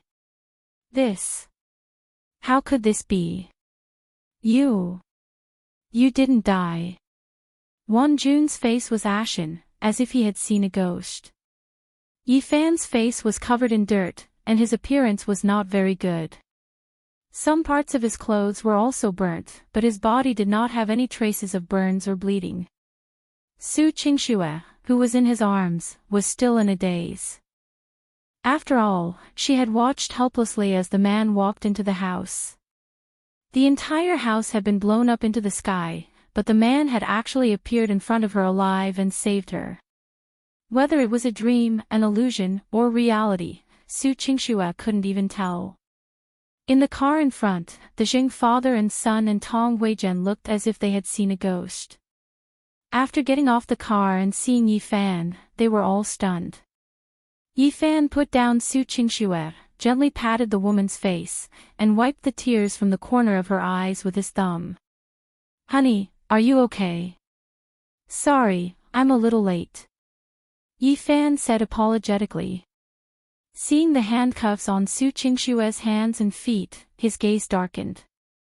"I'll help you untie it." Yi-fan's hand was on the metal chain, and with a very easy tug, he broke the chain. Seeing this scene, Won-jun, the Jing father and son, and the others felt their hearts tighten. Su Qingxue took a deep breath, as if she had come back to life. She grabbed Yi-fan's arm, her delicate body trembling as she asked, "Yi-fan. You really didn't die?" Yi-fan was happy to see a woman so concerned about him. In the end, he was still quite happy. "Silly, won't you know once you touch it?" Yi-fan grabbed the woman's hand and placed it on his chest. "Can you feel my heartbeat?" After Su Qingxue confirmed that she was a living person, she heaved a sigh of relief, but she was still confused. "But I clearly saw you." "I did it on purpose. I already knew that it was a trap, so I already prepared a way to escape." Yi-fan blinked. Actually, he didn't prepare any special methods at all. It was just that with his speed, he would be fine if he directly broke through the wall and jumped out. "You already knew." Su Qingxue was stunned. "This trap is very obvious. How could such a professional kidnapping leave behind such an unprofessional trail? You had an accident last night, but the blood hasn't dried up yet. Even if there really was blood, it should have been wiped away with sand or something. This is clearly to lure me into that house. Other than burying explosives and releasing poison gas, I can't think of any other way for them to kill people. However, if I don't put on a show and let them think that I'm really dead, otherwise, they won't let their guard down so that I can save you." Li Fanxian shrugged his shoulders.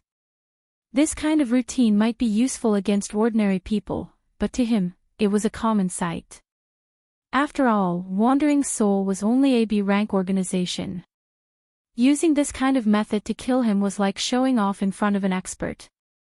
Hearing these words, Won-jun's face flushed red. He gritted his teeth and said, "You really are a troublesome person. Mr. Yi, you are really lucky. My life has always been very big, but you guys, I don't think you have long to live." Yi-fan's cold gaze swept across the Jing family's father and son and Tong Weizhen. I can understand why the Jing family is here, but why are you here too?" Yi-fan was naturally referring to Tong Weizhen. Tong Weizhen's expression was perturbed. She subconsciously hid behind Jing Hongji and didn't say a word. Su Qingxue calmed down and said with a frown, "Tong Weizhen is in cahoots with them. I was tricked by her phone call, so I opened the door and was easily kidnapped by them." Li Fanxian thought for a moment and asked, "Then if Tong Weizhen dies, do you mind?" After all, in name, she was Su Qingxue's stepmother, so Yi-fan still planned to ask clearly. You What do you mean, you want to kill someone? Su Qingxue still couldn't accept it. Yifan didn't know whether to laugh or cry. Darling, at a time like this, do you think they will let us go if I don't kill them? Su Qingxue was silent. She had always hated Yifan's experience of killing people, but at this moment, she felt deeply helpless. That's right, if he didn't kill, he would have to die. He had no other choice. After experiencing such a betrayal and kidnapping, Su Qingxue had also thought through a lot. You decide, Su Qingxue said faintly. When Yifan heard this, he knew what the woman meant. Finally, Su Qingxue knew how to be flexible. Otherwise, leaving Tong Huijin behind would be troublesome sooner or later. Zheng Hongji panicked. He didn't care about his manners and scolded, Wan Jun. What the hell are you doing? Quickly go and kill him. Chapter 205. 0205. As if she had thought of something, Tong Huijin's eyes lit up and she chuckled, that's right. That idiot Su Chongping is still in our hands. Yifan. Little bitch. If you want Su Chongping to live, you have to listen to us obediently. Su Qingxue was startled and said angrily, you captured my dad too. Even if I'm not your biological daughter, he's your husband. What husband? He's just a piece of trash. The person I like has always been Hongji. Tong Huijin held Zheng Hongji's arm and said proudly, if you want your father to live, then sign the share transfer contract. You. Su Qingxue clenched her teeth and asked coldly, where is my dad now? How do I know he's safe?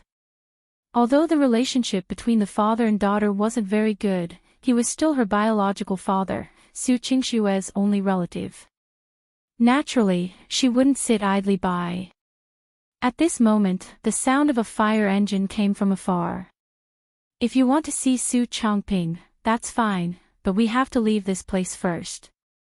Wan Jun's gaze swept towards Yifan. Mr. Yi, why don't we go somewhere else and talk? Yifan originally thought that he could directly make a move, but he didn't expect this wandering soul organization to capture Su Chongping. It seemed like he could only think of another way. Where to? Tell me, we'll take a taxi. Yifan said after some consideration.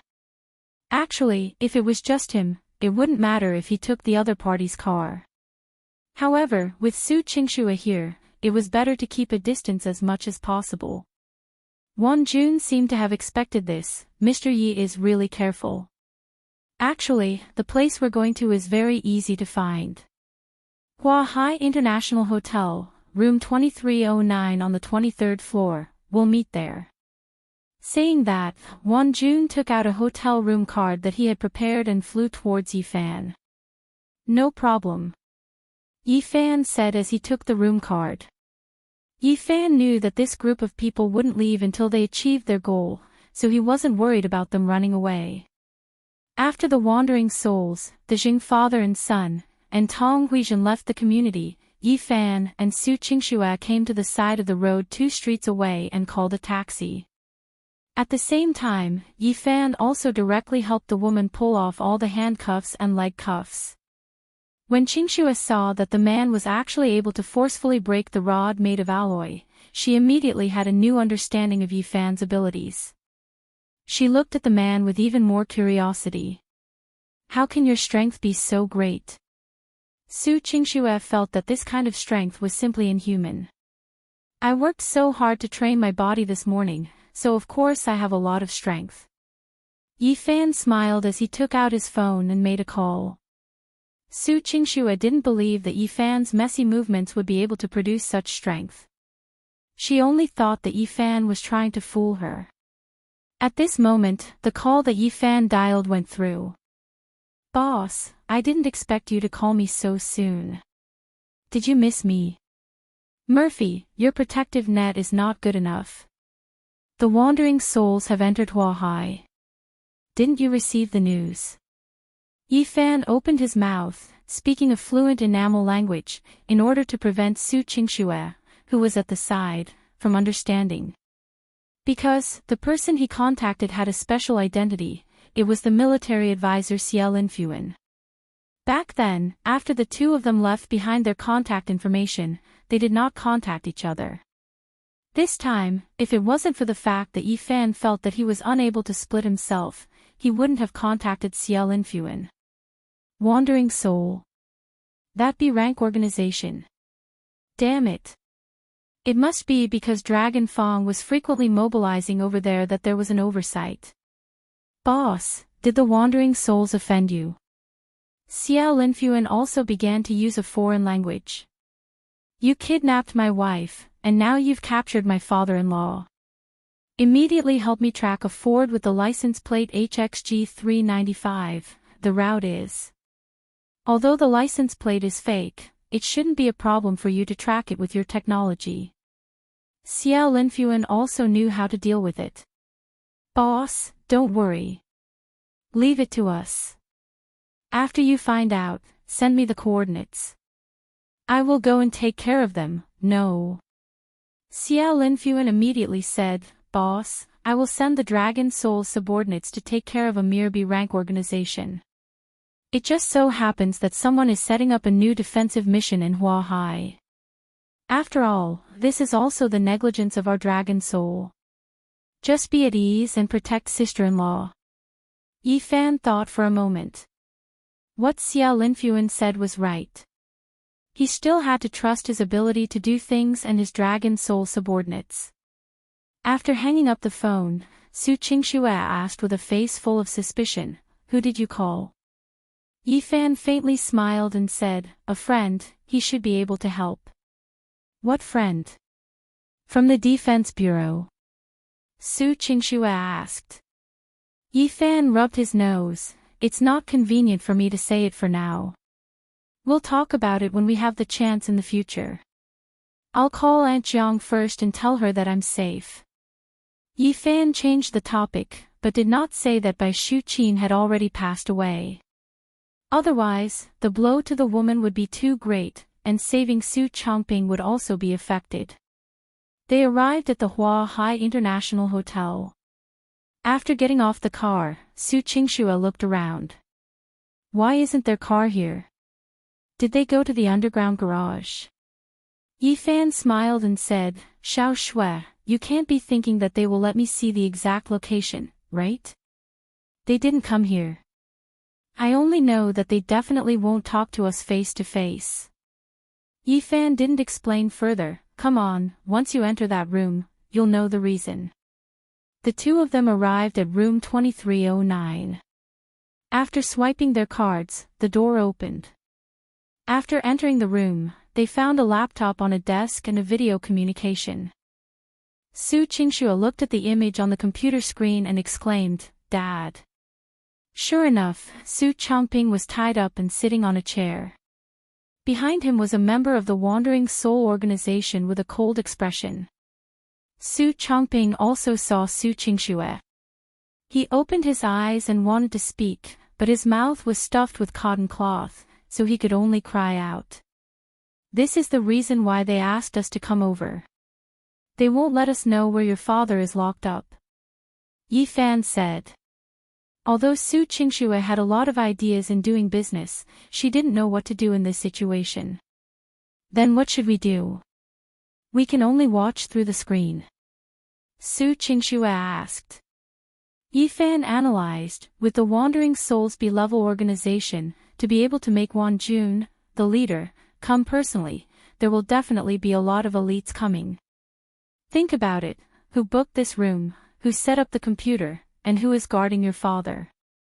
All of this means that there are quite a few people from the Wandering Souls who are secretly carrying out this mission. Their goal is to get you to give your shares to the Jin Group and Tong Huizhen. If they don't achieve this goal, they will do their best to avoid a head-on confrontation. Su Qingxue frowned and said, If they want money, I can give them more money. 2 times, 3 times, it's fine. Yifan smiled bitterly and shook his head, impossible. Since the Wandering Souls accepted this mission, it's impossible for them to break the contract. Once they break the contract, they will no longer be able to stand on their feet. This loss is extremely huge, and it can't be exchanged for even several times. How could this be? Didn't they just want money? Su Qingxue felt a wave of powerlessness. This was the first time she realized that in some areas, she was actually so useless. Chapter 206 0206 Mr. Yi, Miss Su, sorry to keep you waiting. Wan Jun pulled a chair and sat down. Su Qingxue's eyes were red as she questioned, what exactly do you want? Wan Jun turned his head, discussed with Jing Hongji for a while, then smiled calmly and said, on the left side of your computer, there is a document. As long as Miss Su signs it and confirms that there is no mistake, then passes the document to the address we mentioned through the hotel waiter, we will let Mr. Su Changping go. Of course, I hope you guys don't play any tricks. If we find any problems along the way, we will immediately kill Su Changping. Su Qingxue took a look, and sure enough, there was a document to give up her inheritance and transfer her shares. She thought about it with a complicated gaze and said, if I sign it, you guys won't let my father go, right? Unless you let my father go first, and I confirm that he is safe, then I will sign the contract. You can get my verbal guarantee, and you can also leave a video record. Ha! Wan Jun lowered his head and laughed, then said playfully, Miss Su, you don't have the right to discuss these conditions with us, let alone bargain. How about this? Why don't you listen to your father's advice? As he said that, Wan Jun tore off the cotton cloth on Su Changping's mouth. Su Changping was finally able to speak, and hurriedly shouted, Xiao Shui. Don't sign. Please don't. Dad will be fine, you trash. Shut up. Tong Huizhen stepped forward and slapped Su Changping's face. Su Changping was dizzy and looked at his wife in a daze. Huizhen. You. Why are you doing this? Am I not good to you? Why did you betray me? Is there a hole in your brain? I never liked you at all, how can this be considered betraying you? Hurry up and get your stinky daughter to sign the document. Tong Huizhen said fiercely. Huizhen, you're my wife. We're a family, whose family with you? Do you think that I married you willingly? Tong Huizhen sneered, back then, if it wasn't for my family's decline and my parents forcing me, do you think I would have taken a fancy to a stupid, pig-headed, good-for-nothing young master like you? Zheng Hongji, on the other hand, went forward and hugged the woman's waist. He smiled evilly and said, Su Changping, I heard from Zhen that you're stupid even in bed. If it weren't for me these past 20 years, you would have made Zhen very lonely. Seeing this scene, Su Changping's entire face flushed red. He was like a berserk beast as he glared at Jing Hongji, surnamed Zheng. You dare to sleep with my wife? Paw! Tong Huizhen slapped Su Changping's face again, trash. Idiot. Hongji and I are lovers, you're the third wheel. By the way, there's something I've always wanted to tell you. Wei Ming's child isn't yours at all, but Hongji's. So, Hongji and I are actually husband and wife. Ha ha ha ha. Hearing this, it was as if Su Changping had been struck by lightning. He was dumbfounded and stood there in a daze, his face pale. Su Qingxue, who saw everything through the screen, also placed both her hands on the table in disbelief. No. It can't be. Wei Ming. Wei Ming is my son. You're talking nonsense. He's my son. Su Changping roared crazily. Tong Huizhen lifted her leg and kicked Su Changping's abdomen with her high heels. What are you roaring for? Do you think I don't know who my son is? Only an idiot like you wouldn't even think of doing a paternity test for 20 years, you're so stupid, Tong Huizhen said disdainfully. Zhen, don't be too angry, there's no point in wasting your breath on this kind of idiot. Mr. Wan Jun, you should give him something to wake him up to his current situation. Won Jun waved his hand and signaled a member of the wandering souls behind him to make a move. Without saying a word, the member took out a sharp little dagger and quickly slashed Su Changping's wrist. Ah! Su Changping felt that the knife had cut one of his tendons. He was in so much pain that his face turned pale and he was sweating profusely. When Su Qingxue, who was in the hotel room, saw this scene, her heart twisted into a ball. She finally couldn't control herself and shouted, "No! Don't hurt him." If it wasn't for the fact that he had to protect Su Qingxue, he might have been able to rush over and save Su Changping. But at this moment, he could only hope that the people from the Dragon's Soul would arrive in time. Otherwise, Su Changping would probably have to suffer a lot. Tong Weizhen turned around and laughed sinisterly. "Little slut, you heard it too. Wei Ming and I have nothing to do with your Su family, so don't think that I won't do it because of our relationship. Since old woman by Shu Qin doesn't treat me as a member of the Su family, I can't ask for more. Right now, your only father is in our hands. If you still want him to live, sign the document immediately." Su Changping was completely disheartened. He cried and wailed as if the whole world had collapsed. "Cry, cry, cry, you only know how to cry. What kind of man are you?" Tong Weizhen snorted coldly and said, "Mr. Won Jun, give him a taste of suffering. If that little slut doesn't sign the contract, we'll cut her father's flesh with all our might."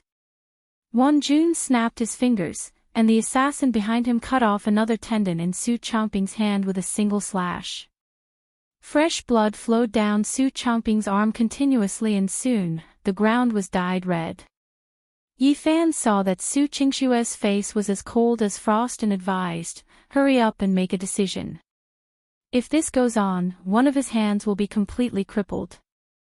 Su Qingxue's trembling hand reached for the fountain pen at the side as if she was trying hard to make up her mind. Yi Fan said in a voice that only the woman could hear, "Even if you sign it, when the document reaches their hands, there will still be a lot of time to think of a way to save them." The contents of the document might not be effective. Yi Fan estimated that the people from the Dragon's Soul should be arriving soon after he locked onto the target and rushed over. Su Qingxue glanced at the man, then took a deep breath and shouted to the camera, "I'll sign it. Don't hurt my dad anymore." Hearing this, Tong Weizhen and the Zheng father and son were excited. "Hurry up. Don't be so wishy-washy."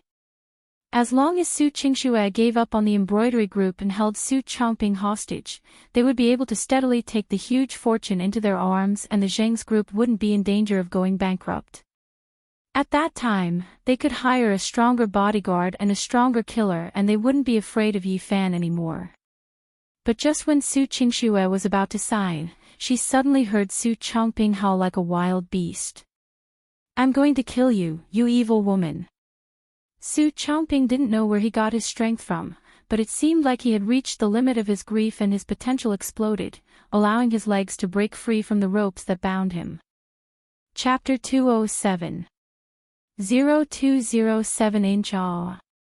Tong Weizhen screamed. She was so scared that she was dumbfounded.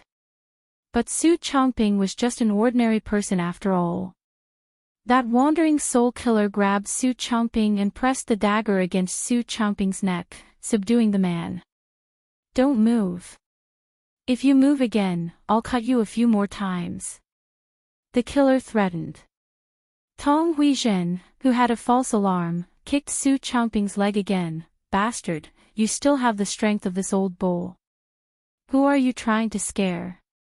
Xing Hongji was also scared to the point that his face turned pale. At this moment, he went up and hugged the woman's waist, comforting her. "Huizhen, calm down. Look at this guy, what kind of waves can he cause? Now that you've killed him, how are we going to take over Splendid Group smoothly, right?"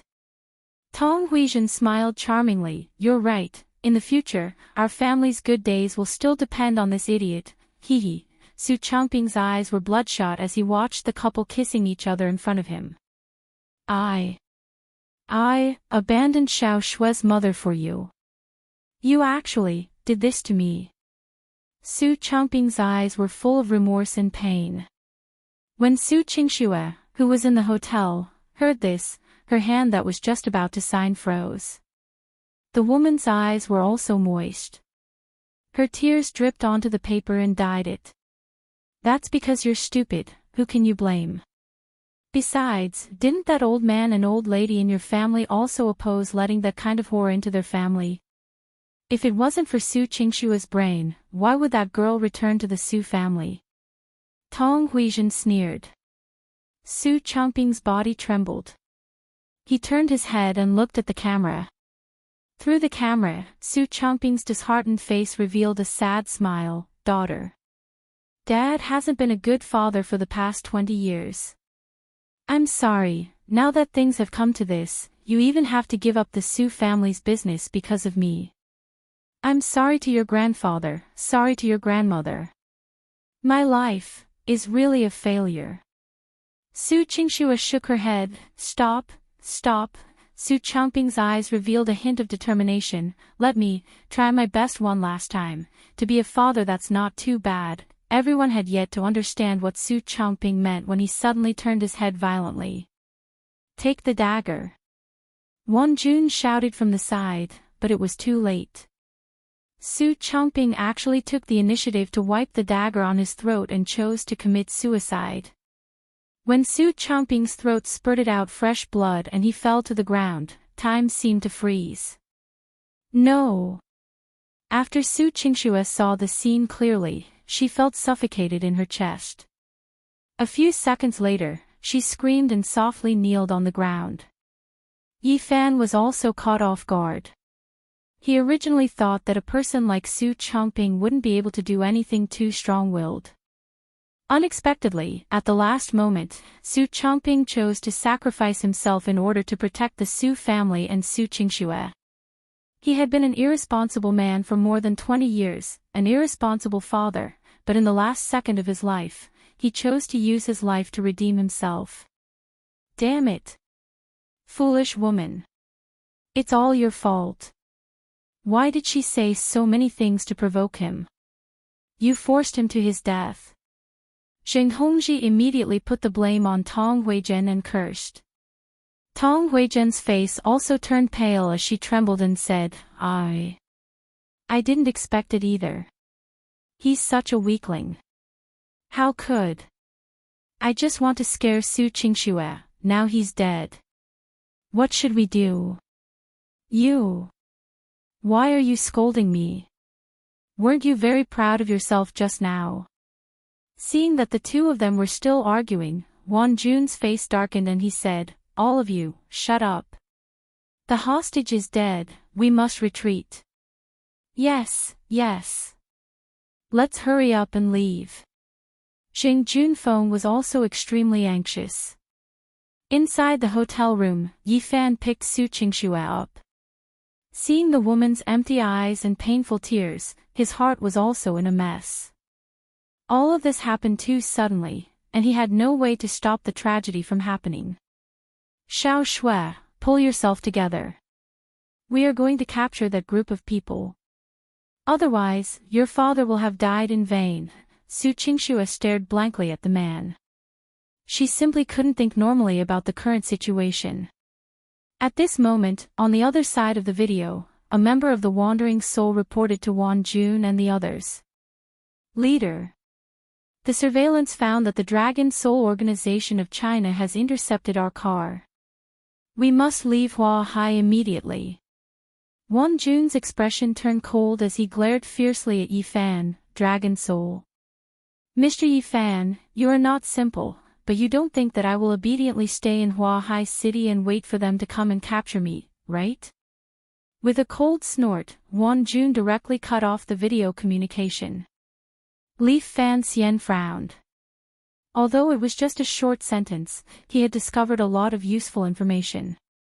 If Wan Jun and the others had already gotten off the car, then why was the Dragon Soul still tracking their car? The only possibility was that the people of the Dragon Soul had been deceived and had always thought that this group of people had not gotten off the car. From Wan Jun's words, it seemed that they had left Huahai very quickly. Then, the only way they could leave quickly was by boat. In other words, it was very likely that they were at a pier not far from Lu Family Bay. Yi Fan searched for a map of Hua Hai in his mind and immediately knew where they were. Xiao Shui, I'll send you to a safe place first. Yi Fan didn't dare to leave in a hurry. If the wandering souls had arranged for someone to stay in Hua Hai to assassinate him, then something big would have happened. Qingxue shook her head. Go find them. Don't worry about me. Don't you have friends? They definitely have a way to catch that group of people, right? I will capture them sooner or later, but their primary target is you. If you die, everything will be meaningless. Yi Fan said loudly and pulled the woman out of the door. As soon as he left the room, he met a waiter who was pushing a dining cart over. However, when Yi Fan saw the waiter, he immediately noticed that something was wrong. This was because there were obvious calluses on the man's hands. It was obvious that he had been using a gun for a long time. As if realizing that he had been exposed, the waiter suddenly lifted a piece of white cloth on the dining car, took out a silver-gray pistol, and fired 3 shots at Su Qingxue. However, Yi Fan was already prepared. He pushed the woman away and kicked the dining cart at the same time. After the dining cart knocked away the gunman, Yi Fan moved forward as fast as lightning and broke the man's neck with 1 foot. Su Qingxue's eardrums were in pain from the 3 gunshots. She looked at the corpse in front of her in a daze. She couldn't believe that the other party was still sending people to assassinate her. Do you believe me now? Do you think their people will leave just like that after they finish setting up the room? After Yi Fan finished speaking, he held the woman's hand and continued walking towards the elevator. Just as they arrived at the elevator door, Yi Fan told the woman to hide behind him, just in case. When the elevator door opened, Yi Fan and Su Qingxue were both stunned. They were not attacked again, but a gun-wielding killer had actually fallen into the elevator, unconscious. Chapter 208 0208 Enchanting. Why are you here? Su Qingxue was stunned. What made her even more surprised was that Aunt Jiang had actually defeated an assassin. This old maid who had watched her grow up actually had such a hidden skill. Jiang Yuan tenderly stepped forward and grabbed Su Qingxue's hand, saying, "Even the old master has disappeared. Something big has really happened to the Su family. How can I wait at home? That's why I came to protect you. Yi Fan is alone, so I'm not at ease." Seeing this, Yi Fan said, "Aunt Jiang, come and protect Xiao Shui. I'll go find them." "Yi Fan, how is the master?" Aunt Jiang asked with concern. Yi Fan sighed, "He's no longer here." "What?" Aunt Jiang's eyes widened and her body trembled. Yi Fan said, "Let Xiao Shui tell you the specifics. I have to hurry over as soon as possible, otherwise it might be too late." Aunt Jiang stared blankly at Su Qingxue, while Su Qingxue hugged her with teary eyes. Although he felt very uncomfortable, Yi Fan knew that time was of the essence and he couldn't stay any longer. As he took the elevator downstairs, he gave Yao Xingang a call and told him to find a police car nearby to take him to the Whitewater Pier. That pier was the closest small pier to Lujiuan. Other than the busy season for cargo, that place was very deserted. It was suitable for a temporary base for wandering souls. With the police car leading the way, Yi Fan only used 15 minutes to arrive at the Whitewater Pier. When he arrived, he could no longer see any suspicious ships.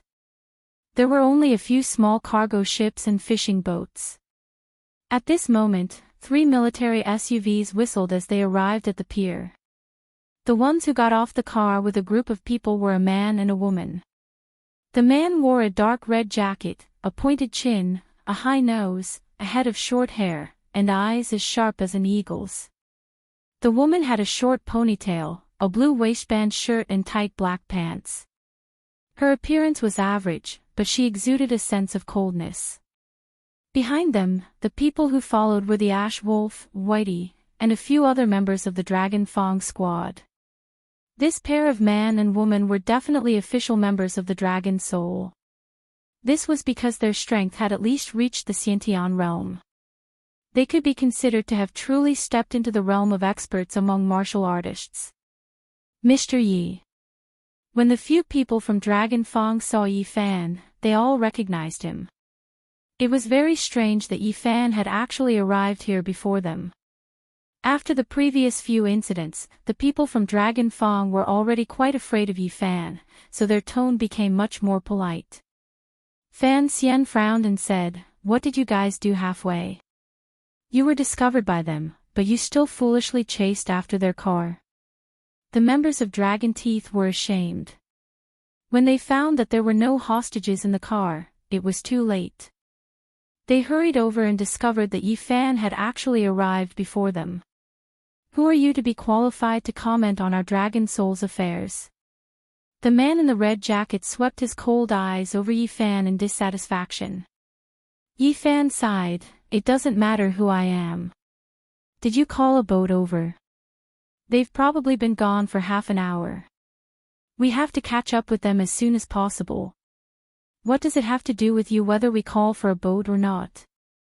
And how do you know that they must have gone to sea? It's very likely that they've moved to another place." "Going to sea is just a pretense," the man in the red jacket questioned. Yi Fan was speechless. "Do you think the wandering souls are stupid, or are you people from the Dragon Soul stupid? If they stayed in Huahai, they would be discovered sooner or later. Moreover, no matter which way they went, it would not be as easy as coming to the sea.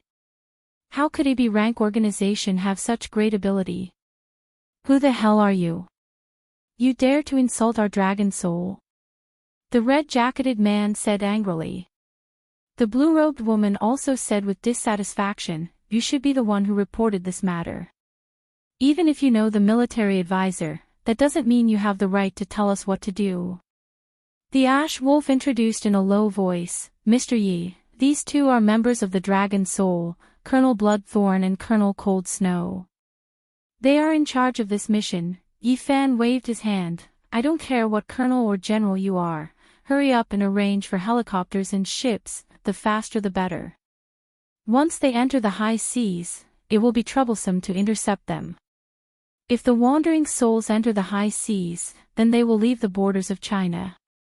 Our Dragon Soul will no longer care about the matter of leaving the country. That is not within our jurisdiction." Bloodthorn said. Yi Fan's face darkened, creating an explosion in Huahai, shooting at the hotel, kidnapping, coercion, and killing. After doing a large amount of business here, you guys say that you won't care about running out of the country? Could it be that your Dragon Soul is a coward?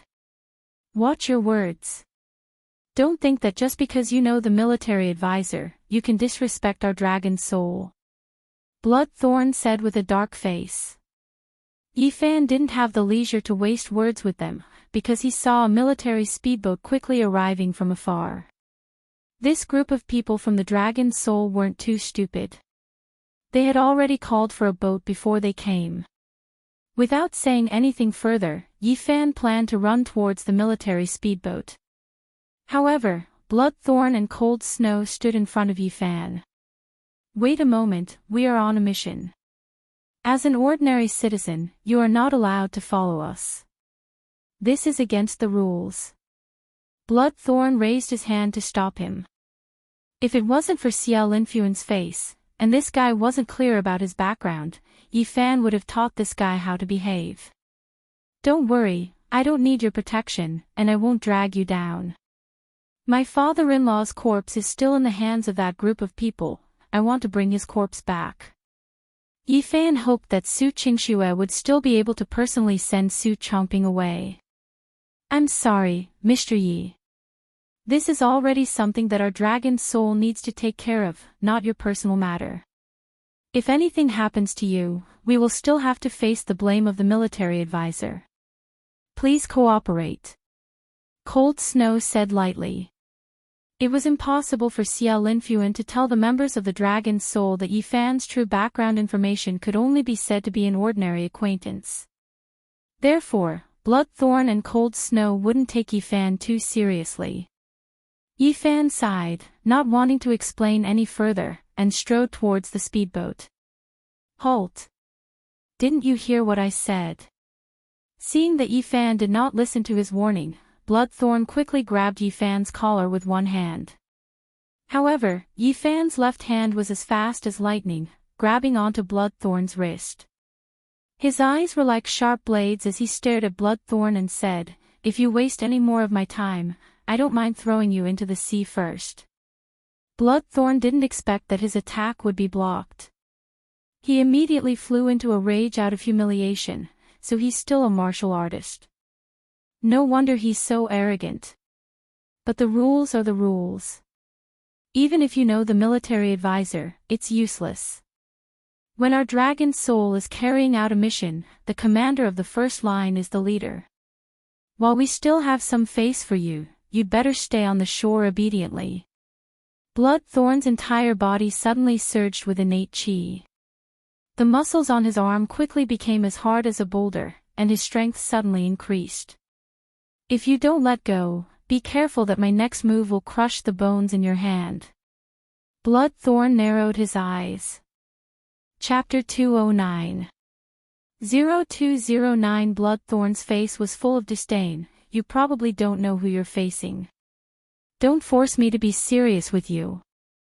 Yifan still looked at him indifferently, muttering in his heart, who was it that didn't understand, who was it that he was facing? If it wasn't for Xiao Linfuan's face, Yifan wouldn't even want to waste this time talking nonsense with him. Forget it, Bloodthorn. For the sake of the military advisor, if he wants to go, then let him go. If the two of us work together, a mere wandering soul won't be a threat. Ling Shui said arrogantly. Bloodthorn hesitated for a moment, as if it was also worried about Xiao Linfuan's status. It removed its Shin Qi. Be more honest.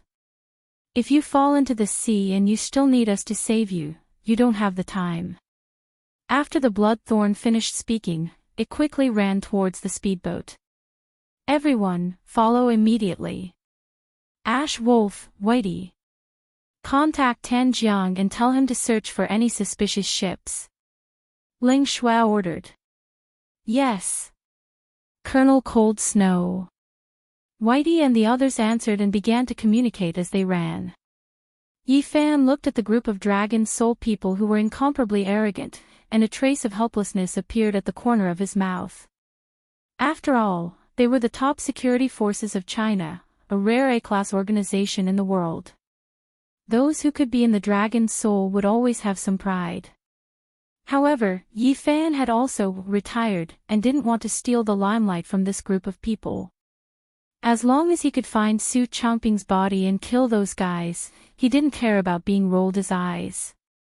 Soon, the group of people boarded the speedboat and began to chase after the ship of the Wandering Souls organization. Military speedboats had enough fuel and were also equipped with small cannons. Ordinary ships, as long as they were found, would be able to sink them without a problem. Less than 10 minutes after going out to sea, they received news from Tanjiang's satellite search.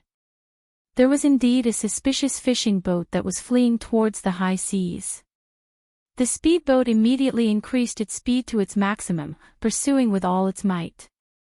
On a fishing boat sailing at full speed, the Zheng father and son and Tong Huizhen were as uneasy as ants on a hot pan. Mr. Wan Jun, what kind of organization is the Dragon Soul you're talking about? Is it the army? Xing Junfeng asked carefully. Wan Jun's face was gloomy. If it was an ordinary army, how could we wandering souls put it in our eyes? The Dragon Soul is the strongest elite security organization in China. The weakest of their people are not weaker than me. So powerful. They won't chase us with their warships, will they? That won't be the case. This matter isn't enough for the Chinese military to be willing to mobilize the Navy's power. After all, we're just a fishing boat, not a battleship. Wan Jun. Xing Hongji said, Mr. Wan Jun, if we go to the high seas just like that, wouldn't our plan fail? It would be very difficult for us to return to Huahai, right? Won Jun sneered, mission. You didn't know your limits and forced the hostage to her death. Are you expecting me to mend the pen after the sheep are lost? What kind of attitude is that? Tong Huizhen said unhappily, we spent 50 million to invite you guys here. How can you run away halfway? I'm sorry. Won Jun shook his finger, you only paid 25 million. We haven't received the remaining 25 million yet. But I reckon that with your current situation, it will be difficult for you to even return to China, let alone take out 25 million in cash, right? The faces of the Jing father and son and Tong Huizhen stiffened. They were indeed very embarrassed and didn't know what to do. Won Jun said with a strange look in his eyes, in this mission, we wandering souls have lost several elites. Your 25 million is too little for me to use as their family pension. If you can't provide the remaining 25 million, let alone continue the assassination mission, I won't provide any more help for the safety of the three of you. You guys. Good luck. Won Jun. What do you mean by this? Are you going to leave us alone after taking us out of the sea? Is this the spirit of the contract between you wandering souls? Zheng Hongji asked angrily. Shut up. Won Jun brazenly said, first of all, we have already fulfilled the contract and carried out the mission. But because of your stupidity, we have already messed up the mission. Secondly, you can't even pay in full, and you want my brothers to continue working for you. You guys are too naive. Zheng Hongji and Jing Junfeng were both speechless. They were anxious and afraid, and couldn't help but fiercely glare at Tong Huizhen. Tong Huizhen felt wronged and unconvinced. She screamed, what are you guys doing? It's not like I'm the only one. When I ridiculed Su Chongping, weren't you guys very proud as well? You still have the face to say that. If it wasn't for your incompetence and inability to deceive that old woman by Shu Qin's trust, we wouldn't have ended up like this. Zheng Hongji vented his anger. Just as the two of them were about to quarrel, a member of the Wandering Souls ran over. Leader. We've already contacted the tiger-head shark. They're already on the high seas to pick us up. Won Jun nodded, very good, continue moving forward at full speed. Before we meet the tiger-head shark, we must not let the people of the Dragon Soul catch up. Jing Junfeng asked doubtfully, Mr. Won Jun, what is a tiger-head shark? It's a B-rank pirate organization that has a good relationship with our organization. I've been friends with their leader, Captain Kenny, for many years. The Tiger-Head Shark is the only pirate organization in this area. With their help, the people of the Dragon Soul wouldn't dare to attack us on the high seas. Won Jun smiled proudly. There really are pirates. I always thought that there were no pirates around China. Jing Junfeng said in astonishment. If there were no pirates, why would China spend so much money every year and send so many frigates to protect the freighters? However, most of the pirates nowadays are mainly smugglers and gray traders. They don't rob much, so their influence isn't too bad. That's why there aren't many countries that need to spend their lives and money to encircle and suppress them, Won Jun said. As he was speaking, 3 metal battleships that looked much more majestic appeared in the sea in front of them. The one in front was a frigate, with a supply ship and a small gunboat on each side. This is a pirate. This isn't some country's navy, is it? Zheng Hongji was stunned. No matter how he looked at it, the equipment of these pirates was too advanced. They were too different from the medieval pirates they had imagined. That was obtained from the retired equipment of the Ying Navy. Without this kind of stance, how can we stop the Dragon Soul? Won Jun said. Very quickly, the fishing boat entered the border between the high seas and China's territorial waters. Everyone on board could clearly see the pirate flag of the frigate. It was a large black flag with a huge tiger-headed shark on it.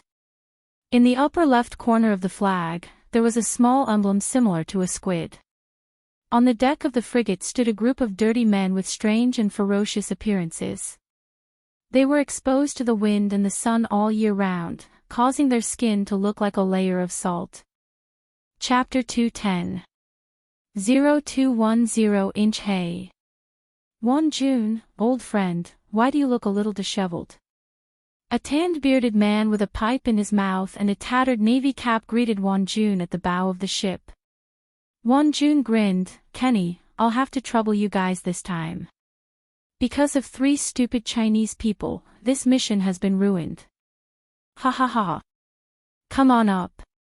It's not the first time anyway. Next time we go to Ma Kingdom, remember to find more women to serve us. Ha. Captain Kenny took a big drag on his cigarette and directed the crew to lower the gangway to the fishing boat. The Jing father and son and Tong Weijin followed the wandering souls and boarded the pirate ship. Captain Kenny narrowed his eyes and said, Won Jun, these 3 Chinese people aren't your members, right? Won Jun hesitated thoughtfully for a moment before replying, No, they are the employers of my last mission. However, they messed up the mission themselves and couldn't pay the rest of the money. Oh. Since he's not a wandering soul and is no longer your employer, then we won't accept such a burden. Captain Kenny said. When the Jing father and son heard this, they immediately shouted nervously, Captain Kenny. Don't leave us behind. Our family is still rich. As long as you take us to a safe place, I will definitely repay you next time. Money? Where is the money? We are pirates, we don't even have bank accounts, we only accept cash, gold, and gems. Kenny smiled evilly as he smoked his pipe. I have a watch in my hand, Vacheron Constantine's. It's worth hundreds of thousands. Zheng Hongji quickly took off his watch. Captain Kenny snatched the watch away, looked at it, and threw it to one of his subordinates behind him. He lazily said, Such a small thing, even if I sell it, it won't be worth much. At most, I can only let you stay on the ship. Zheng Hongji panicked and begged Won Jun, Mr. Won Jun, please think of a way for us. If we return to the fishing boat, we will be caught by the dragon soul sooner or later. The 3 of them were very clear that since Yi Fan could contact the dragon soul, then once they were captured, Yi Fan would not let them go. Moreover, Su Chongping was forced to death by them. This blood feud could no longer be resolved. I'm sorry, unless you can take out the remaining 25 million, I can't make things difficult for Kenny. Won Jun didn't want to bother with the 3 of them anymore. At this moment, Captain Kenny's eyes landed on Tong Weijin's body, and an evil smile appeared on his face. Tong Weijin was wearing a black windbreaker with a dark red knitted sweater inside, which outlined her voluptuous body. Although she was already close to 50 years old, she had lived like a prince and maintained herself well. Therefore, Tong Weijin's figure and appearance were still very attractive. This woman isn't bad. She's a little old, but she's interesting enough. My brothers are sick of the women we keep on the ship, and we're looking for an opportunity to go to Vietnam to buy a few women. Kenny said as he stroked his beard. Hearing this, Tong Weijin's entire body went soft, and she trembled in fear. No. No. I'm not that kind of woman. Tong Weijin was extremely afraid. She quickly hid beside Jing Hongji and hugged the man's arm tightly, saying, Hongji, I'm so scared. Don't let them hurt me. Jing Hongji and Jing Junfeng looked at each other and nodded in tacit understanding. Scram! Jing Hongji pushed Tong Weijin away. Tong Weijin fell to the deck, looking at the man in panic. Captain Kenny, we will also sell this woman as a token of filial piety to everyone on the ship. Please allow us, father and son, to safely go ashore. The Jing family still had quite a bit of money in some of their overseas accounts. Although they weren't very rich, it was enough for the father and son to continue living. As long as they survived this crisis, why would they care about a burden like Tong Weijin? When Tong Weizhen heard that Jing Hongji actually wanted to sell her, her entire face turned ashen. Jing Hongji. You beast. I've been with you for decades. I even gave birth to a son for you. I endured humiliation and stayed in the Su family to help you inform them. You. How dare you do this to me? Tong Weizhen felt as if the entire world was in darkness, and her heart was about to break. Jing Hongji, on the other hand, put his arm around Jing Juanfeng's shoulder. My only son is Junfeng. That Su Weiming you gave birth to is stupid and stupid. He's basically Su Changping's son. I didn't raise him at all, so what does it have to do with me? Jing Junfeng was naturally even more indifferent. After all, Tong Weizhen was equivalent to a third party, his mother's love rival. Tong Weizhen's face was covered in tears as she wailed in grief, Bastard. Bastard. None of you men are good. Woo, Captain Kenny, please send us father and son ashore. Jing Hongji fawned on him, too lazy to care about how Tong Weizhen scolded him. Ha! I like unscrupulous fellows like you. You're ruthless enough, ah. Kenny laughed loudly and waved his hand. What are you still standing there for? Bring this woman in and let her feel the might of our tiger-head shark. Several tiger-head shark pirates immediately rushed over excitedly and dragged the struggling Tong Weizhen into the cabin. Tong Weizhen naturally refused and tried her best to escape. However, a pirate directly slapped the woman a dozen times in the face, causing Tong Weizhen to be dumbfounded. Bah! If you dare not serve me well, I'll directly throw you into the sea. After the threat, Tong Weizhen's eyes were completely empty, filled with deep despair. She no longer resisted. Not long after, the miserable screams of a woman could be heard from the cabin, as well as the laughter of the pirates. Jing Hongji and his son wiped the cold sweat off their foreheads. They were both glad that they were able to escape alive. However, at this moment, a Chinese military speedboat appeared in their field of vision. Kenny, the people from the Dragon's Soul have caught up. Wan Jun narrowed his eyes and said. Captain Kenny smiled disdainfully. What kind of waves can such a small number of people cause? We'll just turn around and leave. If they dare to chase us in the high seas, we'll just bombard them and let them feed the fish. At the same time, the Dragon's Soul people on the speedboat also discovered the 3 pirate ships. Tigerhead Shark. Ling Shui frowned and said, You can stop the boat now. There's no need to chase. Li Fan Xian was puzzled. He saw his target and was planning to go over to solve the problem. When he heard that he was going to stop the boat, he immediately asked, We're already in front of you, what are you afraid of? If you want to find your father-in-law's corpse, it should be on that fishing boat. There's no need to chase after the tiger-head shark in the high seas. Ling Shui lightly said. Li Fan Xian looked at the pirate flag and said, It's just a small pirate organization. You guys just need to go up, I promise nothing will happen. Chapter 211. 0211. Seeing that the tigerhead shark's boat was about to leave, Yi Fan didn't want to waste any more time with the Bloodthorn, so he said, Then you guys stay on the boat, I'll go take care of it. Do you think you're a strategist? What can you do about it? Ling Shui asked. Don't worry about him, just slow down. If we get too close, the tigerhead shark pirates will definitely open fire, Bloodthorn said. Hearing the two of them say this, Yi Fan didn't say anything else and directly ran to the back of the speedboat, then started to run faster. From the stern to the bow, it was like a bolt of lightning. Everyone on the boat felt their vision blur, and then they saw a figure suddenly leap up from the bow of the boat like a soaring dragon. Following Yi Fan's leg fiercely stepping on the boat, the entire speedboat was actually stomped to the point where it clearly sank. How is this possible? Everyone only saw that Yi Fan's body was like a cannonball, forming a parabola high up in the sky, quickly streaking across the sky. The distance between the speedboat and the fishing boat was at least 100 meters, or even 200 meters, but Yi Fan had actually jumped over it. What kind of movement technique is this? The Ash Wolf and the others watched all of this in shock, dumbstruck. How could this be? I can't feel his Jinchi. Could it be that this isn't a movement technique? Impossible, it's not a movement technique. Could it be that he relied on the explosive power of his legs to jump over a distance of 100 meters? Isn't this a joke? Bloodthorn and Ling Shui also couldn't believe what they were seeing.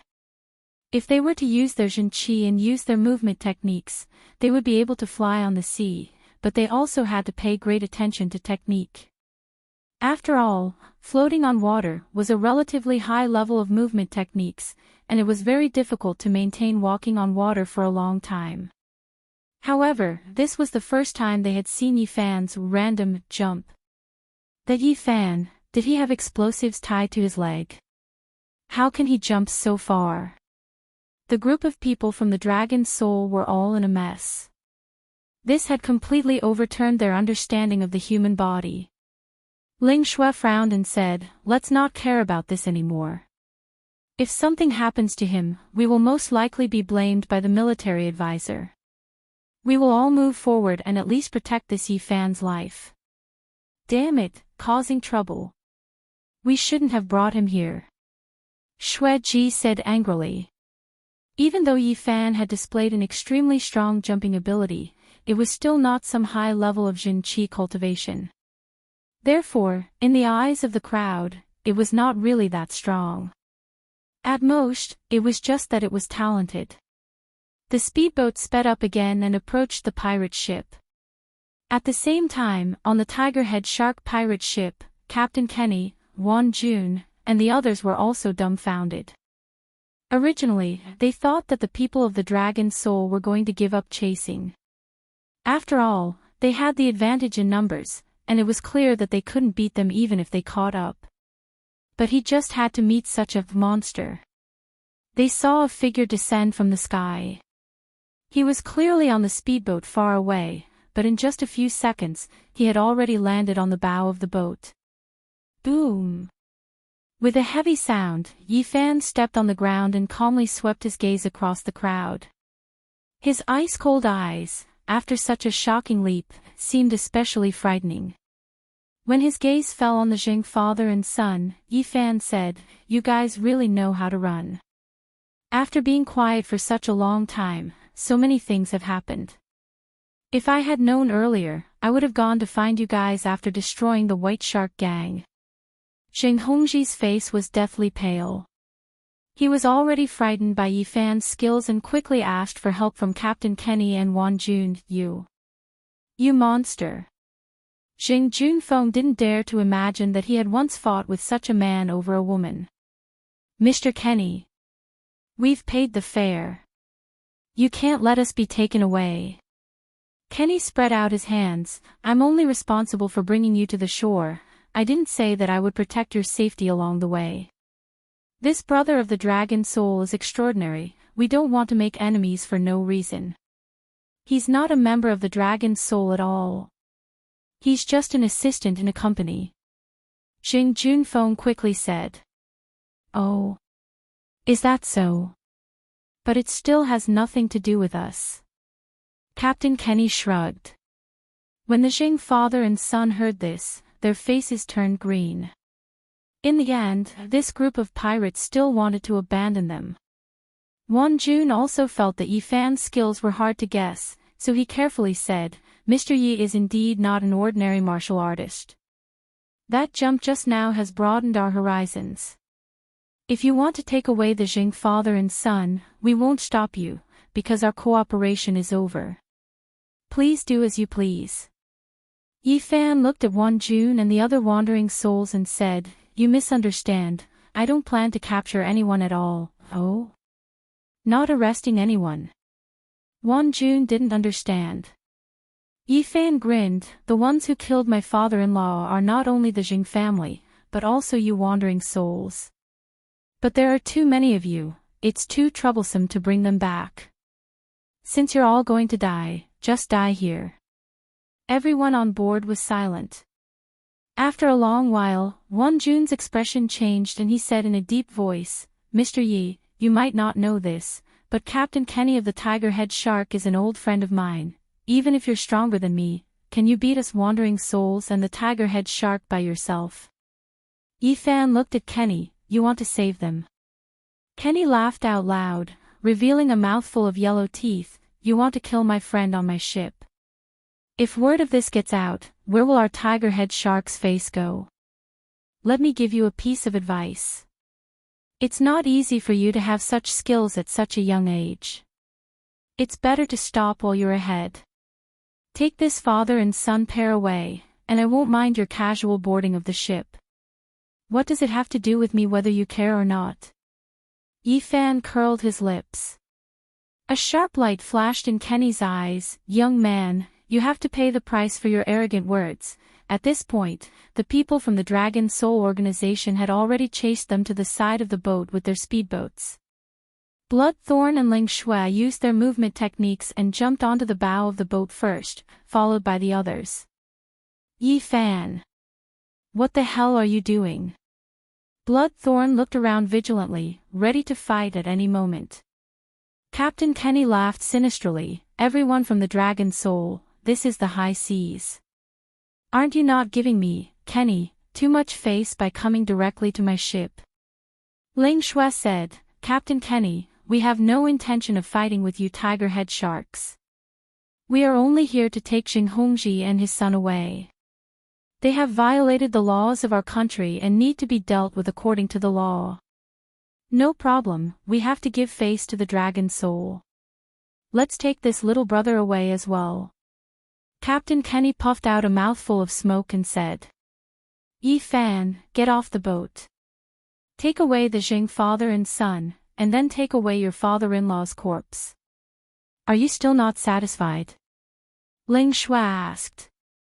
Yi Fan shook his head. "Today, all the members of the Wandering Soul organization must die." "Humph."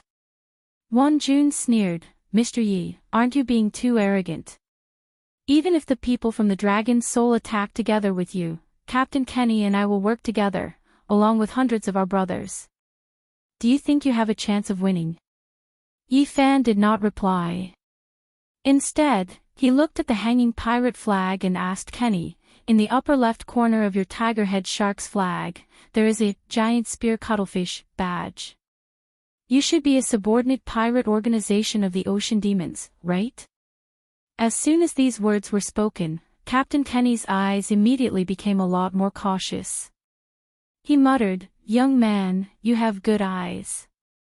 The people from the Dragon Soul didn't even notice it, but you did." When the Dragon Soul's Bloodthorn and Ling Shui heard this news, they were both shocked. Chapter 212. 0212 You've joined the Sea Demon? Bloodthorn asked. Kenny smiled proudly and said, "That's right, we are now Lord Leviathan's subordinates, the vassal organization of the Sea Demons." Everyone from the Dragon Soul, the news is a bit slow. Bloodthorn, Ling Shui, and the others all had serious expressions on their faces. As for the Dragon Fong team behind them, many of them still didn't understand what was going on. "Little White, what is a sea demon?" the Ash Wolf asked. "You don't even know that?" Little White said in a low voice, "The two largest pirate guilds in the world today, one is the veteran Arctic Ocean Whaler, and the other is the upstart Sea Demon. They are both A-rated pirate organizations. The great pirate Leviathan, nicknamed Sea Monster, had a good relationship with one of the top 3 arms dealers in the world, Greed Mammon, so he had about 10 warships and even conventional submarines. Ordinary small countries' navies were no match for them. Otherwise, how do you think the pirate organization can reach the same level as our Dragon Soul? And their pirate flag is the giant spear cuttlefish flag. They have several small pirate organizations under them, and once they become their vassal, they will print the giant spear cuttlefish emblem on the pirate flag. This can also be considered a pirate." The group of people from Dragon Fong were all very shocked. After all, that was basically not inferior to pirates. It was simply an independent naval fleet. Of course, Bloodthorn and Ling Shui also knew that the situation was serious. The tiger-head shark had become the vassal of the sea demon. In the future, if they wanted to drive them away, they would have to be even more careful. Any country would have to think twice before angering an A-class organization. This is troublesome. Yi Fan scratched his head with a headache. Bloodthorn coldly snorted, "It's good that you know it's troublesome. Hurry up and shut up.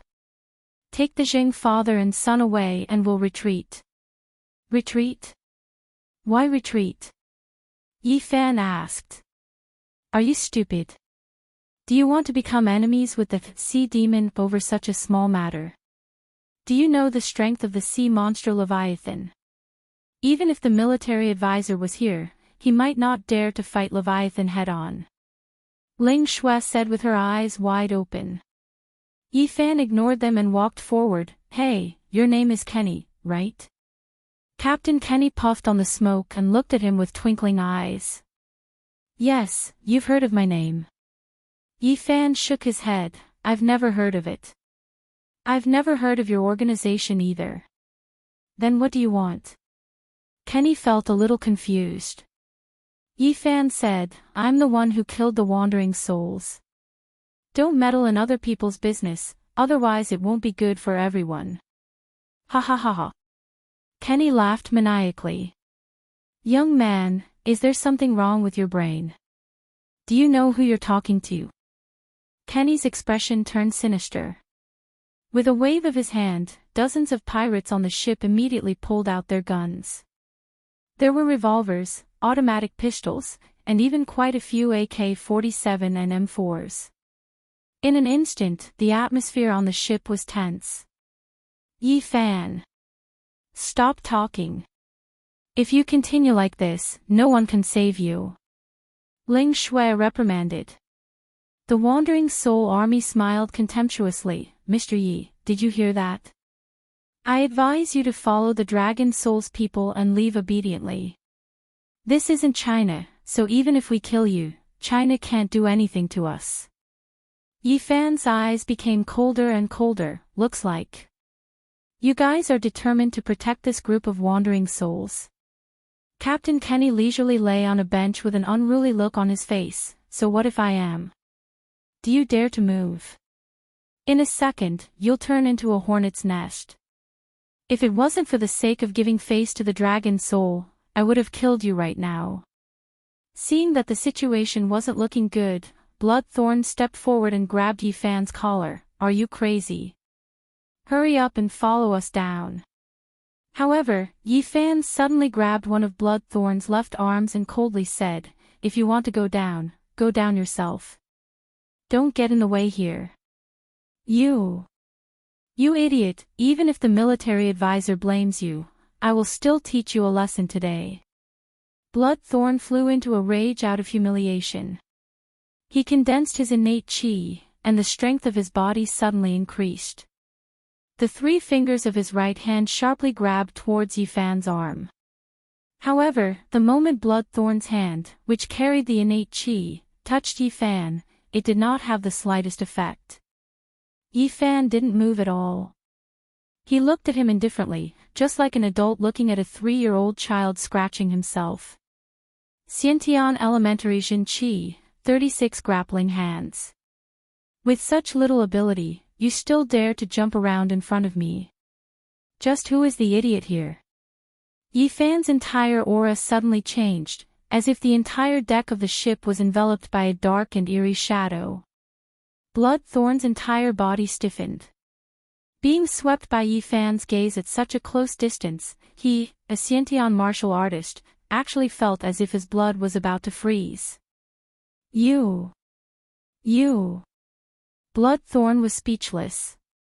He had never felt such a powerful pressure before. Yi Fan suddenly swung his right hand backwards, and with a casual swing, he actually threw Bloodthorn's body backwards. This move couldn't even be considered a move. Bloodthorn was like a sandbag, being thrown by Yi Fan in a parabola. Plop! Falling into the sea. The people from the Dragon's Soul were stunned. Why did Bloodthorn go to stop Yi Fan, but instead get thrown out by Yi Fan like trash? Bloodthorn! Ling Shui cried out in alarm. She didn't even have time to save him. All of this happened too suddenly. What are you still standing there for? Hurry up and go to the sea and save Bloodthorn.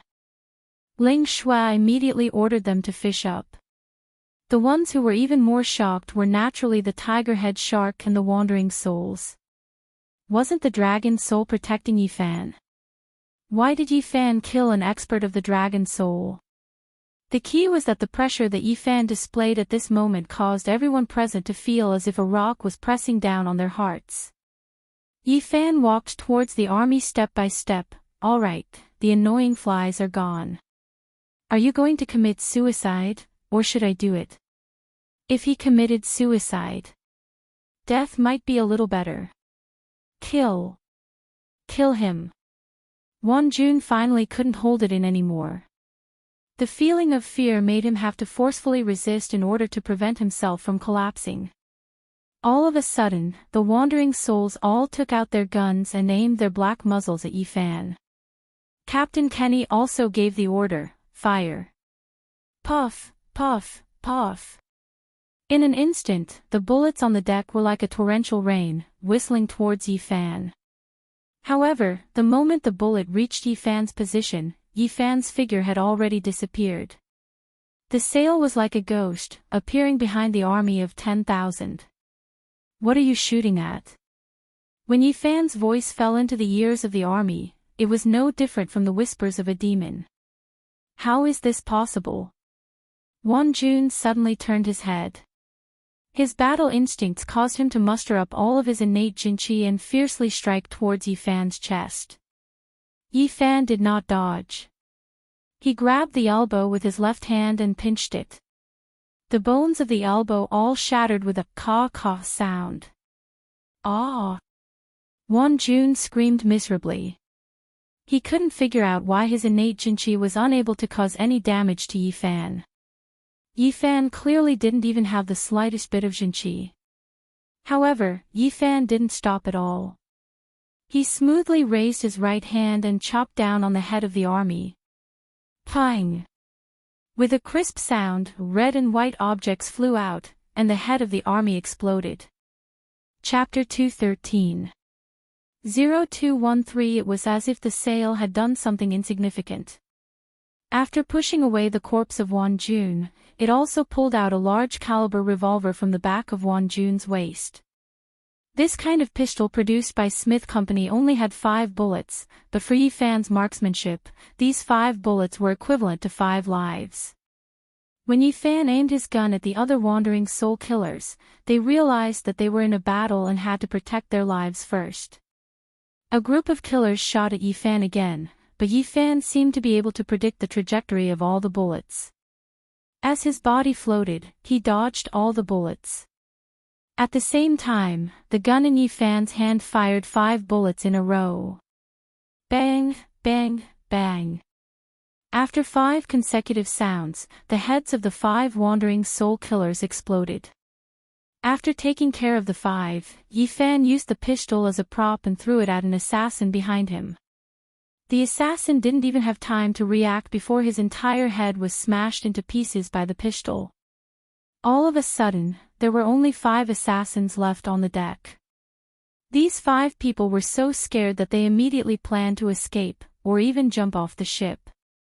However, Yi Fan quickly ran up. His speed was so fast that afterimages could already be seen. He grabbed the necks and arms of these assassins one by one, and then without saying a word, he threw them towards the metal railings on the deck. Clang! Clang! Clang! With 5 consecutive collisions, the 5 assassins either had their heads smashed to the ground or their bodies twisted and deformed from the impact of the railings. The enormous power killed them as easily as crushing dry weeds and smashing rotten wood. They were unable to retaliate at all. All the pirates on the deck were dumbfounded. They had never seen anyone kill people so effortlessly. Rather than killing people, it would be better to say that Yi Fan was trampling ants to death. The key was that Yi Fan's movements were like an artistic dance, without any unnecessary details. Instead, every time he attacked, he was able to perfectly avoid the attacks of so many people, and at the same time, he was able to find the right target to attack. After taking care of all the wandering soul members, Yi Fan turned his gaze towards the Jing father and son. Jing Hongji's eyes were bloodshot and he was trembling in fear. Jing Junfeng was in an even more sorry state. He was kneeling on the ground and his pants were wet. Yi Fan. Don't kill me. Just treat me like a fart and let me go. I'm not your match at all. Jing Junfeng cried and shouted. The sail walked in front of the father and son and was about to make a move when it heard Captain Kenny's roar from behind. Preposterous. You dare to kill someone that our tiger-head shark brought in front of me. Do you really think that I, Captain Kenny, am just an undeserved reputation? Kenny threw away his hat, took a sawtooth scimitar made of steel from his subordinates, and fiercely chopped towards Yi Fan. His strength was a bit stronger than Wan Jun. He had the cultivation of initial success of the innate realm. The saber art he used was the saber art honed on the battlefield in the army. It was straightforward, fierce and violent. The scimitar left a white mark on the deck, causing metal sparks to fly in all directions. Kenny turned around and slashed at Yi Fan's waist with his saber. However, Yi Fan's body suddenly jumped, and after jumping straight up, he fiercely stepped on Kenny's blade with the tip of his foot. Ah! Kenny screamed. His hand felt as if it had been struck by lightning. The web between his thumb and forefinger went numb, and the machete fell to the ground. At the same time, Yi Fan kicked in the air, hitting Kenny's chin. Fortunately, Yi Fan did not have any killing intent and did not use much strength. Even so, Captain Kenny was still sent flying, blood flowing out of his mouth and nose. The pirates on the ship were all stunned. In their eyes, the captain, who was already incomparably powerful, was actually kicked over by Yi Fan in one move. Yi Fan picked up the scimitar that fell to the ground, indifferently glanced at Kenny who was lying on the ground, and said, "For the sake of the Leviathan, I'll give you a chance to live." Finished speaking, Yi Fan suddenly grabbed the blade of the scimitar with one hand, and the hilt with the other. He pulled it inward, clang. The thick scimitar made of steel was actually broken into two pieces, as if it was a fake made of foam. Captain Kenny's face flushed red, filled with unwillingness. However, he felt guilty and did not dare to act rashly. At the same time, he rejoiced that it was still useful for him to join the sea demons. The vicious reputation of the sea monster, Leviathan, had saved his life. At this time, Bloodthorn, who had just climbed out of the sea, was still drenched and in a sorry state. He originally wanted to find a chance to compete with Yi Fan again, but seeing this scene, Bloodthorn was stunned on the spot and did not dare to go forward. The rest of the dragon's soul also completely understood that it wasn't that Bloodthorn underestimated his opponent, but that Yi Fan's strength was indeed too strong. Yi Fan threw the broken scimitar in front of the Zheng father and son. "Killing you all, I find it dirty. Commit suicide," Yi Fan said. Two ordinary people, moreover, they had completely lost their family business, their reputation, and everything else. It was just two rotten lives. Yi Fan didn't even have the interest to kill them. But how could the Zheng father and son bear to die? They kept kowtowing in front of Yi Fan, begging for forgiveness. Yi Fan was annoyed when he heard this, so he simply grabbed the father and son pair with one hand. Then, he strode to the side of the ship and threw the two of them out. The two of them cried out in fear as they fell into the sea. They flopped around and watched the ship leave them. Yi Fan didn't need to look to know that the two of them would sink into the sea before long. This way, it could be considered as avenging Su Chongping and Su Qingxue.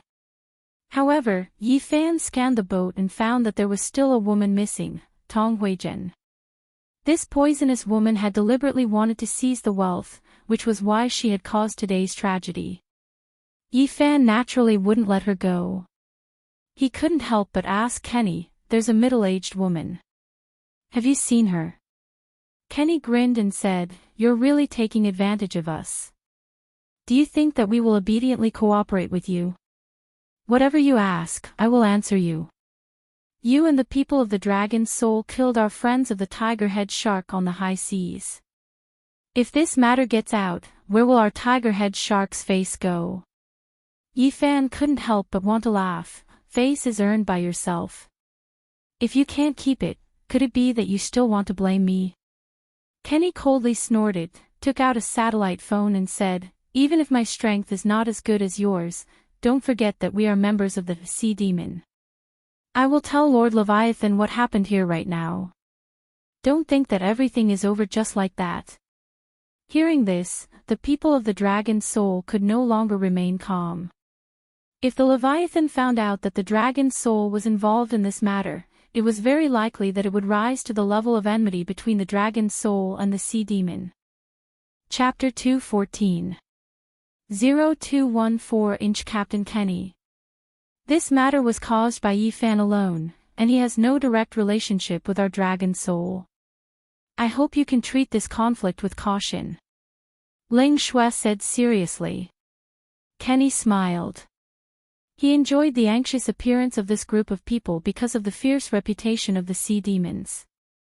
It's your dragon souls that sent him here. We, the tiger-head sharks, are indeed not strong enough to defeat your dragon souls. However, if you want to beat a dog, you have to look at its owner.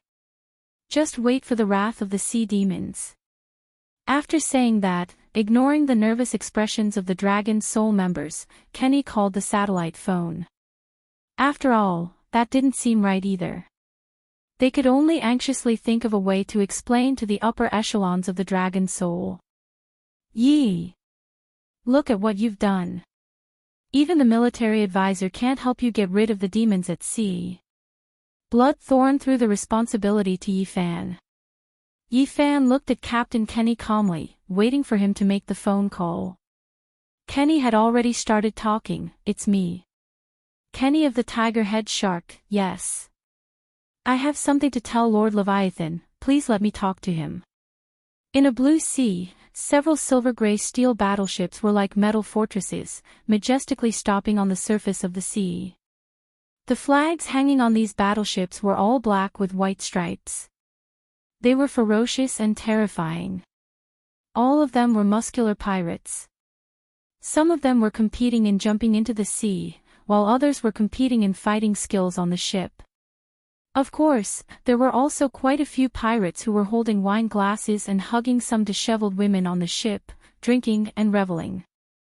On the deck of a destroyer at the front of the fleet, a graceful blonde girl in a bikini quickly walked to the top of the deck with a satellite phone in her hand. There, a strong, bronze-colored man with a head full of black braids was holding a glass of vodka in one hand and a little girl who looked to be 2 or 3 years old in the other. This little girl also had a head of blonde hair, fair and chubby, and a pair of round eyes, looking longingly at the cup of vodka. The man grinned and chuckled twice, as if he felt that this little girl was too pitiful. He put the glass of wine over, intending to let the little loli drink a little. Leviathan. I saw it. The giant Leviathan turned around awkwardly and looked at the blonde with a helpless expression. Monica, drink a little. Little Debbie will be fine. Your daughter is not even 3 years old, and you let her drink vodka. Do you really want to raise her into a pirate? Monica rolled her eyes at her husband and snatched her daughter away. Little Debbie looked pitifully at the wine glass that had left her, but she didn't dare to resist her mommy. There's nothing wrong with being a pirate. I want to nurture her into the world's #1 empress of the sea.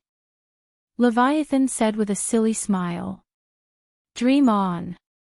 When Debbie goes to kindergarten, I'll bring her back to the Magnesium country. I've already told my boss that I'll go back to work next year. If you want to see us in the future, come to New York, Monica said forcefully. Leviathan looked disappointed.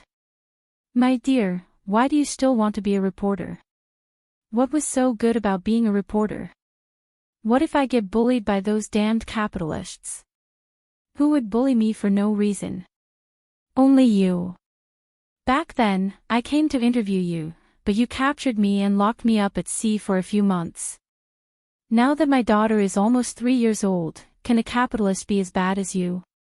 Monica threw a hygienic eye at him. The Leviathan spread out its hands. Darling, that's not my fault. I was busy fighting a naval battle when I was being chased and attacked. How could I have the time to send you back to land? Didn't you fall in love with me at that time? How shameless, who loves a big squid like you? Hurry up and answer the phone, something seems to have happened to your new little brother. Monica threw the satellite phone over. Hearing this, the Leviathan frowned and finished the vodka in one gulp before picking up the phone. Is it Kenny? What's wrong? Don't you know I'm on vacation? Yes. Yes, Lord Leviathan. Forgive me for disturbing you, but something big has happened, Captain Kenny said respectfully. The Leviathan said discontentedly, hurry up and fart. We've been attacked. It's the dragon's soul and a person from China. They came to our ship and killed more than a dozen people from our ally, the Wandering Souls. They simply ignored our status as a vassal organization of the sea demons. The Leviathan narrowed its eyes. Dragon soul. Are you on the high seas? Yes, we are on the high seas. They forcefully chased after us to kill the people we want to protect. The Leviathan's face darkened. Got it. I will get an explanation from the dragon's soul about this. On the Tigerhead Shark's frigate, Captain Kenny was overjoyed when he heard the Leviathan's gloomy attitude. Thank you, Lord Leviathan, for your protection. Even if we die here today, we will still be grateful to Lord Leviathan for his kindness. The people of the Dragon's Soul were especially nervous. They actually spread the news to the Leviathan's ears. It wouldn't be long before the Dragon's Soul headquarters was questioned by the sea demons. Damn it. Yi Fan, you've made a big mistake. Bloodthorn said hatefully. The corner of Yi Fan's mouth curled up into a strange smile. Suddenly, his figure flashed and appeared in front of Kenny. Captain Kenny was shocked. He didn't even see how Yi Fan got close to him. My lord. That Chinese wants to kill me. Captain Kenny thought that he was going to be assassinated and quickly shouted. However, Yi Fan snatched away Captain Kenny's satellite phone, helplessly shook his head at this guy, and kicked him away. On the other side of the phone, the Leviathan asked loudly, who is it? Who has such guts? Yi Fan picked up the phone and sighed, what are you shouting for? It's me. On the other end of the phone, there was a long silence. After nearly half a minute, the Leviathan's trembling voice came through, and its volume was much lower. Yes. Boss. The Leviathan's aura instantly became very weak, but it carried a trace of excitement. Yi Fan said in a fluent foreign language, Leviathan, your squid claws are very long. You even have a vassal organization in the high seas near China. This Kenny is very arrogant. He sent over 100 people and pointed their guns at me. Yi Fan said in a fluent foreign language. Ah! The Leviathan suddenly woke up from his stupor. Boss! This can't be blamed on me. How would I have known that you would appear there? On the other side, the Leviathan explained in annoyance. On this side, the Tigerhead Shark pirates and the members of the Dragon's Soul were all petrified. In the end, Yi Fan actually knew the sea monster, the Leviathan. Moreover, listening to the conversation between Yi Fan and the Leviathan, it was very relaxed, and even carried a trace of casualness, as if a superior was teaching a subordinate a lesson. Captain Kenny's entire body trembled. He suddenly came to a realization. Previously, Yi Fan said that for the sake of the Leviathan, he would give him a way out. It wasn't that Yi Fan was afraid of the Leviathan, but rather, Yi Fan was just giving face to an acquaintance. Chapter 2:15. 0215 On the destroyer of the sea demon, the Leviathan explained excitedly, afraid that Yi Fan would misunderstand him. Boss, you know that I'm an old boar. Most of the time, I have a one-track mind. I accidentally took in an idiot, and that guy dares to be disrespectful to you. Just kill him. If you're still not satisfied, then kill the entire tiger head shark. I, the Leviathan, will definitely not say a single word. Boss, you have to believe me, I really want to find you. You are in China, my daughter Debbie has never seen you. Oh right, my wife Monica has never seen you either. Oh right, my wife Monica, she has never seen you either. The Leviathan said a lot, and Yi Fan, who was on the other side, didn't know whether to laugh or cry. Alright, I've never heard of the Tiger Head Shark organization, so it's normal that they don't know me. Tell them to take care of themselves, and there's no need to say anything else. As for your wife and daughter, you'll always have a chance to see them in the future. There's no need to be in such a hurry. Enjoy your life. Don't keep stealing things, I don't have the time to help you clean up the mess. Yi Fan said. The Leviathan nodded vigorously and said, All right, boss, you have the final say. I'll let Kenny listen to your orders, and you can do whatever you want. That's it, I'll give him the phone. Yi Fan said. The Leviathan's face turned solemn. He slapped his chest with his right hand and bowed in the direction of China. Divine wrath. My prince. Yi Fan didn't answer, he only replied with an N. Not long after, Kenny took the phone and said weakly, Lord Leviathan. This. What's going on? Is he someone you know? The Leviathan immediately cursed at him, causing Kenny to be so scared that he almost peed his pants. Let me tell you, no matter what that lord says, you have to listen to him. If you can save your dog life today, then it will be his special kindness to you. As for who he is, you are not worthy to know, so don't ask what you shouldn't ask. Kenny felt a chill in his heart as he hurriedly nodded, yes. I understand. Hang up, serve me well. In the future, shrink back a little. After the Leviathan finished speaking, he cut off the communication. On the deck, Monica, who was holding her daughter, asked excitedly, Leviathan, was it really Fallen who called just now? Leviathan's eyes were filled with longing and emotion as he nodded. Yes, it's been more than 2 years since I've heard Boss' voice. Monica said bitterly, when can I meet him? He's the most legendary figure in the underground world in the past 100 years. It's a pity that there isn't even a clear picture of him. If I could interview him and write a report, it would definitely be wonderful.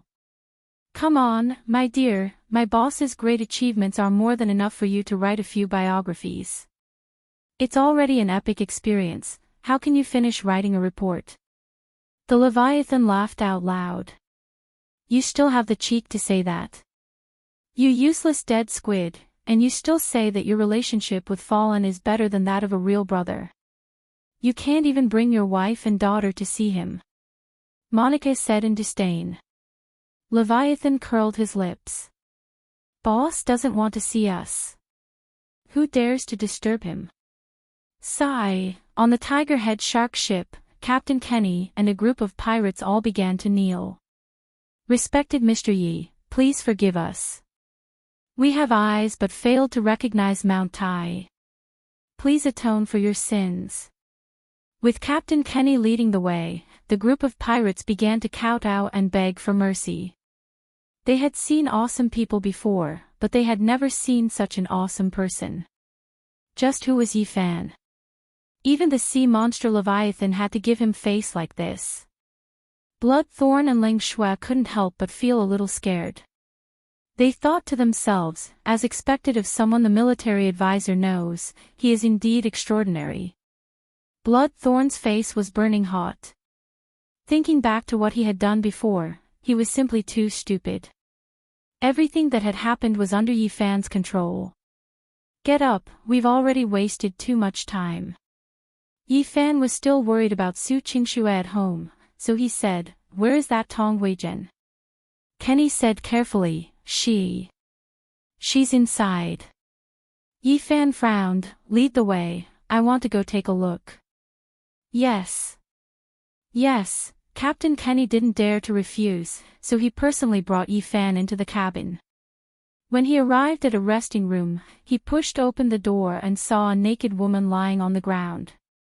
This woman's body was covered in bruises and bloodstains. Her face had been slapped too many times, so it was already red and swollen. Her eyes were also swollen from crying.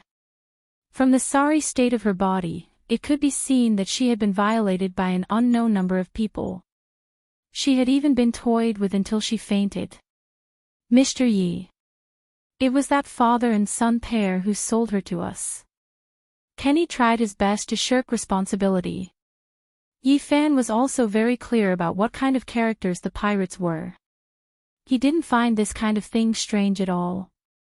Do you want to wake her up? If you want to take her away, I'll tie her up right away, Kenny said courteously. Yi Fan thought for a moment, then shook his head and said, no need, leave her here. Originally, he wanted to kill Tong Weizhen, but from the looks of it, letting her live in this world was probably more painful than dying. After coming out of the cabin, Yi Fan went to the fishing boat and found Su Changping's corpse. Not long after, the group of people returned to the seas of China on a speedboat. At night, after returning to Huahai, Yi Fan called Su Qingxue. However, the person who answered the phone was Aunt Jiang. Yi Fan, how is it? Aunt Jiang's voice was also a little hoarse. Yi Fan said, the Jing father and son, Tong Weizhen, and the wandering souls have all been taken care of. The corpse has been brought back. Good job, the old madam really didn't trust the wrong person. Go and cremate the old master's body, don't let the young miss see it. The young miss is already in the hospital, she can't be provoked anymore. Aunt Jiang sighed. Hearing that, Yi Fan frowned and said, what's wrong with Xiao Shui? What else could it be? When she heard that the old madam had also passed away, the young miss fainted from the double blow. However, her mind is stable now and she's sleeping and resting. I'm in the hospital with her, Aunt Jiang said. Li Fan Xian immediately said, I'll go over now. Half an hour later, Yi Fan arrived at the hospital and entered a single VIP ward. At this moment, Qingxue had just woken up and was leaning against the head of the bed, taking a drip. Seeing Yi Fan walk in, the woman's pair of red, moist eyes rippled. Seeing Yi Fan come in, Aunt Jiang stood up and patted his shoulder, saying, I'll go out and prepare dinner for the young miss first. You can chat with her. Yi Fan nodded and let Aunt Jiang busy herself first. He sat on the side of the bed and looked at the woman with pity, saying, the matter has been resolved. Ever since he knew Su Qingxue, he had never seen such a weak side of this woman. She was like a delicate pear flower with dewdrops on it, clear and gentle, making people feel sorry for her. I heard from Aunt Jiang, Su Qingxue said in a clear voice, thank you, you saved me again, and you even helped me do so many things. Yi Fan lowered his head and chuckled. He took out the thumb ring that he carried with him and waved it in front of the woman. It was the family heirloom that Bai Shuqin had given him. What are you talking about? I'm your husband, isn't it natural for me to do these things? If you really want to thank me, then call me good husband. Yi Fan blinked. Chapter 216. 0216 Time passed minute by minute. Seeing that the woman was actually considering, Yi Fan couldn't help but look forward to it. Call.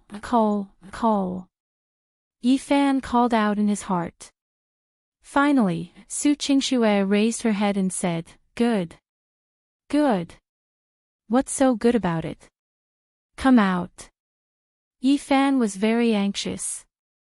Xu Qingxue blinked her eyes, but in the end, she said, I still can't seem to call it out. Yi Fan almost fell to the ground. He was so happy that he thought he was going to call out, but in the end, this was what he said. However, seeing that the woman had just suffered so many blows, he didn't want to make things difficult for her, so he just made a joke. Not long after, Auntie Jiang brought some food in. Su Qingxue hadn't eaten anything for the whole day, and she was too stimulated, so she really needed to recuperate. Although Su Qingxue was in a low mood, her stomach was rumbling with hunger as she ate the food in small bites. Halfway through eating, Su Qingxue seemed to have thought of something and said, Su Weiming. How is it? Although that brat was the illegitimate son of Jing Hongji and Tong Huizhen, he had been the young master of the Su family in name for so many years, Su Qingxue's younger brother. It was also very difficult for Su Qingxue to treat him as an outsider all of a sudden. A cold light flashed in Aunt Zhang's eyes as she said, Miss, he is no longer your brother. He is just an outsider. Auntie Jiang, I also know. But, after all, as a family member, it's been so many years. Missy, the fate of the entire Su family now rests on your shoulders. You can't be soft-hearted towards that evil woman and the bastard child born from an outsider. Otherwise, sooner or later, you'll be nurturing a tiger that will bring disaster upon you, Aunt Jiang said seriously. A trace of doubt appeared in Qingxue's eyes. Aunt Jiang. Are you hiding a lot of things from me? Why? You suddenly changed. In the woman's eyes, this old maid had always been an amiable elder, a warm existence like family. But today, Aunt Jiang personally knocked down a professional killer, and even asked her to treat Su Weiming coldly. This was simply not something that the old woman she knew would say. Miss, before the old lady left, she asked me to pass on a message to you. What? Aunt Jiang said word by word, if you want to wear the crown, you must bear its weight. Qingxue was stunned. She didn't seem to understand why Bai Shuqin would say such words that carried such weight. Yi Fan narrowed his eyes and sighed in his heart. When all the truth was revealed, perhaps it was too heavy for Su Qingxue. After all, she was only a young woman in her 20s. Auntie Jiang. Our Su family is just a business family and we can't be considered a big family in China. Why would Grandma say such things? Su Qingxue was very confused. Miss, you just need to remember. In the future, you will slowly know. Aunt Jiang forced a smile. Just like this time, did you know that the underground world was filled with danger in every direction in the past? This world was not what most people imagined or saw. The real struggle had always been hidden in the darkness. No matter how rich one was, no matter how high one's status was, in the eyes of a powerful assassin, no amount of money could stop the loss of life. This was the cruel underworld. If a clan wanted to establish themselves in the world, not only did they have to rely on their strength on the surface, they also had to compete with their strength in the dark. In the past, the old master and the old madam had always been supporting the Su family because your father wasn't able to take responsibility. That's why this responsibility fell on your head after a generation. Although Qingxue was still a little confused, she also realized something. She silently lowered her head and ate while thinking about something. Aunt Jiang still had to take care of Bai Shuqin and Su Changping's funeral matters, so she left the hospital first. Su Qingxue needed to stay in the hospital for a night to observe her mental state and relieve her fatigue. Yi Fan naturally wouldn't leave Su Qingxue alone, so he found a recliner and played with his phone while taking care of the woman. At around 8 p.m., the upper echelons of the embroidery group came to the hospital to see Su Qingxue one after another. The news of Bai Shuqin's death and the transfer of the shares to Su Qingxue was no longer a secret. From today onwards, Su Qingxue was already the largest shareholder of the embroidery group. In terms of law and position, she was unshakable. Naturally, everyone started to do their best to curry favor with Su Qingxue, hoping that they could continue to stand firm in the future. At the same time, the news also reported that the Zheng's group had completely collapsed after being investigated for some bad operations. Their property was used as a mortgage to pay off their debts. For a time, the business world of Huahai started to spread the rumor that Su Qingxue had defeated the father and son of the Zheng family. While the woman's fame continued to grow, many people also felt fear. After all, the father and son of the Zheng family had already disappeared. Even Su Changping of the Su family had mysteriously died. In the end, the one who benefited was Su Qingxue. Naturally, many people felt that Su Qingxue was the mastermind behind the scenes. This young businesswoman was as intimidating as the Black Widow. At around 10:00 in the evening, a beautiful woman in a beige long-sleeved jacket carefully pushed open the door of the ward. Director Su. The one who walked in was Feng Yuing. The woman seemed to have just come after working overtime. It was still raining outside and her body was a little wet. Yi Fan stood up. Ying, why are you here? Didn't I send you a message? Feng Ying's face was slightly awkward. After all, this was the first time Yi Fan had called her so intimately. Even if you say Director Su is fine, I'm still worried. I want to come over later when there are fewer people, Feng Yuing said. Su Qingxue coldly glanced at Yi Fan, but didn't say much. She pointed to the chair at the side. Sit, senior sister. Feng Yuing nodded. Just as she was about to sit down, she thought of something and took out a stack of documents from her bag. Oh right, because you weren't at the company and so many things happened, there were a few contracts that Qinya wanted to show you, but she was afraid that there would be too many people today and would disturb you, so she asked me to bring them over. Seeing this scene, Yi Fan clicked his tongue. I say, Ying, can't you put aside your work first? I've just recovered a bit of my energy. Hearing that, Feng Yuing quickly put the document back and said apologetically, I almost forgot. I'm sorry, I'm just used to. The corner of Su Qingxue's mouth moved slightly. It's fine, let me take a look. It's not like he's seriously ill, he's just in a daze, his body isn't that weak. The woman took a few documents and started flipping through them under the bedside lamp. The atmosphere in the room was a little strange. After all, the relationship between the three of them was a little complicated. Yi Fan was fine, because he was thick-skinned. Su Qingxue couldn't see any change in his emotions, and seemed to be looking at him very seriously. The most awkward one was Feng Yuing. Although she had already decided to calmly face her feelings for Yi Fan, it was still very difficult for her to adapt. For a moment, Feng Yuing didn't know where to put her hands. Her face was getting redder and redder, and her body was very stiff as she sat there. Chapter 217. 0217 Ha. Feng Yuing panicked and stammered, No. Li Fan Xian felt that Su Qingxue was bullying an honest person too much. She even asked this question, wasn't the answer obvious?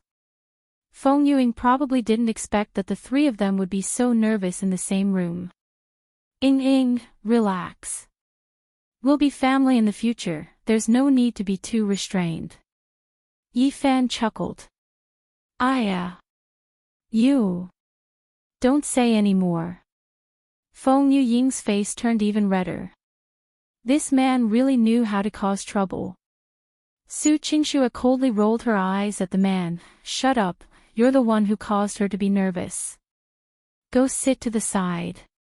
Yi Fan smiled embarrassedly and stood behind the bed, not saying a word.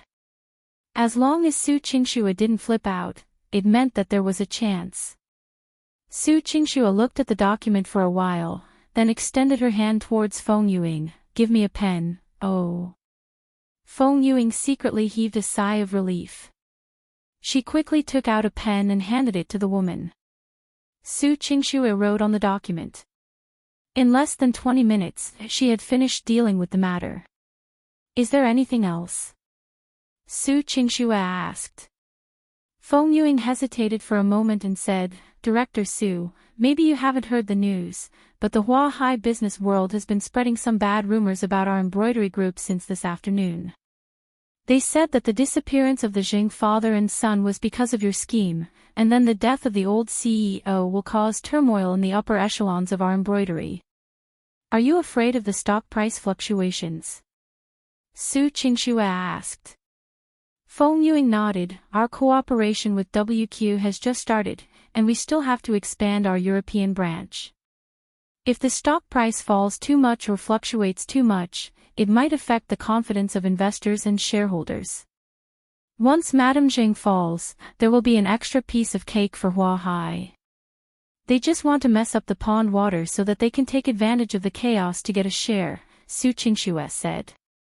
Feng Yuing asked worriedly, Director Su, then what are your plans? Su Qingxue muttered to herself for a moment, then looked at Feng Yuing with sparkling eyes. Let me ask you, if the boat you're on capsized at the seaside and the group of you fall into the sea. There are sharks around. What do you have to do to escape from the shark's mouth and return to shore? Feng Yuing couldn't react in time and asked subconsciously, swim faster so that the sharks won't catch up. Su Qingxue shook her head and said, no, you just need to swim faster than the others who fall into the water. Feng Yuying's eyes lit up as she suddenly understood what the woman meant. She smiled and said, I understand, Director Su. I'll get someone to contact a few media outlets that we have a good relationship with later. Yi Fan, who was at the side, shook his head with emotion. In terms of business methods, he really wasn't as good as Su Qingxue. Since his own company was being slandered by others, he might as well encourage the media to slander other companies. If everyone was being slandered, it would naturally appear that he was not being slandered. In any case, they were all baseless rumors without any evidence. Those who had a bad relationship with the Jing father and son were definitely not limited to Jinshou. They could more or less find some basis to write some reports. Therefore, Su Qingxue's move was truly ruthless.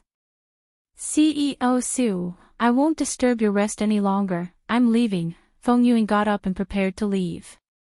However, Su Qingxue called out, Senior, there's something I wanted to tell you before. What? What? Feng Yuing was nervous. Could it be that it had something to do with Yi Fan? Su Qingxue said, I want to hold a funeral for my grandmother and my father. I want to go back to my hometown and bury them. This week, I won't go to the company. What? Feng Yuing was even more surprised. Director Su, if you don't go to the company, then the company's operations, Su Qingxue said, the company has left 2 old vice presidents, and the position of vice president is vacant.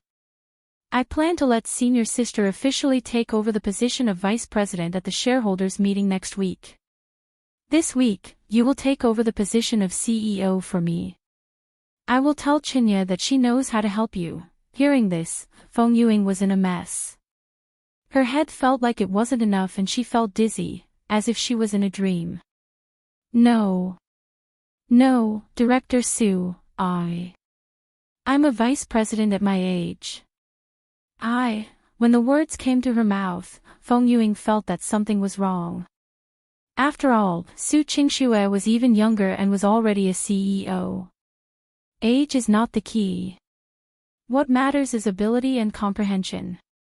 You understand my business strategy better than the other old higher-ups. Su Qingxue smiled and said, and I trust you a lot. Otherwise, I wouldn't have asked you to go to WQ to negotiate. Feng Yuing was silent. Her bright eyes flickered as she looked at Su Qingxue and then at Yi Fan, who was at the side. Her emotions were complicated. In the end, Feng Yuing nodded, I understand, I will do my best. It's not that you have to do your best, it's that you have to do it well. The brocade doesn't need people who do their best, they only need people who do it well. Su Qingxue said. Feng Yuing bit her lower lip, I understand. Yi Fan sat at the side, listening to the conversation between the 2 women, but didn't say anything. The 2 of them were talking about work, not about their private lives. Yifan felt that it was better for him not to interrupt and let them handle their own matters. This was respect for Su Qingxue, and also for Feng Yuing. After Feng Yuing left, Su Qingxue seemed to be a little tired and slowly laid down on the bed. "Go back and sleep, it's useless to stay here," Su Qingxue said leisurely. Yifan lay on the chair and said, "Why is it useless? You're so bored by yourself, it's good for me to chat with you." Chatting. Su Qingxue seemed to think for a moment, and said, "Did you already see that Aunt Jiang knows Kung Fu?" Li Fanxian's gaze froze. He didn't expect that Su Qingxue would talk to him about these things. But since Su Qingxue had already involved quite a few people from the underground world, there was no harm in telling her about it. Thus, Yifan nodded. Those who have practiced martial arts, their spirit, their walking posture, the weight of their footsteps, and their auras are all different from ordinary people. After seeing more, they will naturally be able to tell. Then What about Grandma and the others? Su Qingxue asked again. Yifan said, "Grandma has never practiced before, and neither has your father. Perhaps in the eyes of your grandparents, not practicing martial arts and not entering the underground world is the best result. However, it seems that it's impossible not to come into contact with them." Su Qingxue replied with an N. After a moment of silence, she asked, "The underground world, what exactly is it like? This question is too big, how do you want me to answer you?" Yifan smiled. "Then tell me, the organization that came to capture me this time is called Wandering Souls or something. What level is it in the underground world?" Su Qingxue asked. Yifan curled his lips. Wandering Souls can barely be considered a B rank organization. Because their range of activities is small, they haven't experienced much of a test, so they can be considered to have taken advantage of the situation to get to B. In the underground world, this kind of organization is considered very ordinary. Grade B. Are there any more A rank S? Yes, the lowest is C, and the highest is B, A, and the highest is S. However, the number of S organizations can be counted on one hand, it's too few. Yifan explained. Chapter 218. 0.218-inch battle damage ratio, Yifan said. What do you mean? Su Qingxue didn't understand. Yifan continued, it is to compare everyone in the organization with the defeated opponents of the organization to produce a ratio. For example, if one person killed 10 people, then the battle damage ratio would be 1:10. If one killed 100, then it would be 1:100. Generally speaking, in the underground world, the base level of combat strength was at least at the level of a special forces soldier. According to the battle casualty ratio, the requirement for a C rank is 1:10, for a B rank, 1:100, and for an A rank, 1:1000. As for an S rank, 1:10,000, no more, no less. Su Qingxue's delicate body trembled in her blanket. Her gaze moved as she said, what you mean is, to reach an S-class organization, on average, each member would need to kill 10,000 special forces soldiers before they could do so.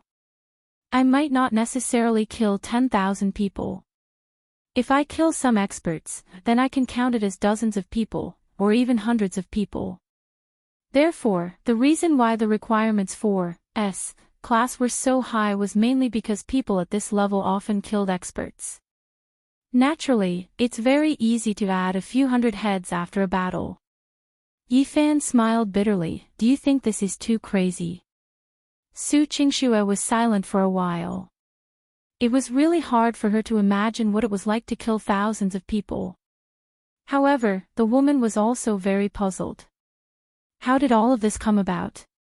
She asked, who has the final say on this level? Li Fanxian shrugged his shoulders. Several major countries in the world and a few top organizations have jointly established a neutral evaluation organization called Seth, which is also known as the Seth Association. Seth was the ancient Egyptian god of chaos and war. This was in line with the main characteristics of the underground world, chaos and war.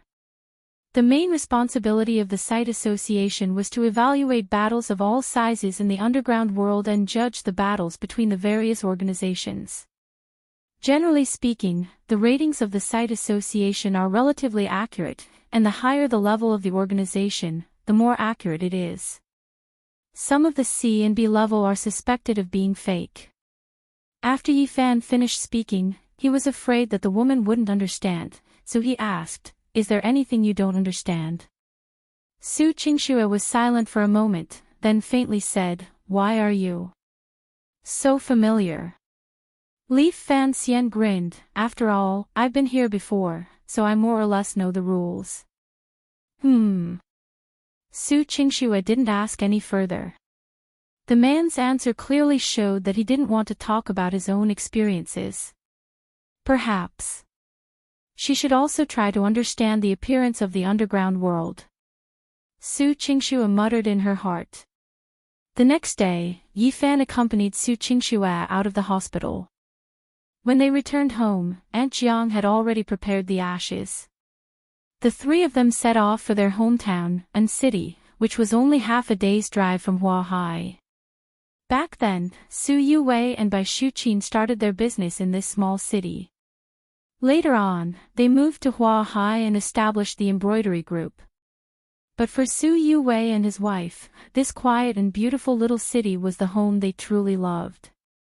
In the afternoon, Yifan and Su Qingxue brought the urn to a cemetery bought by the Su family.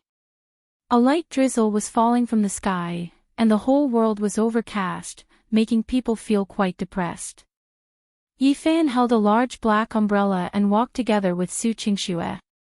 Aunt Jiang, who was behind him, held an umbrella and silently followed.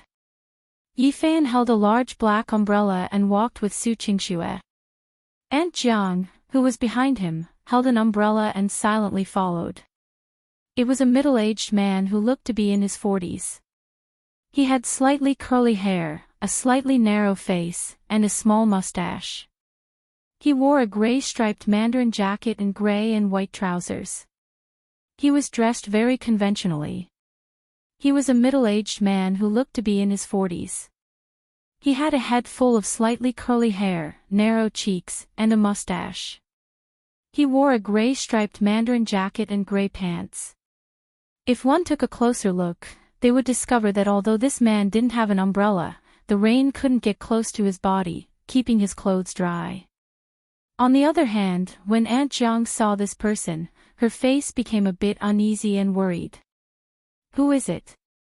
Su Qingxue was a bit curious. She came to the tombstone and asked. The man had been staring at the tombstone the entire time, and only now did he slowly turn around. After sizing up Su Qingxue, he slightly nodded. When he saw the two urns in Su Qingxue's arms, his gaze became somewhat strange. "It seems like you're the only one left," the man said. Su Qingxue raised her guard. "What do you mean, who are you?" The man's mouth curled into a strange smile. "My name is Su Wei, but you might not have heard of me." Su Wei. Su Qingxue was stunned and turned to look at Aunt Jiang. Aunt Jiang frowned, but also shook her head, indicating that she didn't know. "Who the hell are you?" Su Qingxue asked suspiciously. "Why are you in front of my ancestral grave? Are you my relative?" "Ancestral grave." Su Wei chuckled and said, "Do you think this is your family's ancestral grave? Isn't it?" Su Qingxue asked. Su Wei lowered his head and smiled. "It doesn't matter, if you say so. You don't need to ask too clearly who I am. It will only be bad for you if you know. Today, I came to find you because I wanted to ask you to take back something. What is it?" Su Qingxue was confused. She felt that Aunt Jiang, who was behind her, was also hiding something from her. Su Wei said, "A thumb ring. On it is written, 'Nothing can be seen.'" Hearing that, Su Qingxue subconsciously looked at Yifan beside her and said, "That is our Su family's heirloom. How did you know about it? Why should I give it to you?" That is not your family heirloom, and it does not belong to you. With your ability, you will not be able to protect it, Su Wei said. I'm sorry, in my opinion, you are purely a bandit. I will not give you my family heirloom, Su Qingxue said coldly. Su Wei narrowed his eyes, his gaze swept towards Aunt Jiang who was behind him and said with a grin, you must be Jiang Yuan. Do you think that it is really good for her to do this? Su Qingxue suddenly turned her head. As she expected, Aunt Jiang knew about Su Wei's background. Aunt Jiang had a guarded look on her face. I am just a servant, these matters are not under my control. Is that so? You think that you are a servant, but Su Qingxue probably thinks that you are her relative. Su Wei's lips curled into an evil smile, then he suddenly reached out and grabbed Aunt Jiang's neck. Aunt Jiang instantly reacted. She threw away her umbrella and retreated. Her body slid backwards and she flew back more than 10 meters in an instant. Aunt Jiang! Su Qingxue exclaimed. She didn't expect that Su Wei would make a move without any warning. In the rain, Su Wei's body was extremely light, as if he was walking with the wind, carefree and unrestrained. Although Su Qingxue was very surprised by Aunt Jiang's qin gong, in front of Su Wei, she seemed to be quite restrained. Two figures flew through the bushes and shrubs. The slope at the waist of the mountain seemed as if they were walking on flat ground. One of Su Wei's hands passed through the curtain of rain. All the rainwater was unable to get close to his body as it continuously approached Aunt Jiang's throat. Jiang Yuan, with your skills, it would be a waste to be a servant, Su Wei teased as he chased after her. Chapter 219 0219 How could Su Qingxue be willing to leave now? Her family had passed away and the only elder who was like a family member was Aunt Jiang. If Aunt Jiang was killed, she would definitely not be able to accept it. Stop! Su Wei! No matter who you are. Stop now! Su Qingxue shouted, but Su Wei had no intention of stopping. At this moment, Aunt Jiang was forced to the side of the mountain wall. She kicked the stone wall behind her, spun her body and struck towards Su Wei's forehead. Su Wei extended 2 fingers from his right hand and pierced Aunt Jiang's palm sharply. Bam! The Jin Qi produced an explosion and Aunt Jiang cried out in pain. She fell to the ground and took a few steps back. Her palm was already scarlet red and her entire hand was starting to go numb. You are only at the beginning of the innate stage and I am already at the peak of the innate stage. I am 2 levels higher than you are not my match at all. Su Wei smiled proudly and stepped forward, wanting to capture Aunt Jiang. Aunt Jiang took a step to the side and kicked a rock. The rock drew a strong trajectory and smashed towards Su Wei's chest. Su Wei scoffed coldly. He condensed a ball of grayish-white innate qi in his left hand and slammed it towards the rock. Boom! With an explosion, the solid rock shattered and flew in all directions. Heaven and earth aura. Aunt Jiang's face was ashen. Su Wei's face was cold. Since you can still recognize the heaven and earth aura, you should obediently surrender. Don't even think about it. Even if I have to risk my life, I won't let you get away with it. Aunt Jiang saw that Yi Fan still didn't bring Su Qingxue away and shouted anxiously, Yi Fan. What are you hesitating for? Hurry up and bring the miss away. But Yi Fan didn't say anything. He frowned and was thinking about something. Su Qingxue didn't want to leave at all.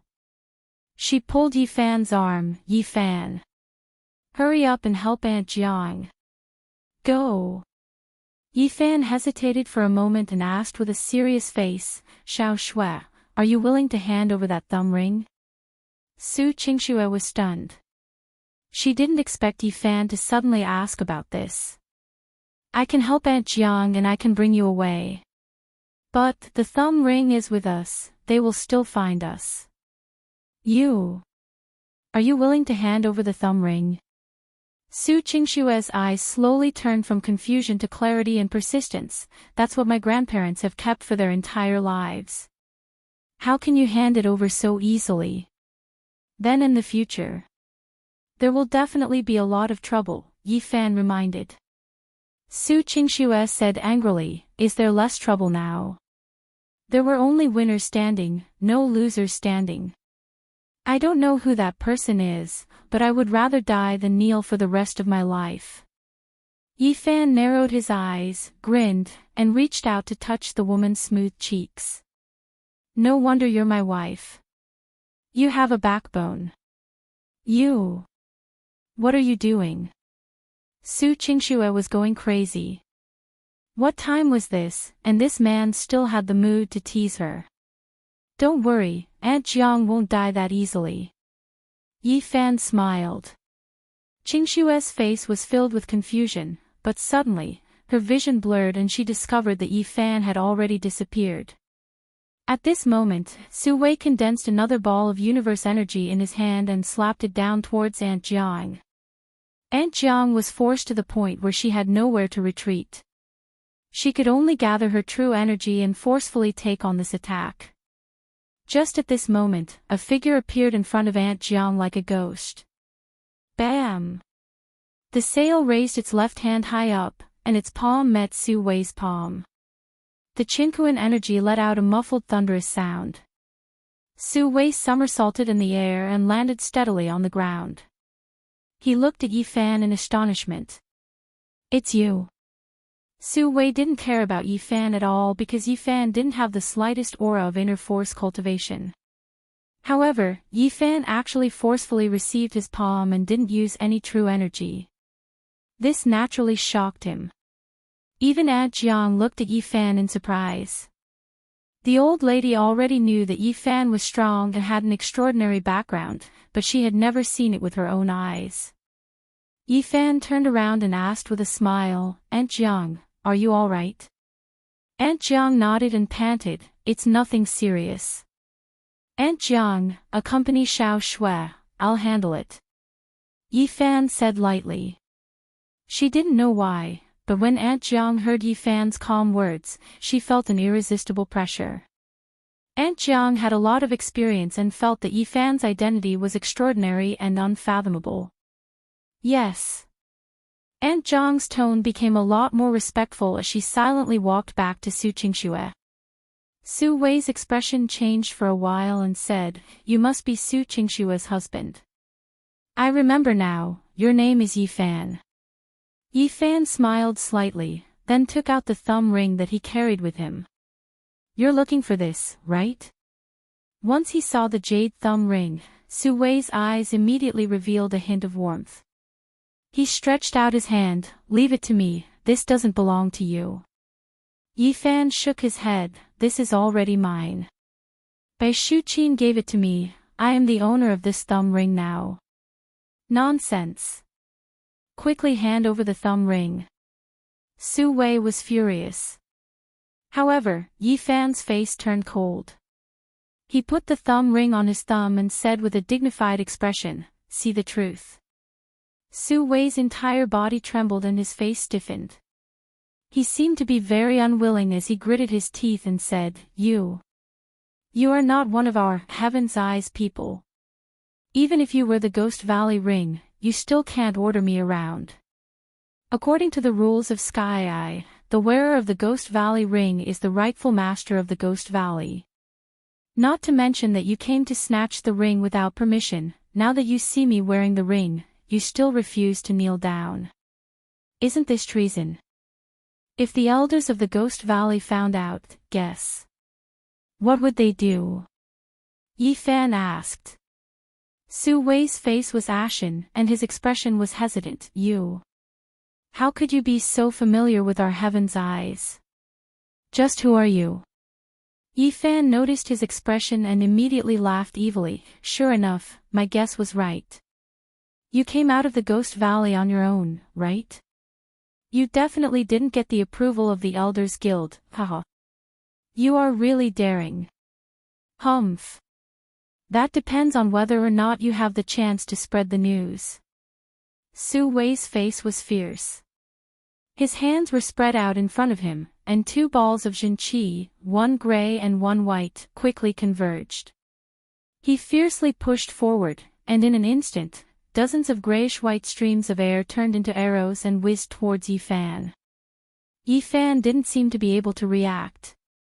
He just stood there in a daze with an indifferent face. In the distance, Su Qingxue and Aunt Jiang were both frightened out of their wits. Seeing that Yifan didn't move at all, their hearts beat even faster. "Yifan! Run!" Su Qingxue exclaimed. Seeing that Yifan was about to be engulfed by the Qingquan aura, the corner of Su Wei's mouth revealed a sneer. Bang bang bang bang. Chapter 220. 0220. However, when the smoke and dust dissipated, everyone discovered that Yifan's entire body had actually disappeared. Su Wei's eyes narrowed, wondering how this could happen. No matter what, it was impossible for him to explode to the point where not even his bones could be seen. "You're looking for me." A teasing voice appeared behind Su Wei.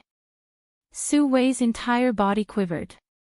He suddenly turned around and discovered that Yifan was actually standing behind him. Yifan smiled evilly and said, as expected of one of the Ghost Valley's absolute arts, the Heaven and Earth Supreme Qi. "It's indeed powerful, but unfortunately, no matter how fierce your bombs are, the people you throw them at won't be able to kill you." "You? How could you?" Su Wei couldn't understand. Yifan didn't even have any Jinqi, so he shouldn't have any movement techniques. Could it be that he forcefully used his speed to avoid so many astral energies? Yifan was too lazy to explain, "You are not my match. Before this matter gets out of hand, I advise you to leave." Su Wei flew into a rage out of humiliation and pretended to strike Yifan's chest again. At such a close distance, he believed that Yifan would not be able to escape. However, Yifan was a step faster and grabbed Su Wei's arm. "I already said, you are not my match." Yifan was a little impatient. After saying that, he turned around and threw Su Wei out. With this throw, Su Wei's body was like a cannonball, spinning 7 or 8 times in the air before falling diagonally down the hillside. Su Wei's body was out of control in midair. He felt as if his arm was about to be dislocated, and in the end, he fell into a pile of bushes in a sorry state. Aunt Jiang, who was not far away, widened her eyes. Su Qingxue couldn't see through it, but Aunt Jiang could. Yifan didn't use any Jinqi at all.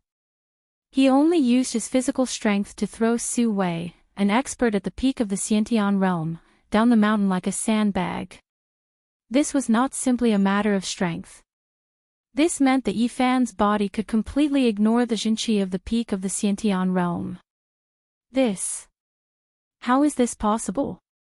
Aunt Jiang had never seen such a tyrannical and unreasonable martial art before. Su Wei stood up shakily from the bushes. He was also baffled. He didn't even know how he had been thrown down. Raising his head, he saw that Yifan was already more than 30 meters away from him. One could imagine how much strength he used to throw it. "Damn it, stinking brat, who the hell are you?" Su Wei roared.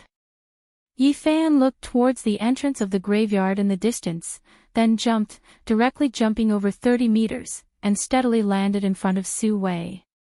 Su Wei subconsciously took a few steps back. He couldn't figure out where Yifan came from and was already afraid in his heart. "Don't be afraid, I won't hit you. I think you should think about how to solve your own problems first." Yifan pouted towards Su Wei's back. Su Wei turned around and his expression immediately changed. A rather handsome man with shoulder-length hair, wearing a dark red long-sleeved coat, and 2 gray-robed servants quickly leaped from the foot of the mountain to the mountainside. These 3 people were dressed the same as Su Wei, as if they were out of place in this era. They were very different. "Su Wei, you acted on your own and came here to snatch the Ghost Valley ring. This matter has already been found out by the Elders Guild.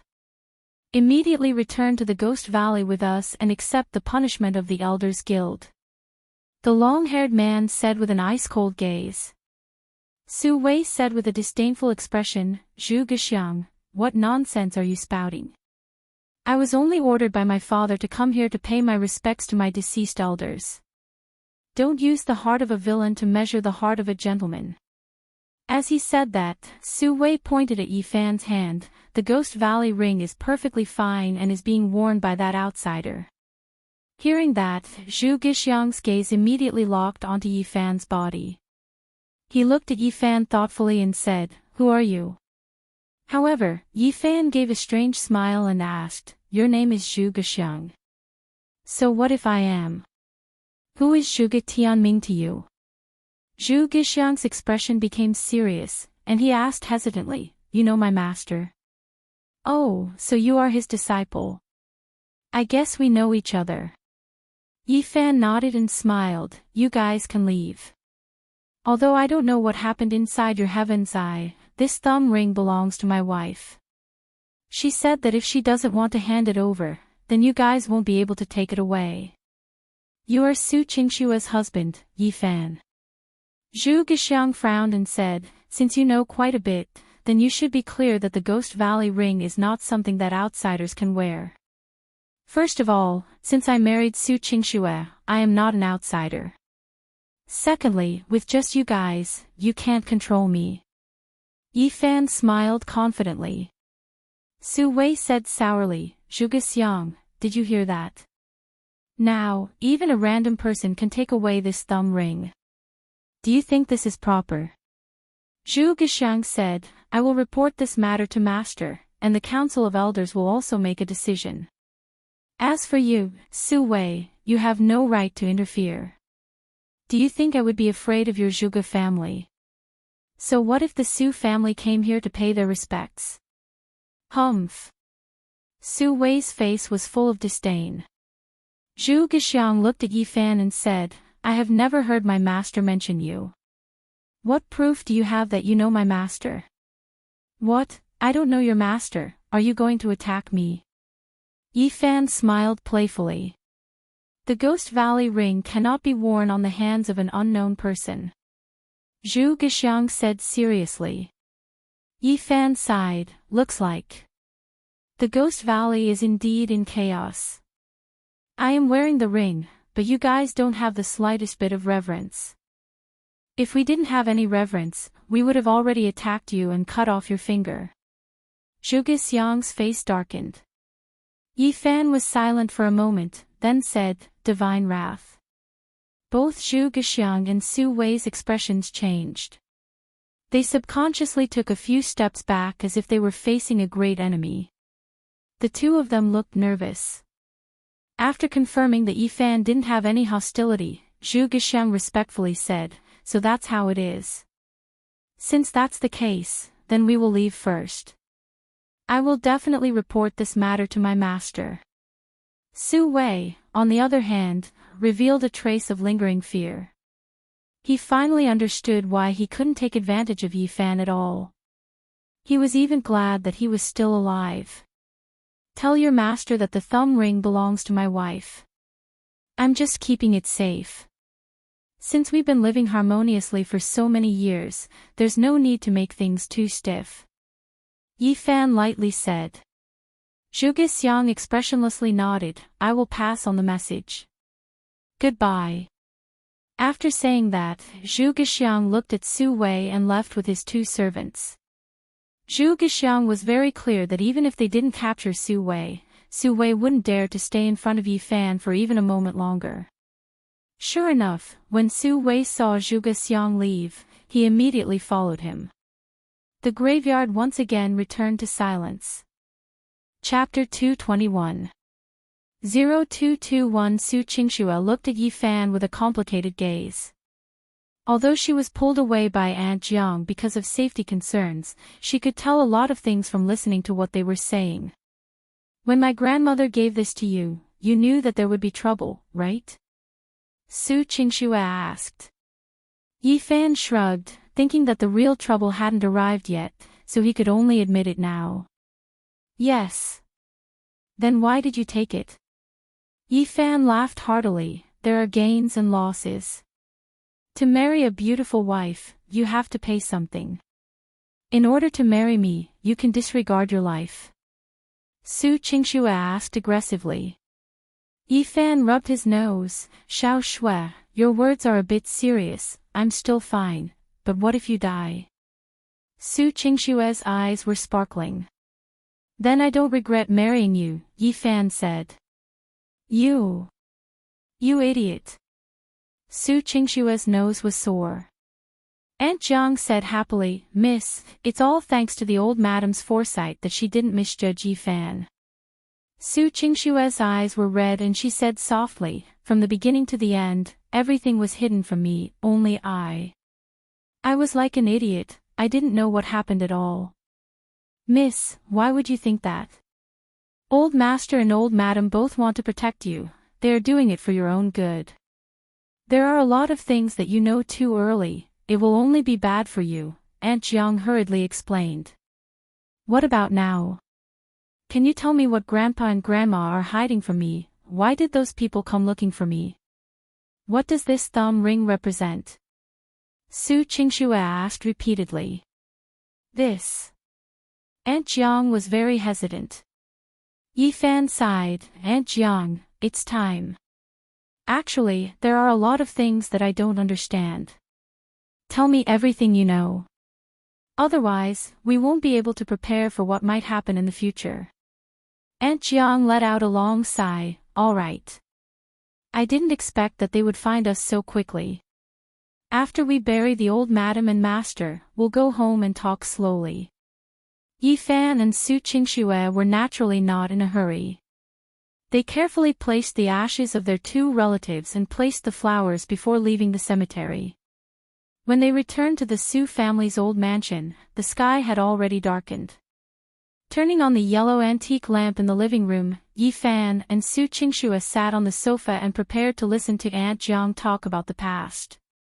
Aunt Jiang didn't seem to know where to start, so she asked Yi Fan, what do you know now? Why don't you tell me first? If there's anything you don't understand, I'll add it. Qingxue also looked at Fan, her beautiful eyes flashing as she listened attentively. Fan, Qingxue, Yi Fan, Qingxue said. Fan, Qingxue said. You said that the highest level is S class. The battle damage ratio needs to reach 1 to 10,000, and the number can be counted on one hand. Su Qingxue's memory was extremely good.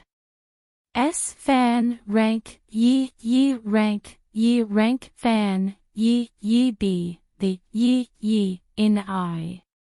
Yi of dynasty, Yen of long. As for the third one, it was Sky Eye, the Heaven's Eye. In China, this organization was also known as the Ghost Valley. It was said that there was nothing in the world that the Sky Eye could not investigate, and there was no truth that could be hidden from the Sky Eye. As long as the Sky Eye wanted to know, they would know. They knew too many secrets. These secrets were enough to set off a great war in the world, enough to turn those in power into street rats. No country dared to provoke them. Even if their combat strength wasn't the strongest, the intelligence network they had established since ancient times dominated the world. Therefore, the creed of the Heaven's Eye is see the truth in the world, which is also a sentence derived from the omniscient written on this thumb ring. Qingxue was stunned, you mean? My grandparents are from the Heaven's Eye. Yi Fan smiled bitterly, if it was just someone from the Heaven's Eye, then he wouldn't have the Ghost Valley ring. As far as I know, only the Ghost Valley Lord can have this ring. However, your grandparents are clearly not in the Ghost Valley and are not the leaders of the Heaven's Eye, so I am also very curious. Aunt Jiang smiled and said, Yi Fan does indeed understand a lot. Next, let me, this old woman, say a few words. Actually, the old master and the old madam took the initiative to leave the Ghost Valley when they were young. Listening to Aunt Jiang's explanation, Yi Fan and Qingxue finally understood the ins and outs of the situation. It turned out that the Ghost Valley had continued to this day with the changes of the times, and the internal structure had also slowly evolved. Initially, the Ghost Valley was managed by the Su, Zhang, Sun, Zhuge, and a few other clans. The Su clan had always been the most orthodox successor of the Ghost Valley. Countless geniuses had appeared in the past generations, leading the Ghost Valley through difficulties time and time again. They were the most respected main clan in the Ghost Valley. Therefore, the Ghost Valley ring had always been owned by the Su family's patriarch. However, in Su Youwei's generation, Su Youwei was born unable to cultivate and his talent was too poor. As the master of the Ghost Valley, he didn't need to be the strongest in the Ghost Valley, but he couldn't be too weak either. Therefore, Su Youwei's father adopted another adopted son called Su Yi after pleading for a son and a daughter to no avail. Su Yi's talent was extremely high, and he quickly surpassed Su Youwei in all aspects. However, Su Yi was not of the Su family's bloodline after all. Therefore, if Su Youwei was here, he would not be able to let Su Yi take over as the master of the Ghost Valley. Because the Su family occupied a lot of seats in the Elders Guild, the conservative Elders Guild did not wish to change the situation of the Ghost Valley, which was dominated by the Su family. In the end, it was decided that before Su Youwei's descendants came out, the Zhuge family, who was in the limelight at that time, would first manage the daily operations of the Ghost Valley together with Su Yi. Su Youwei and Bai Shuqin were both from the Ghost Valley. They knew that their existence was not welcomed by the Zhuge family and Su Yi. If it wasn't for the protection of a group of stubborn people in the Elders Guild, they would have been killed long ago. Therefore, they silently left the Ghost Valley and came to the outside world to work hard, avoiding anything related to the Ghost Valley. However, because the Zhuge family and Su Yi were not the real master of the Ghost Valley, the Ghost Valley ring was still kept by Su Youwei. In name, the Su family was still the main branch of the Ghost Valley, but in fact, the Ghost Valley had already become a division between the Zhuge family and Su Yi, the outsider. When Su Changping was born, there were people from the Elders Guild who came over to see if they could bring him back to the Ghost Valley to be nurtured. In the end, the Elders Guild was very disappointed. Su Changping's aptitude was not even as good as Su Youwei's. As the elders died one after another, the voices of protecting the Su family and waiting for the new master of the Ghost Valley also weakened. Su Youwei and Bai Shuqin had always been very worried that sooner or later, when the Elders Guild could not suppress the Zhuge family and Su Yi, would they kill their own descendants. Even if they were willing to hand over the Ghost Valley ring, their blood and their descendants would be a threat to anyone who took over as the master of the Ghost Valley. Moreover, as the legitimate successor of the Su family, how could Su Youwei and his wife be willing to give up the inheritance rights of the Heaven's Eye? Actually, when the old master brought you home, he had great expectations for you. He even wanted to find the Elders Guild of the Ghost Valley to teach you martial arts. But Su Yi and the Zhuge family are already too powerful. If they know that you are practicing martial arts and are preparing to return to the Ghost Valley, they might be forced to jump over the wall. In the end, the old master and the old madam were also very conflicted, so they could only take a step back and keep a low profile, so that the people in the Ghost Valley would not come looking for trouble with us. Aunt Jiang said with a helpless expression. Su Qingshue's eyes were blurry. She didn't expect that her family would have such a background. She needed to work hard to control her emotions in order to calmly think about other things. Chapter 222. 0222 Aunt Jiang also nodded worriedly. That's right, but we don't have a better way. Previously, we could only try our best to keep these things a secret. Otherwise, the more Miss knows, the more threat she will pose to the people of the Ghost Valley. Now that Su Yi's men had found their way here, it seemed that the Elders Guild was no longer able to control the situation in the Ghost Valley. Yi Fan, it's better if you bring that thumb ring with you. In your hands, there's at least a chance that you can defend it. Li Fan Xian didn't know whether to laugh or cry. Wasn't this the reason why Bai Shuqin gave him the thumb ring? Rather than letting them take Su Qingxue and the thumb ring away, it would be better to separate the thumb ring from the person. This way, even if they caught Su Qingxue, they would still have to consider how to get the thumb ring. At the very least, they wouldn't immediately harm Su Qingxue's life. Aunt Jiang, this is just a thumb ring. Even if it represents a lot of things, if they really want to kill me, why would they care about this thumb ring? Su Qingxue shook her head desolately. It's not like that. Aunt Jiang hurriedly explained, Miss, this Ghost Valley ring is definitely not a simple symbol. It has a special meaning. It is extremely important to the Ghost Valley. Yi Fan and Su Qingxue were both stunned. Oh. What do you mean? Aunt Jiang cautiously said, I am only a servant in the Ghost Valley, so I am unable to come into contact with too many secrets of the Ghost Valley. But it was said that there was a shocking secret on the Ghost Valley ring that involved the founder of the Ghost Valley. The founder relied on this secret to ascend to immortality. Ascension. Become an immortal. Su Qingxue felt that it was too absurd. Aunt Jiang, how could there be such a thing? It's just a legend that doesn't exist. Li Fan Xian narrowed his eyes and muttered, could it be that the rumors in the outside world? The Ghost Valley is hiding the wordless heavenly book, is true. Wordless heavenly book. What is that? Su Qingxue asked doubtfully. Yi Fan thought for a moment and said, I have also heard my master mention it before. The reason why the Ghost Valley is known as the Heaven's Eye in the world is because their founder obtained a wordless heavenly book left behind by an immortal. By opening the Heaven's Eye and reading the heavenly book, the martial ancestor had ascended. Later on, he left behind the ancestral teaching of omniscience, which became the creed of the Ghost Valley. It's just that no one has really seen the wordless heavenly book. After the ancestor, no one has heard of any successor of the Ghost Valley ascending to immortality. So, as time passed, it became a legend. Su Qingxue was stunned when she heard this. She had always been a more realistic and rational woman. She was very repulsed by this kind of illusory thing. She couldn't help but be a little suspicious.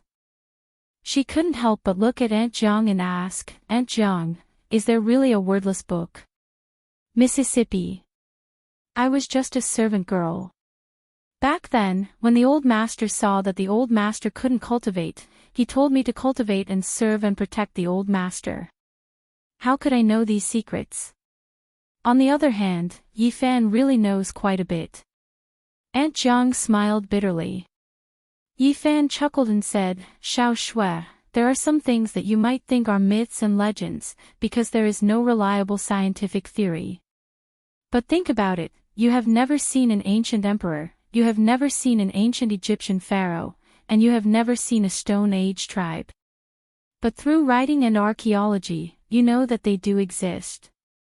Some myths are the same.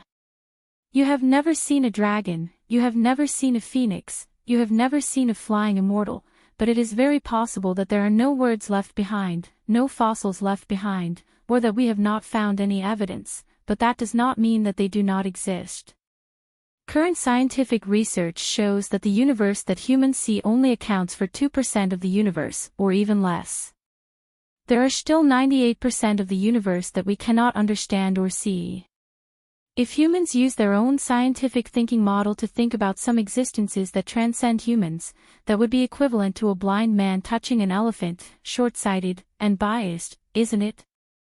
Su Qingxue became silent and said eagerly, why do you have to say it one by one? Didn't you say that you didn't even go to university? I can't beat you. I don't understand this either. I need to calm down and think about what to do in the future. After she finished speaking, Su Qingxue stood up, silently walked up to the second floor and locked herself in her bedroom. Yi Fan sighed.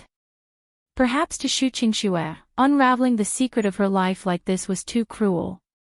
She was the only one left in the family, but she had to shoulder the heavy burden of a legendary family with a long history.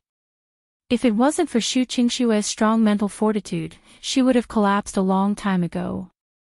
Aunt Jiang, make some soup or porridge for her. She didn't even eat dinner. Yi Fan said.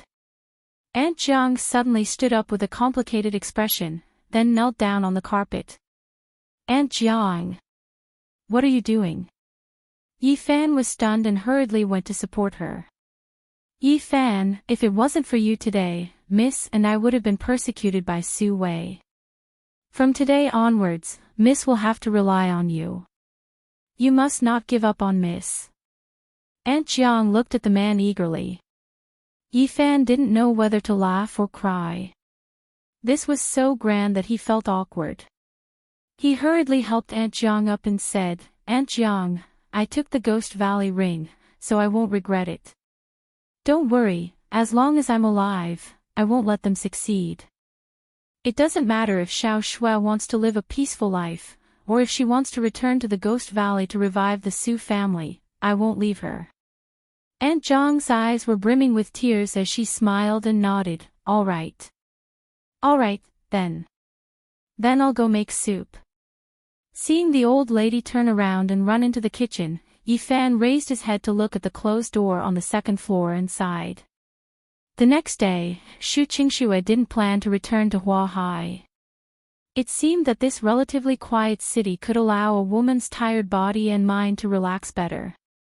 Yi Fan originally wanted to pull Shu Qingxue out for a walk, but Shu Qingxue wasn't in the mood and told Yi Fan to ignore her. Yi Fan had no other choice.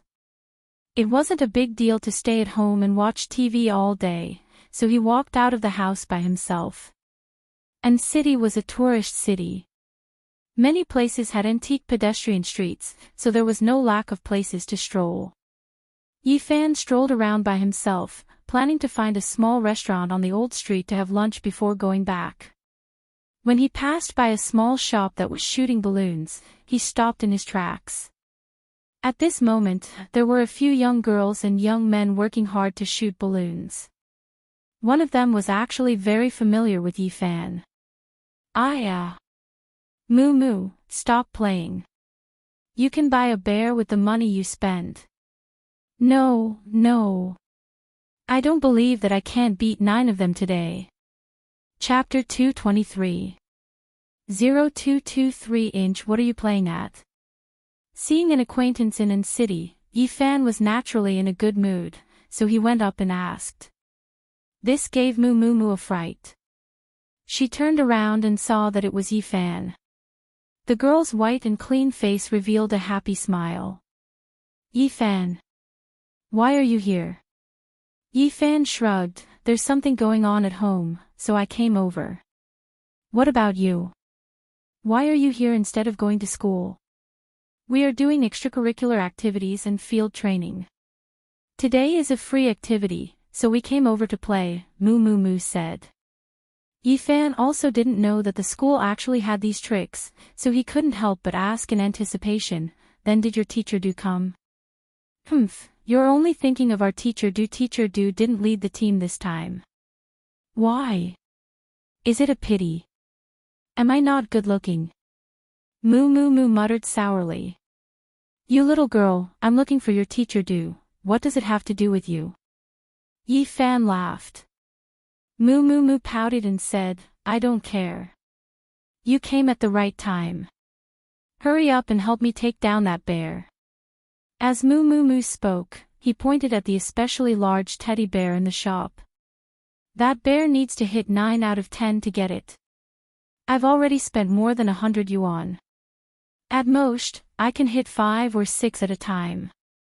It's so annoying. Moo complained. When Tang Jihui saw Yi Fan, his face was filled with displeasure. Moo, I'll fight for you.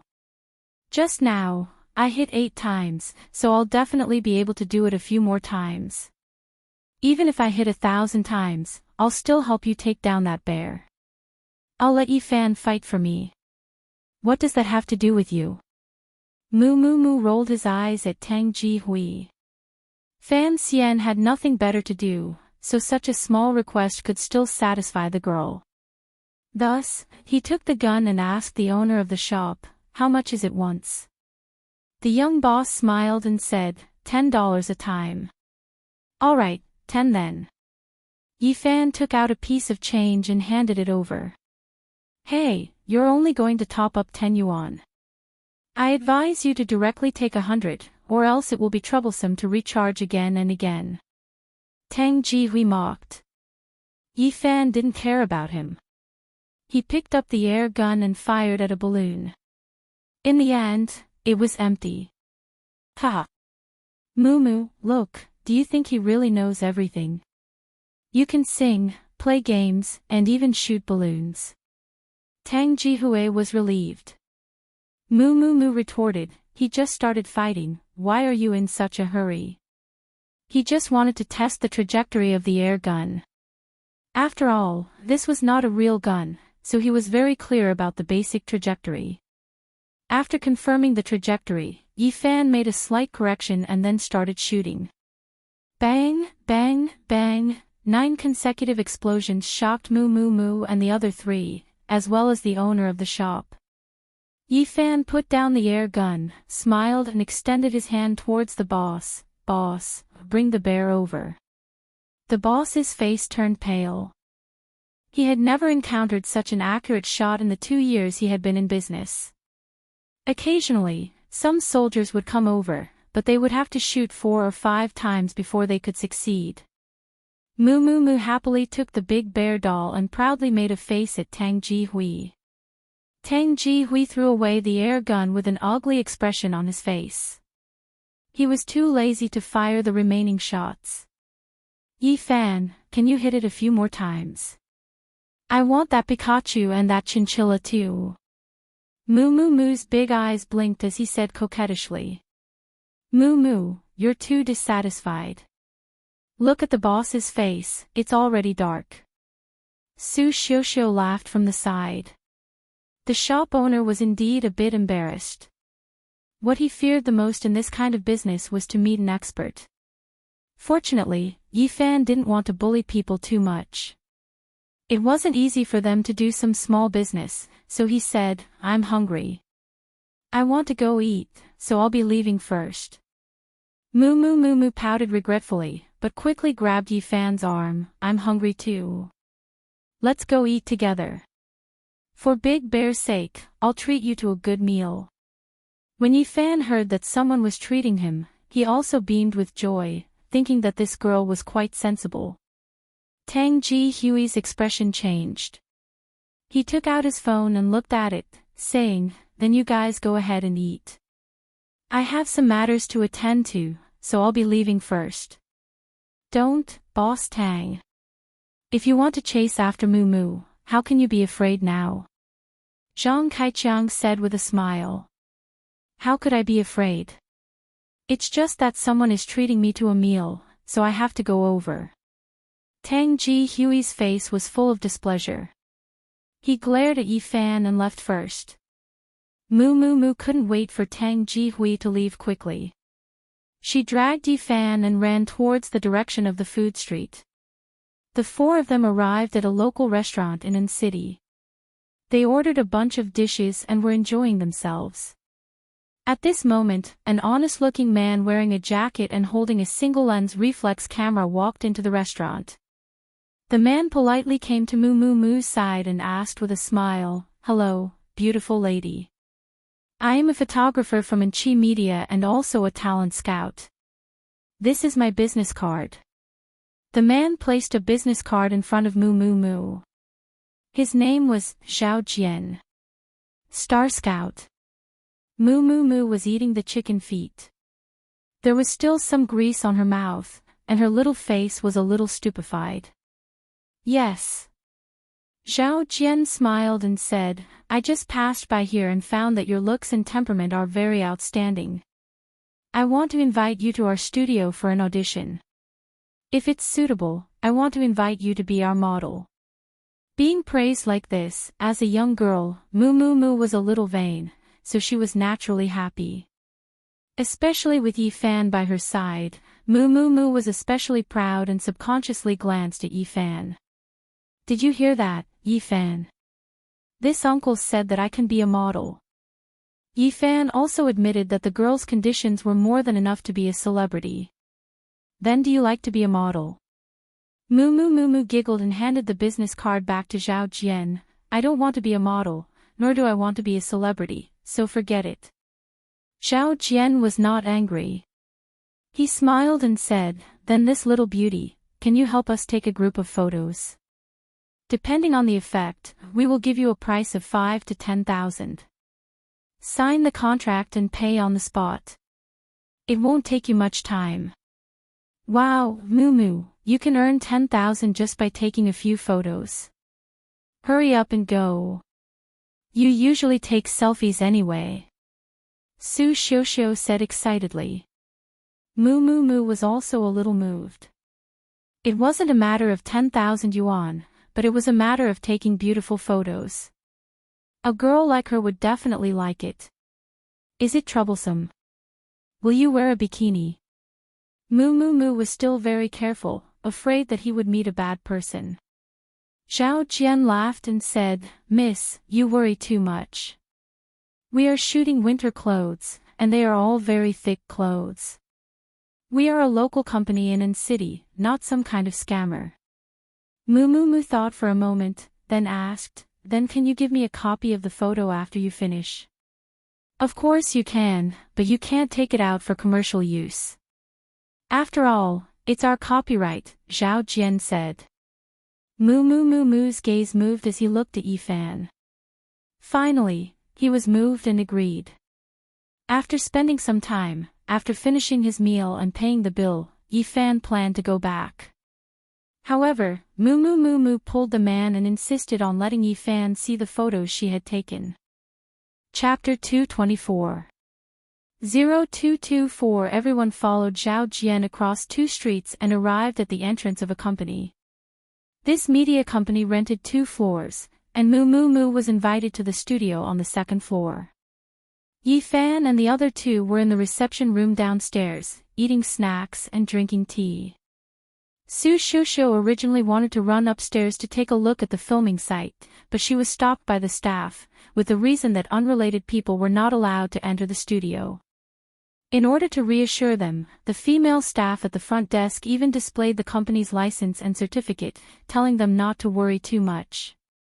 Li Fanxian didn't really look at these licenses, he only looked at the staff at the front desk and the 2 security guards guarding the door, revealing a suspicious expression. Su Xiuxiu, you 2 stay here, I'll go out and buy a pack of cigarettes. Yifan said and walked out of the company's door. The 2 security guards saw Yifan go out and didn't care much. At the same time, Moo, who was on the 2nd floor, walked into a studio and found that there were indeed a lot of winter clothes and props used for filming. The girl saw some of the staff walking back and forth, looking rather professional, and felt a little relieved.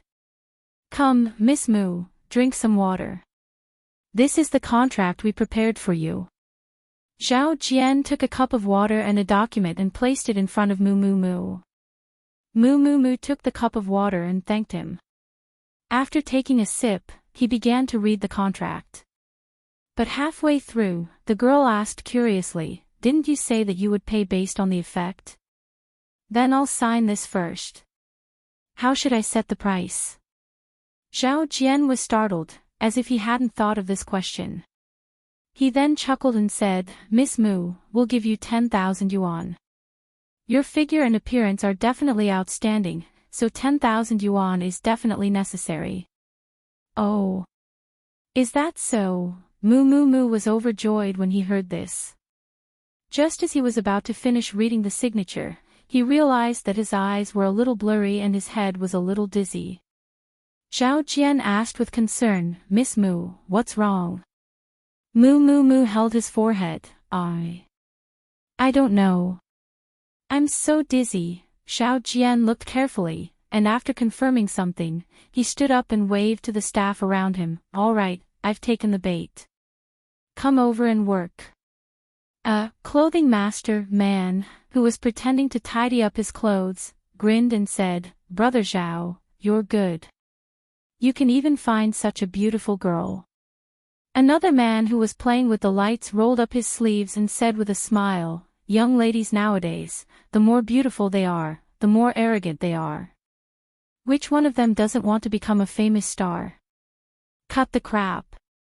Quickly strip him and take a picture. When she wakes up, she'll be crying and throwing a tantrum. It'll take a lot of effort to take her down. Zhao Jian commanded. Hee, brother Zhao, don't be anxious. Such a beautiful girl, if you don't enjoy the process a little more, what a waste. Once the photos are released, there will definitely be bosses who will want to buy her. At that time, we won't have a chance to enjoy her. Moo was already lying on a table. She could vaguely hear these words in her ears. She was anxious, angry, and filled with fear. However, she didn't even have the strength to speak, and her tongue didn't even listen to her. In her blurry vision, she saw a hand reaching towards her chest. A tear fell from the corner of Moo's eyes. Clang! The deafening sound startled everyone in the studio on the second floor. He saw that the window on the second floor, which was made of bumpers, had been forcefully destroyed by someone, and all the aluminum alloy had fallen to the ground. Amidst the smoke and dust, Yi Fan pushed open the window and jumped in. From the beginning, Yi Fan was at the top of a house next door, watching everything inside. Seeing that it was as he had thought, there was a problem with the people in this company, Yi Fan directly barged in. You're that person from just now. Zhao Jian's face turned green as he recognized Yi Fan. Your acting skills are not bad. I almost thought that you guys were a regular company. Yi Fan smiled. Moo forced his eyes open and saw that it was Yi Fan. He wanted to shout, but he became more and more dizzy and fell asleep. Zhao Jian and the rest looked as if they were facing a formidable enemy. They had never encountered such a situation before. Usually, they would trick the girls over, take pictures and videos, then threaten them. After the girls were released, the girls would not dare to report them. Every time, they would do it flawlessly. How did you know? You're a plainclothes cop? Zhao Jian asked. Li Fanxian shook his head. I'm just wondering, you're just a small media company, how come the young lady at the front desk and the security guard at the door are all serious practitioners? Who are you trying to guard against? Zhao Jian was stunned. He didn't expect Yi Fan to be able to see through this. At least you have some eyesight, but don't think that you can do anything to us.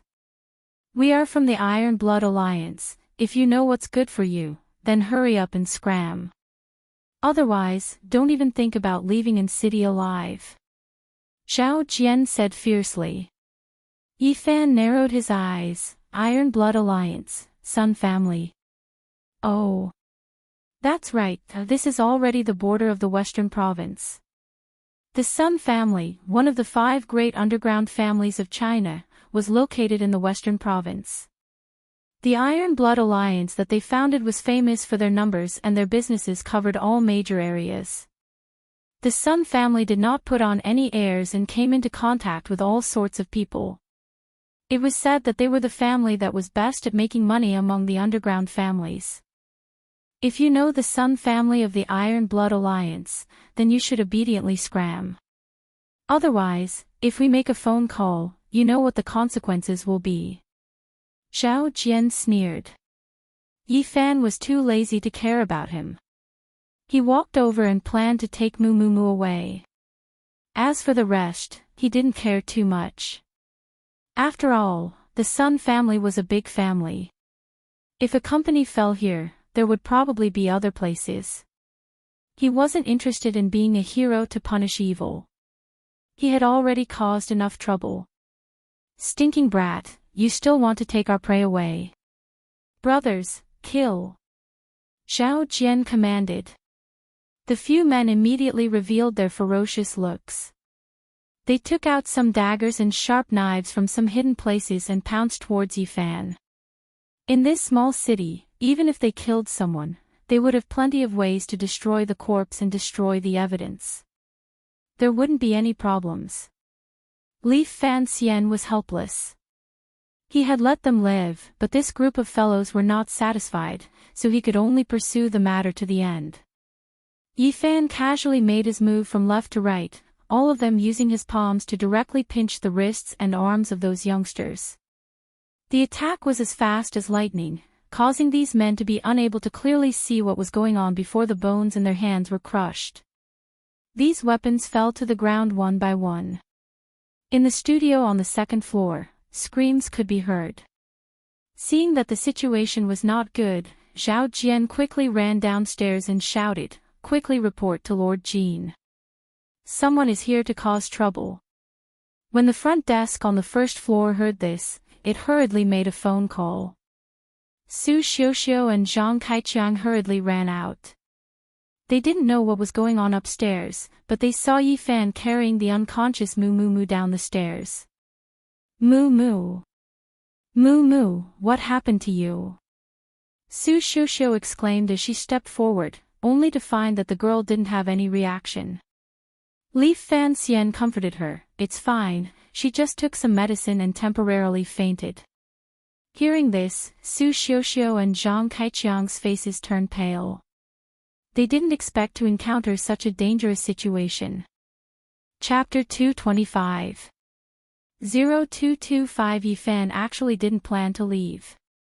Firstly, Mu Mu Mu hadn't woken up yet, so it wasn't convenient to take her anywhere. Secondly, he didn't want Su Qingxue and Aunt Jiang to be disturbed by the Iron Blood Alliance again. It would be best to end this matter as soon as possible. Su Xiuxiu, you two can leave. I'll guard Mu Mu here, nothing will happen. Yifan said. No, we can't leave Mu Mu alone. Su Xiuxiu was very worried. Yifan smiled. He didn't expect this couple to be so loyal.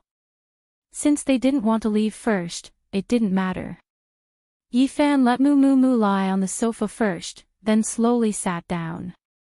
He said to Zhao Jian, "If you want to call for help, then hurry up. Don't waste my time." Ha! He's really not afraid of death. Zhao Jian laughed sinisterly, but he was a little nervous in his heart, because Yifan was too calm. In less than 10 minutes, he heard the rumbling sound of an engine coming from the door. An orange Lamborghini LP 700 came to an abrupt stop at the door. Leaf, the one who got out of the car, was a fashionable young man wearing a bright blue jacket and black slim-fitting pants. Seeing the man get off the car, Zhao Jian and the security guards of the company were all shocked and quickly went over to greet him respectfully. Third young master. What kind of wind has blown you here? Zhao Jian smiled flatteringly. The man, on the other hand, said excitedly, "I was eating with old Jean just now. He said that someone had kicked the place. I want to see who has the guts to destroy our Iron Blood Alliance's place in N City." At this moment, a white Mercedes-Benz G500 arrived at the door. The one who arrived late was a middle-aged man with a big beard and a few other entourages. "Lord Jean, you're here." Zhao Jian hurriedly went over to welcome him. Lord Jean pushed Zhao Jian away and respectfully said to the young man, "Third young master, I'll take care of this. You have an honorable status, there's no need for you to deal with such a small matter." "Jean Yugang, what are you saying? Your territory is protected by our Iron Blood Alliance, and the face you lose is also the face of our Iron Blood Alliance's Sun family. How can I just watch and not care?" When Jean Yugang heard that, he could only turn his head and ask, "Zhao Jian, what's going on?" "Lord Jean, it's that brat. He ruined our business and even injured our brother." Zhao Jian pointed at Yifan and said. Jean Yugang stepped forward and sized up Yifan. "Do you know where this place is?" Fan Xian thoughtfully looked at these people and said, "Your Iron Blood Alliance is also a big family with a big business. Why do you still feel that your hands aren't long enough and are still doing this business that harms women? Kid, don't try to reason with me. We are an underground gang, we only follow the rules and not reason," Jean Yugang said. Fan Xian smiled, "Then what are your rules?" The rule is, if you destroy my business and hit my people, you have to pay the price. As Jin Yugang spoke, he took a dagger from one of his subordinates and said, I heard that you are very good at fighting. I wonder if you can still fight after cutting off one of your hands. Seeing this, Su Xiuxiu and Zhang Kaiqiang trembled in fear. They were only high school students and had never seen such a scene before. At this moment, a voice came in. Don't. Lord Jin. They are my friends. Tang Jihui actually got out of the front passenger seat of the Lamborghini and shouted with an awkward expression. Boss Tang. Why are you here? Zhang Kaiqiang said in shock. Tang Jihui pointed at the young man with a red face. He is my cousin, Sun Yu. It was my cousin who invited me to dinner just now, so I went over. Sun Yu laughed and said, Little Hui, so these are your friends. Isn't that like a flood rushing into the Dragon King temple and almost drowning our own people? Tang Jihui was also embarrassed. When he was in the car just now, he discovered that the ones who were in trouble were Yi Fan and the others, so he didn't dare to get out of the car. But seeing that Jin Yugang had even taken out his knife, he was afraid that he would really see blood, so he could only run down to stop him. Since he is young Master Tang's friend, then I will let him go this time. Jin Yugang glanced at Yi Fan contemptuously and said. Yi Fan smiled evilly, Hey, I didn't say that I would give you face. This matter isn't over yet. What did you say? Jin Yugang frowned. I say, although I know this kid's surname Tang, I'm not familiar with him. Why should I give him face? Do you think it's that easy to let it go? Jin Yogang's face twitched, he was so angry that his face was gloomy, while Sun Yu and Tang Jihui, who were at the side, felt even more baffled. He had already let him go, yet Yi Fan still took the initiative to provoke him. This was too ungrateful. Yi Fan, on the other hand, was considering while looking around, I think it's better to burn this place down, so that you guys won't continue to harm young girls in the future. Third young master Tang, I'm sorry. If I don't teach him a lesson, he won't know who he is. What a joke. Tang Wulin laughed. Jin Yugang held the saber in his hand and quickly rushed forward. He was a martial artist and had the strength of an initial stage Hotian. Otherwise, the Sun family wouldn't have let him manage the business in An City. At this moment, he sprinted towards Yi Fan with all his might. He slashed out with his saber, bringing with it a strong gust of wind, as fast as lightning. However, just as the knife was about to touch Yi Fan's right arm, he discovered that Yi Fan's left hand had already extended out 2 fingers, grabbing onto Jin Yogang's dagger. Jin Yugang was shocked. He discovered that the knife was actually stabbed into a crack in the rock, unable to be taken out at all. Yi Fan also didn't want to go overboard, so he kicked Jin Yogang's lower abdomen, causing his entire body to fall backwards. The dagger fell into Yi Fan's hand. Yi Fan walked in front of Jin Yugang and looked down at him. Alright, according to the rules, where do you think I should cut off? Jin Yugang was so scared that his face turned pale. He realized that he had kicked an iron plate and was unable to say a single word.